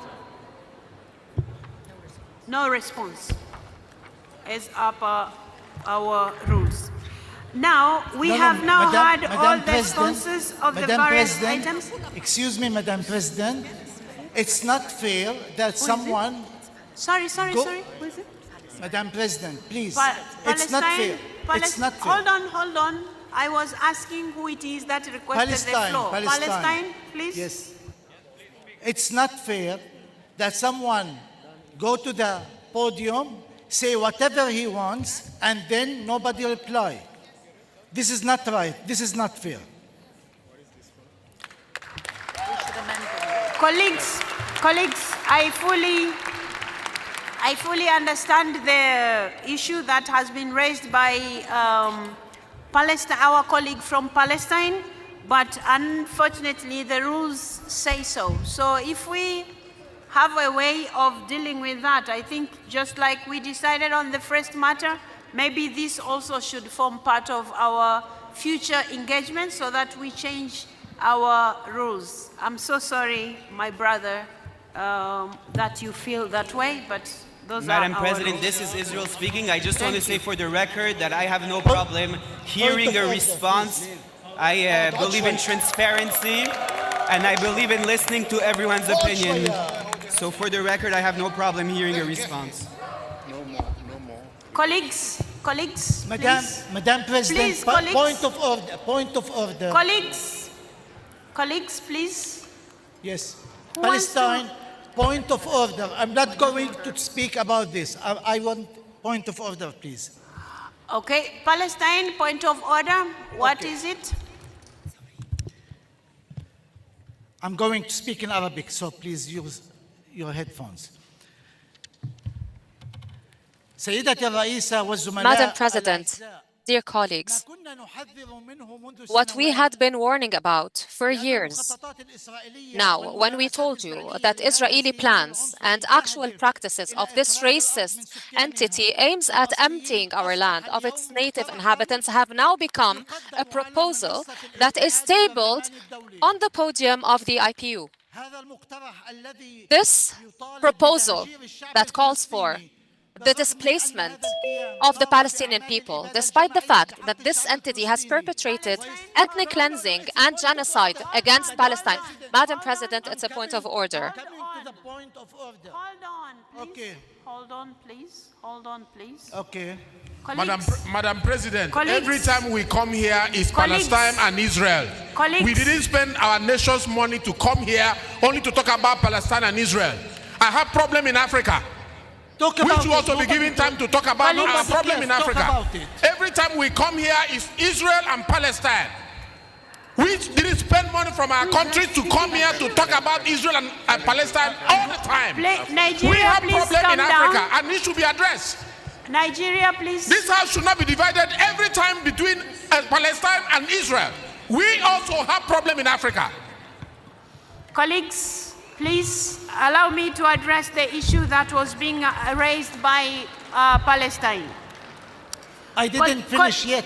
Sorry, one sentence. Palestine, I want to... the point of order is good. Palestine, you hadn't finished. I'm sorry I had to cut you short. It's because you're responding to something that has been withdrawn.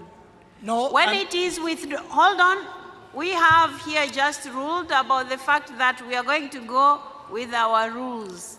I've been advised that the rules say if an emergency item has been withdrawn, there is nobody who can speak against it because it doesn't exist.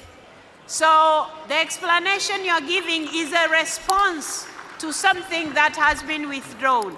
And colleagues, I try to use the rules as they are, because if I do that, then it means next time somebody else brings a motion, I have to do the same. So it is not a point of order because it is referring to something that doesn't exist. In our rules, do we have anything, our rules and status, that the IPU can discuss the displacement of a nation from its own land? Is that the case in our rules and status? If yes, then shame on us all, because then we are going to discuss displacement of people. Palestine, I hear you. I hear you and I sympathize with you. The problem is our rules as they stand now. I cannot give you the floor to respond to what does not exist. That's the only problem. So I'm talking about rules and status of the IPU. I'm sorry, I can't do anything else apart from that. And from what Nigeria, I think, just addressed us, but there's nothing that the chair would like to respond to. So, colleagues, we have had all the sponsors of the various items. We will now proceed to the roll call vote. I'm now going to ask the Secretary General to explain to us briefly the procedure. Thank you, Madam President. Thank you. As I understand it, we now have 3 proposals before the Assembly.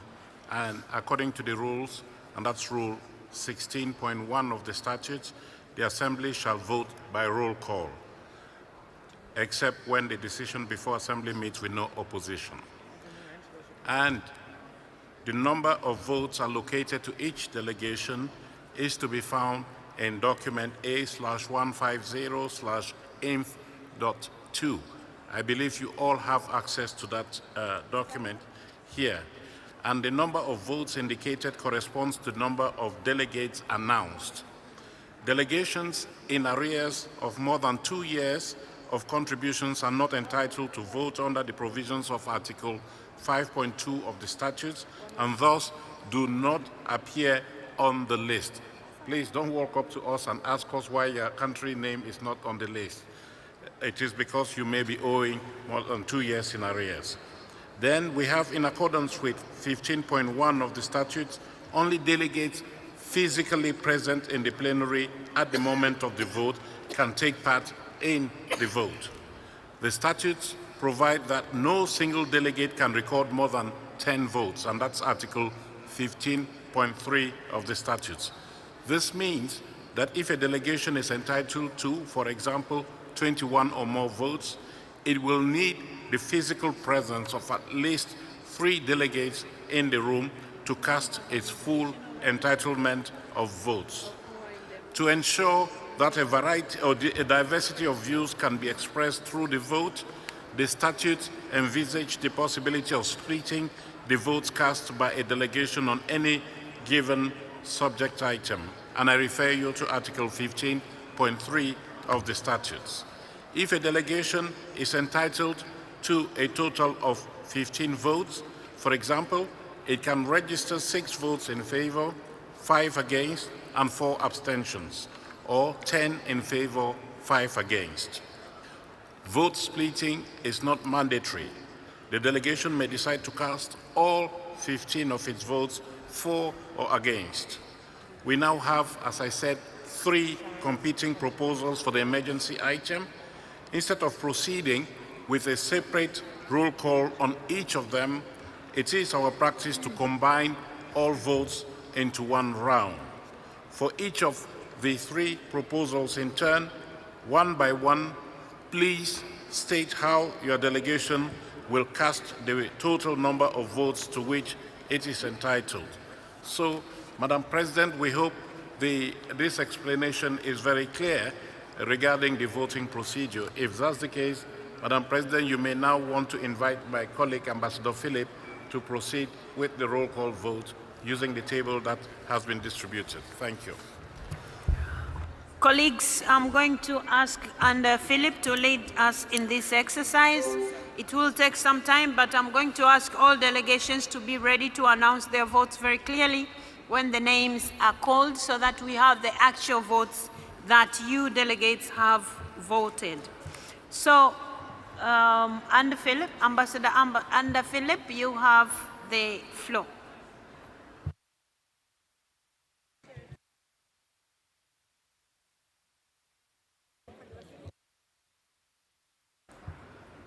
Can the technician please put on the microphone? She's going to use the podium. Okay, we have it going.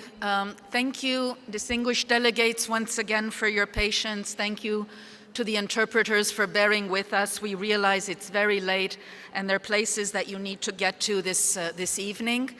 We will try to conduct this as quickly as possible. The Secretary General has explained the voting procedure. I will be calling each one of the 3 proposals one by one, and for each proposal you will be asked to cast the full allocation of your votes. Please speak clearly into the microphone so I do not have to repeat for my colleagues, and as you know, we're having some difficulties with the sound system. So thank you for your help. We begin with Ukraine. Ukraine, you have 15 votes. Yeah. The proposal on tariffs, please. All abstained. Proposal on Myanmar. 15 in favor. Proposal on conflict and global warming. All abstained. Thank you. United Arab Emirates.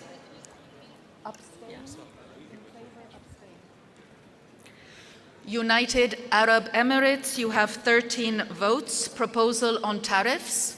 مع 13 مع. With, 13 with, or in favor, 13 in favor. 13 in favor. 13 in favor. Proposal on Myanmar. Abstain. Abstention. Abstain. Proposal on conflict and global warming. 13 with. 13 in favor. Thank you. United Kingdom, 18 votes. Proposal on tariffs. 18 in favor. Proposal on Myanmar. 18 in favor. Proposal on conflict and global warming. 18 against. Thank you. Tanzania, you have 18 votes. Proposal on tariffs. 18 against. Proposal on Myanmar. 18 against. Conflict and global warming. 18 in favor. Uruguay, you have 11 votes. Proposal on tariffs. 11 abstained. Myanmar. 11 abstained. Conflict and global warming. 11 abstained. Thank you. Uzbekistan, Vietnam, Zambia. Zambia, you have 14 votes. Proposal on tariffs. 14 against. Proposal on Myanmar. 14 against. Conflict and global warming. 14 for that one. Zimbabwe. In favor of the global warming. Thank you. Zimbabwe, you have 13 votes. Proposal on tariffs. No vote. No. Against. Proposal on Myanmar. No. Conflict and global warming. Yes. Thank you, Mr. Speaker. Albania. Algeria, 16 votes. Proposal on tariffs. 16 contre. Proposal on Myanmar. 16 contre. Proposal on conflict and global warming. 16 pour. Thank you. Andorra, you have 10 votes. Proposal on tariffs. 10 points à faveur. Proposal on Myanmar. 10 points à faveur. Conflict and global warming. 5 points en contre, 5 points en abstention. Merci. Thank you. Angola, 15 votes. Proposal on tariffs. 15 against. Proposal on Myanmar. Against. Conflict and global warming. 15 in favor. Thank you. Armenia, 11 votes. Proposal on tariffs. 11 abstain. Proposal on Myanmar. 11 in favor. conflict and global warming. 7 in favor, 4 abstain. Thank you. Australia, 14 votes. Proposal on tariffs. 4. Proposal on Myanmar. 4. Conflict and global warming. Against. Thank you. Austria, 12 votes. Proposal on tariffs. 12 votes in favor. Proposal on Myanmar. 12 votes in favor. Conflict and global warming. 12 votes against. Thank you. Azerbaijan, 13 votes. Proposal on tariffs. Absent. Bahamas, Bahrain, you have 11 votes. Proposal on tariffs. Against. Proposal on Myanmar. Against. Conflict and global warming. In favor. Thank you. Belarus, you have 12 votes. Proposal on tariffs. 12 votes against. Proposal on Myanmar. 12 votes against. Conflict and global warming. 12 votes in favor. Thank you. Belgium, 13 votes. Proposal on tariffs. 13 votes in favor. Proposal on Myanmar. 13 votes in favor. Conflict and global warming. 13 votes against. Thank you. Bhutan. Bhutan, you have 10 votes. Proposal on tariffs. 10 votes abstain. Proposal on Myanmar. 5 votes in favor, 5 abstain. Conflict and global warming. 5 votes in favor, 5 abstain. Thank you. Bosnia and Herzegovina, proposal on tariffs. Absent. Botswana. Botswana, 11 votes. Proposal on tariffs. Proposal on tariffs, 11 votes in favor. Myanmar. Abstain. Conflict and global warming. 11 votes in favor. Thank you. Brazil, 22 votes. Proposal on tariffs. 22 favor. I'm told that there are 2 parliamentarians in the room. You have 20 votes. So 20 in favor. Yes. Proposal on Myanmar. Abstention. Conflict and global warming. Abstention. Thank you. Bulgaria, 10 votes. Burkina Faso. Burkina Faso, you have 14 votes. Proposal on tariffs. 14 contre. Proposal on Myanmar. 14 contre. Proposal on conflict and global warming. 14 pour. Burundi, 1 MP, you have 10 votes. Proposal on tariffs. Abstention. Can you try your microphone again? 10 abstention. Okay, it's Abstention. working now. Myanmar. Abstention. Conflict and global warming. Abstention. Thank you. Cambodia, 13 votes. Proposal on tariffs. Abstain. Proposal on Myanmar. 13 in favor. Conflict and global warming. Abstain. Cameroon, 14 votes. Proposal on tariffs. Do we have Cameroon? Absent. Canada,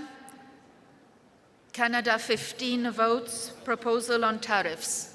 15 in favor. Proposal on Myanmar. 15 in favor. Conflict and global warming. 15 against. Thank you. Chad, 13 votes. Proposal on tariffs. Abstain. Proposal on Myanmar. Abstain. Conflict and global warming. Abstain. Thank you. Chile, 13 votes. Proposal on tariffs. 13 a favor. Myanmar, 6 a favor, 6 en contra, una abstención. conflict and global warming, 6 a favor, 6 en contra, una abstención. thank you. China, 23 votes, proposal on tariffs. 23 in favor, Proposal on Myanmar. 15 in favor, 5 abstention, 3 against. Conflict and global warming. 20 in favor, 3 abstention. Thank you. Côte d'Ivoire, 15 votes, proposal on tariffs. Absent. Croatia, Cyprus, 11 votes, proposal on tariffs, please. 11 in favor. Proposal on Myanmar. 11 in favor. Proposal on conflict and global warming. 11 abstain. Thank you. Czechia, you have 13 votes, proposal on tariffs. 13 votes in favor. Myanmar, 13 votes in favor. conflict and global warming. 13 votes against. Thank you. Democratic People's Republic of Korea, you have 14 votes absent. DRC, Democratic Republic of the Congo, 20 votes, proposal on tariffs. Proposition sur les droits des douanes, abstention. Proposal on Myanmar. Abstention aussi. Conflict and global warming. 20 points. 20 pour. Thank you. C'est noté. Denmark, 12 votes, proposal on tariffs. 12 votes against. Proposal on Myanmar. 12 votes in favor. Proposal on conflict and global warming. 12 votes against. Thank you. Djibouti, 11 votes, proposal on tariffs. 11 points contre. Myanmar, 11 points contre. conflict and global warming. 11 points pour. Thank you. Dominican Republic, 8 votes, absent. Ecuador, Egypt, 20 votes, proposal on tariffs. All votes against. Proposal on Myanmar. Against, all votes. Conflict and global warming. In favor, all votes. Noted, thank you. Equatorial Guinea, 11 votes, proposal on tariffs. Sí. Para el primer caso, 8 a favor y 3 abstenciones. Proposal on Myanmar. 5 a favor y 6 abstenciones. Conflict and global warming. 11 a favor. Thank you. Estonia, you have 11 votes, proposal on tariffs. 6 votes in favor, 5 votes against. Myanmar, 11 votes in favor, conflict and global warming. 11 votes against. Thank you. Eswatini, 11 votes, proposal on tariffs, no. Ethiopia, 20 votes, proposal on tariffs. Fiji, 10 votes, proposal on tariffs. 10 in favor. Myanmar, 10 in favor. conflict and global warming. 10 abstain. Thank you. Finland, 12 votes, proposal on tariffs. 12 against. Proposal on Myanmar, 12 in favor. conflict and global warming. 12 against. Thank you. France, 18 votes, proposal on tariffs.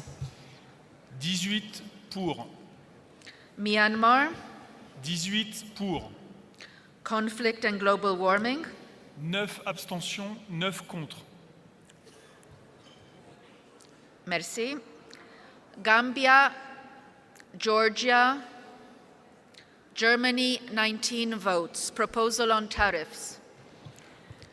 19 votes for it. Proposal on Myanmar. All votes for the proposal. In favor. Proposal on conflict and global warming. 19 votes against. Thank you. Ghana, Ghana, no. Greece, Guyana, Hungary. Hungary, you have 12 votes. Proposal on tariffs. 12 against. Proposal on Myanmar. 12 in favor. Proposal on conflict and global warming. 8 against, 4 abstention. 8 against, 4 abstentions.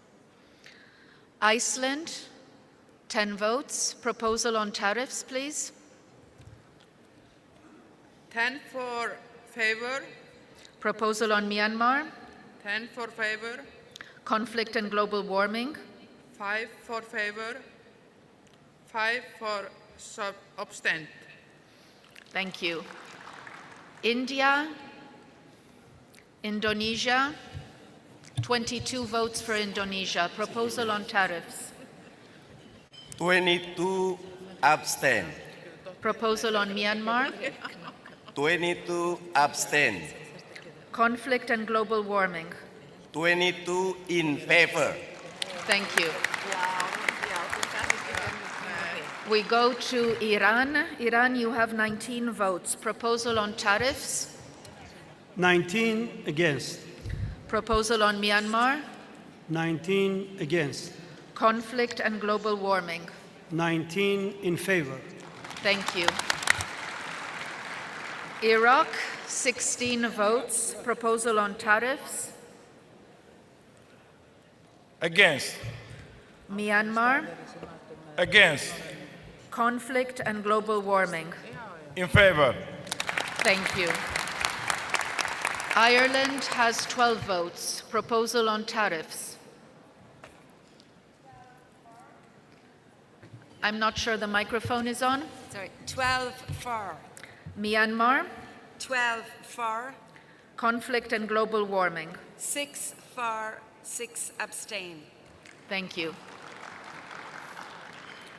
Israel, you have 12 votes. Proposal on tariffs. Abstain.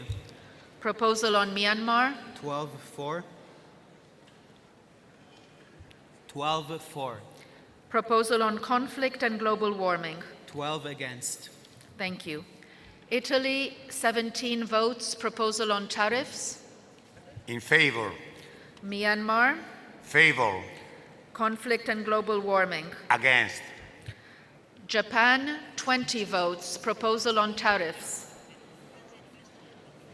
20 in favor. Myanmar. 20 in favor. Conflict and global warming. 20 abstention. Thank you. Jordan, 13 votes. Proposal on tariffs. Against. Myanmar. Against. Conflict and global warming. In favor. Thank you. Kazakhstan has 14 votes. Kenya. Do we have Kenya? Kyrgyzstan. Laos. Latvia. Latvia, you have 11 votes. Proposal on tariffs. Latvia, 11 votes for, in favor. Myanmar. 11 votes in favor. Conflict and global warming. 11 votes against. Thank you. We move to Libya. Lithuania, you have 11 votes. Proposal on tariffs.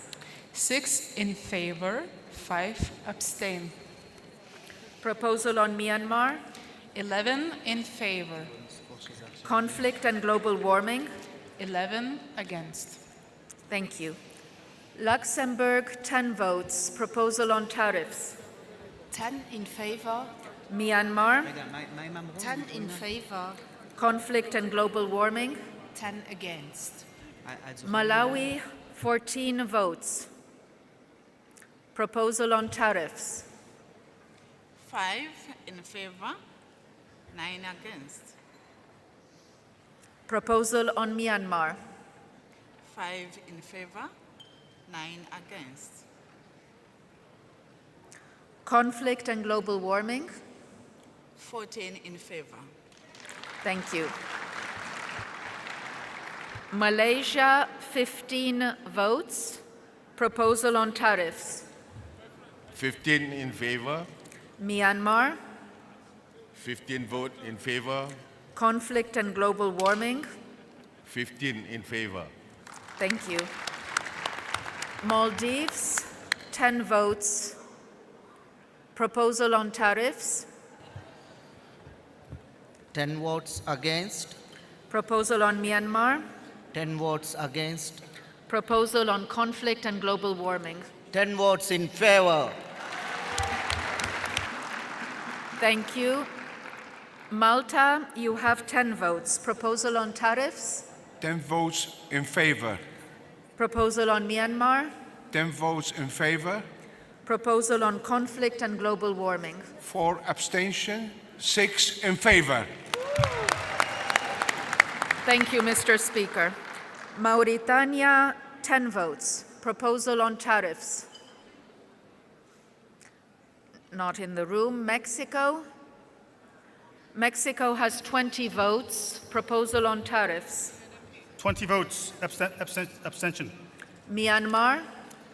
20 votes in favor. Conflict and global warming. 20 votes, abstention. Thank you. Monaco, 10 votes. Proposal on tariffs.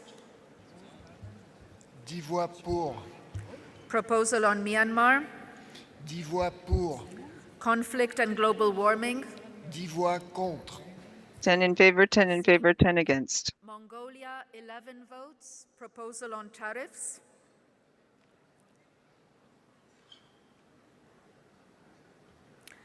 Montenegro, 10 votes. Proposal on tariffs.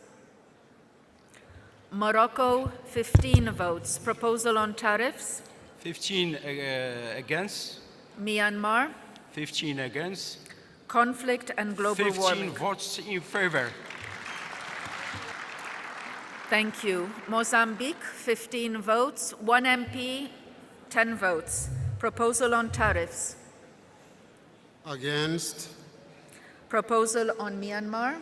Against. Conflict and global warming. In favor. Thank you. Namibia, 11 votes. Just a second.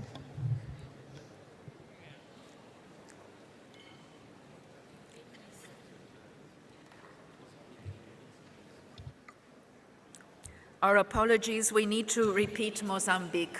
Can you repeat Mozambique, please, your votes on tariffs? Against. Proposal on Myanmar. Against. Conflict and global warming. In favor. Thank you. Yeah. Namibia, 11 votes. Proposal on tariffs. 11 against. Proposal on Myanmar. 11 abstain. Conflict and global warming. 11 in favor. Thank you. Nepal, 14 votes. Proposal, no. Netherlands, 13 votes. Proposal on tariffs. 8 in favor, 5 against. Proposal on Myanmar. 13 in favor. Proposal on conflict and global warming. 13 against. Noted, thank you. New Zealand, 12 votes. Proposal on tariffs. 12 votes in favour. Myanmar. 12 votes in favour. Conflict and global warming. 12 votes against. Thank you. Nigeria, 22 votes. Nigeria, proposal on tariffs. On tariff, 22 vote abstain. Proposal on Myanmar. 22 vote for. Conflict and global warming. 22 vote against. Thank you. Norway, 12 votes. Proposal on tariffs. 12 votes abstain. Myanmar, 12 votes in favor. conflict and global warming. 12 votes against. Thank you. Oman, 12 votes. Proposal on tariffs. 12 votes against. Proposal on Myanmar. 12 votes against. Conflict and global warming. 12 votes in favor. Thank you. Pakistan has 22 votes. Proposal on tariffs. 22 all against. Proposal on Myanmar. 22 all against. Conflict and global warming. 22 all in favor.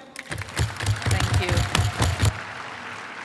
Palestine, 12 votes. Proposal on tariffs. All against. Proposal on Myanmar. All against. Conflict and global warming. All in favor. Thank you. Paraguay, 12 votes. Proposal on tariffs. 12 votos, abstención. Myanmar. 12 votos, abstención. 12 abstentions again. 12 votos en contra.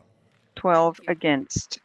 Peru, 15 votes. Proposal on tariffs. A favor. In Myanmar. favor. A favor. In favor. Conflict and global warming. A favor. In favor. Philippines, 10 votes. Proposal on tariffs. 10 votes abstain. Myanmar.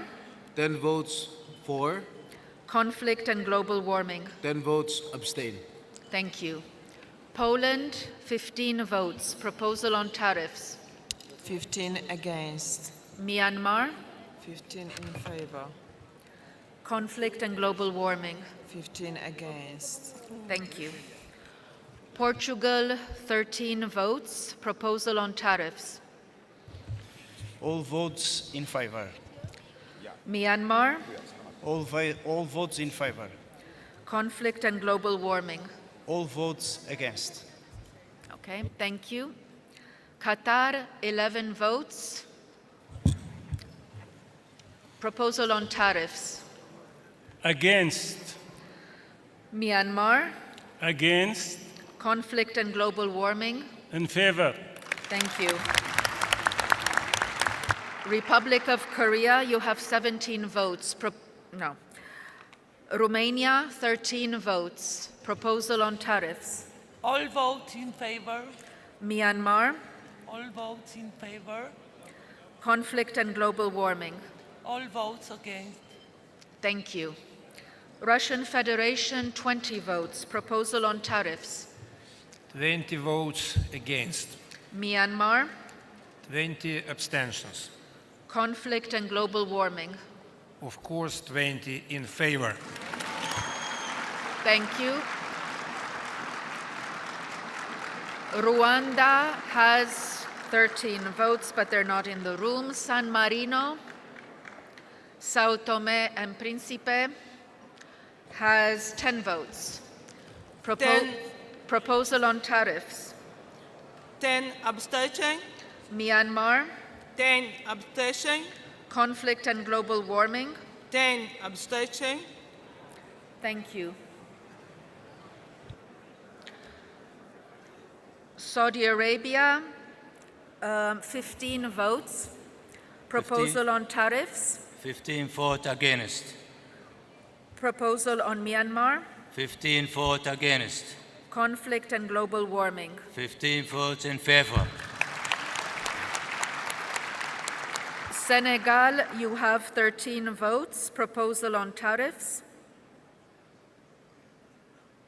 Absent. Serbia. Seychelles. 10 votes. Proposal on tariffs. Against. Proposal on Myanmar. Against. Proposal on conflict and global warming. In favor. Okay. I'm now passing to the last half page. I just want to make a correction. I understand that from Portugal, there was only one MP. So those votes that were cast need to be assigned 10 votes.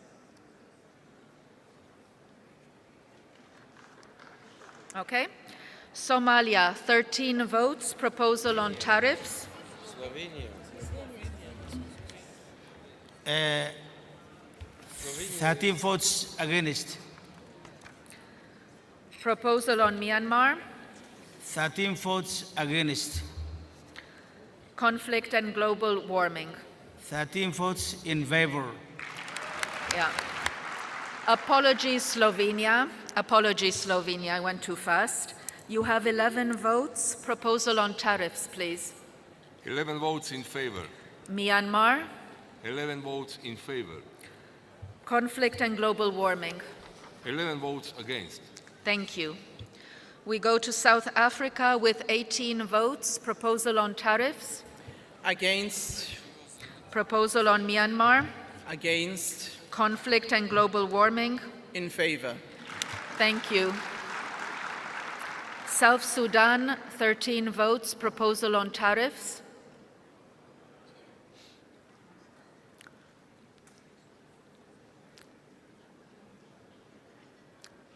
South Sudan is absent. Spain, 10 votes. Proposal on tariffs. In favor. Proposal on Myanmar. In favor. Conflict and global warming. Against. Thank you. Sri Lanka, 14 votes. Absent. Sweden, 13 votes. Proposal on tariffs. 13 votes abstain. Myanmar. 13 votes in favor. Conflict and global warming. 13 votes against. Thank you. Switzerland, 12 votes. Proposal on tariffs. 12 votes. 12 votes in favor. Proposal on Myanmar. 12 votes in favor. Proposal on conflict and global warming. 12 votes against. Thank you. Tajikistan. Thailand, 18 votes. Proposal on tariffs. All in favor. Myanmar. All in favor. Conflict and global warming. All in favor. Thank you. Timor-Leste, 11 votes. Proposal on tariffs. 11 vote in abstain. Proposal on Myanmar. 11 vote in favor. Conflict and global warming. 11 votes abstain. Thank you. Turkey, you have 19 votes. Proposal on tariffs. 19 votes against. Proposal on Myanmar. 19 votes abstain. Conflict and global warming. 19 votes for Palestine favor. Thank you. Turkmenistan, 12 votes. Proposal on tariffs. Do we have Turkmenistan in the room? It appears not. We move on to Uganda, 16 votes. Proposal on tariffs. Uganda's not here, no? No. Okay, so with this, we've come to the end of the list. I need to ask if all the delegations have voted.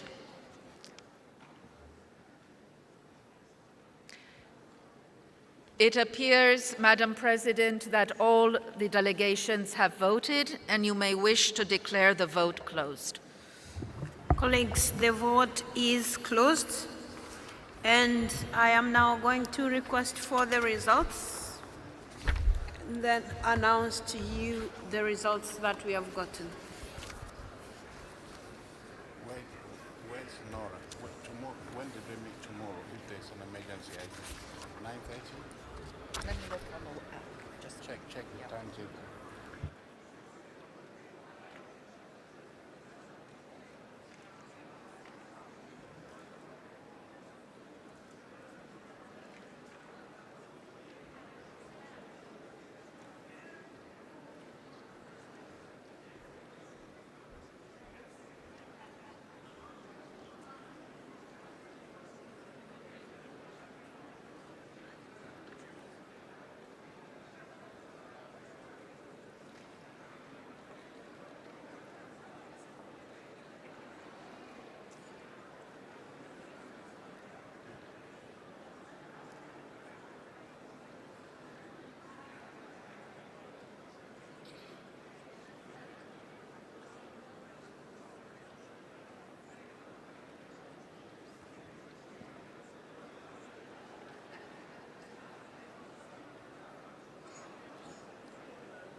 Dear colleagues, we have now the results from the Secretariat. The results of the Assembly vote: subject advancing global economic cooperation, reducing tariffs and combating protectionism, sponsored by Chile and Peru. Positive votes 482, negative votes 460, abstentions 255, total of yes and no votes 942, two-thirds of the vote cast 628, specified majority two-thirds, whether it is attained or not. It has not attained the majority, it's a no. Results of the Assembly vote: subject parliamentary diplomacy to promote peace and address humanitarian crisis in Myanmar, sponsored by Indonesia, Philippines, and Thailand. Positive votes 630, negative votes 380, negative votes 358, abstentions 209, total of yes and no votes 988, two-thirds of the votes cast 659, specified majority two-thirds, whether it is attained or not. It has not attained the specified majority. Results of the Assembly vote. Subject: the need for urgent action on the recent violation of the ceasefire agreement by Israel and in Palestine, the escalating conflicts in the Democratic Republic of Congo and Sudan, and the compounding effects of global warming, Seychelles, Zimbabwe, sponsored by Seychelles, Zimbabwe, Jordan, and Egypt, with the support of the Arab group and the African group. The number of positive votes 584, negative votes 393, abstentions 220, total of yes and no votes 977, two-thirds of the votes cast 651, specified majority two-thirds, whether it is attained or not. It has not attained the majority. So, colleagues, the three emergency items which were received from the sponsors, who are our delegates here, and the votes that have been cast now, there is none of the emergency items that will be discussed tomorrow. So we resume the general debate. Colleagues, that said, we will then go ahead and say, because we have no emergency item to discuss tomorrow because none has attained the two-thirds majority, we are going to begin tomorrow on 8th. We will begin our general debate at 9 a.m. So I'm going to invite all of you colleagues to be here by 9 a.m. to continue with our debate. Thank you very much. Have a good evening.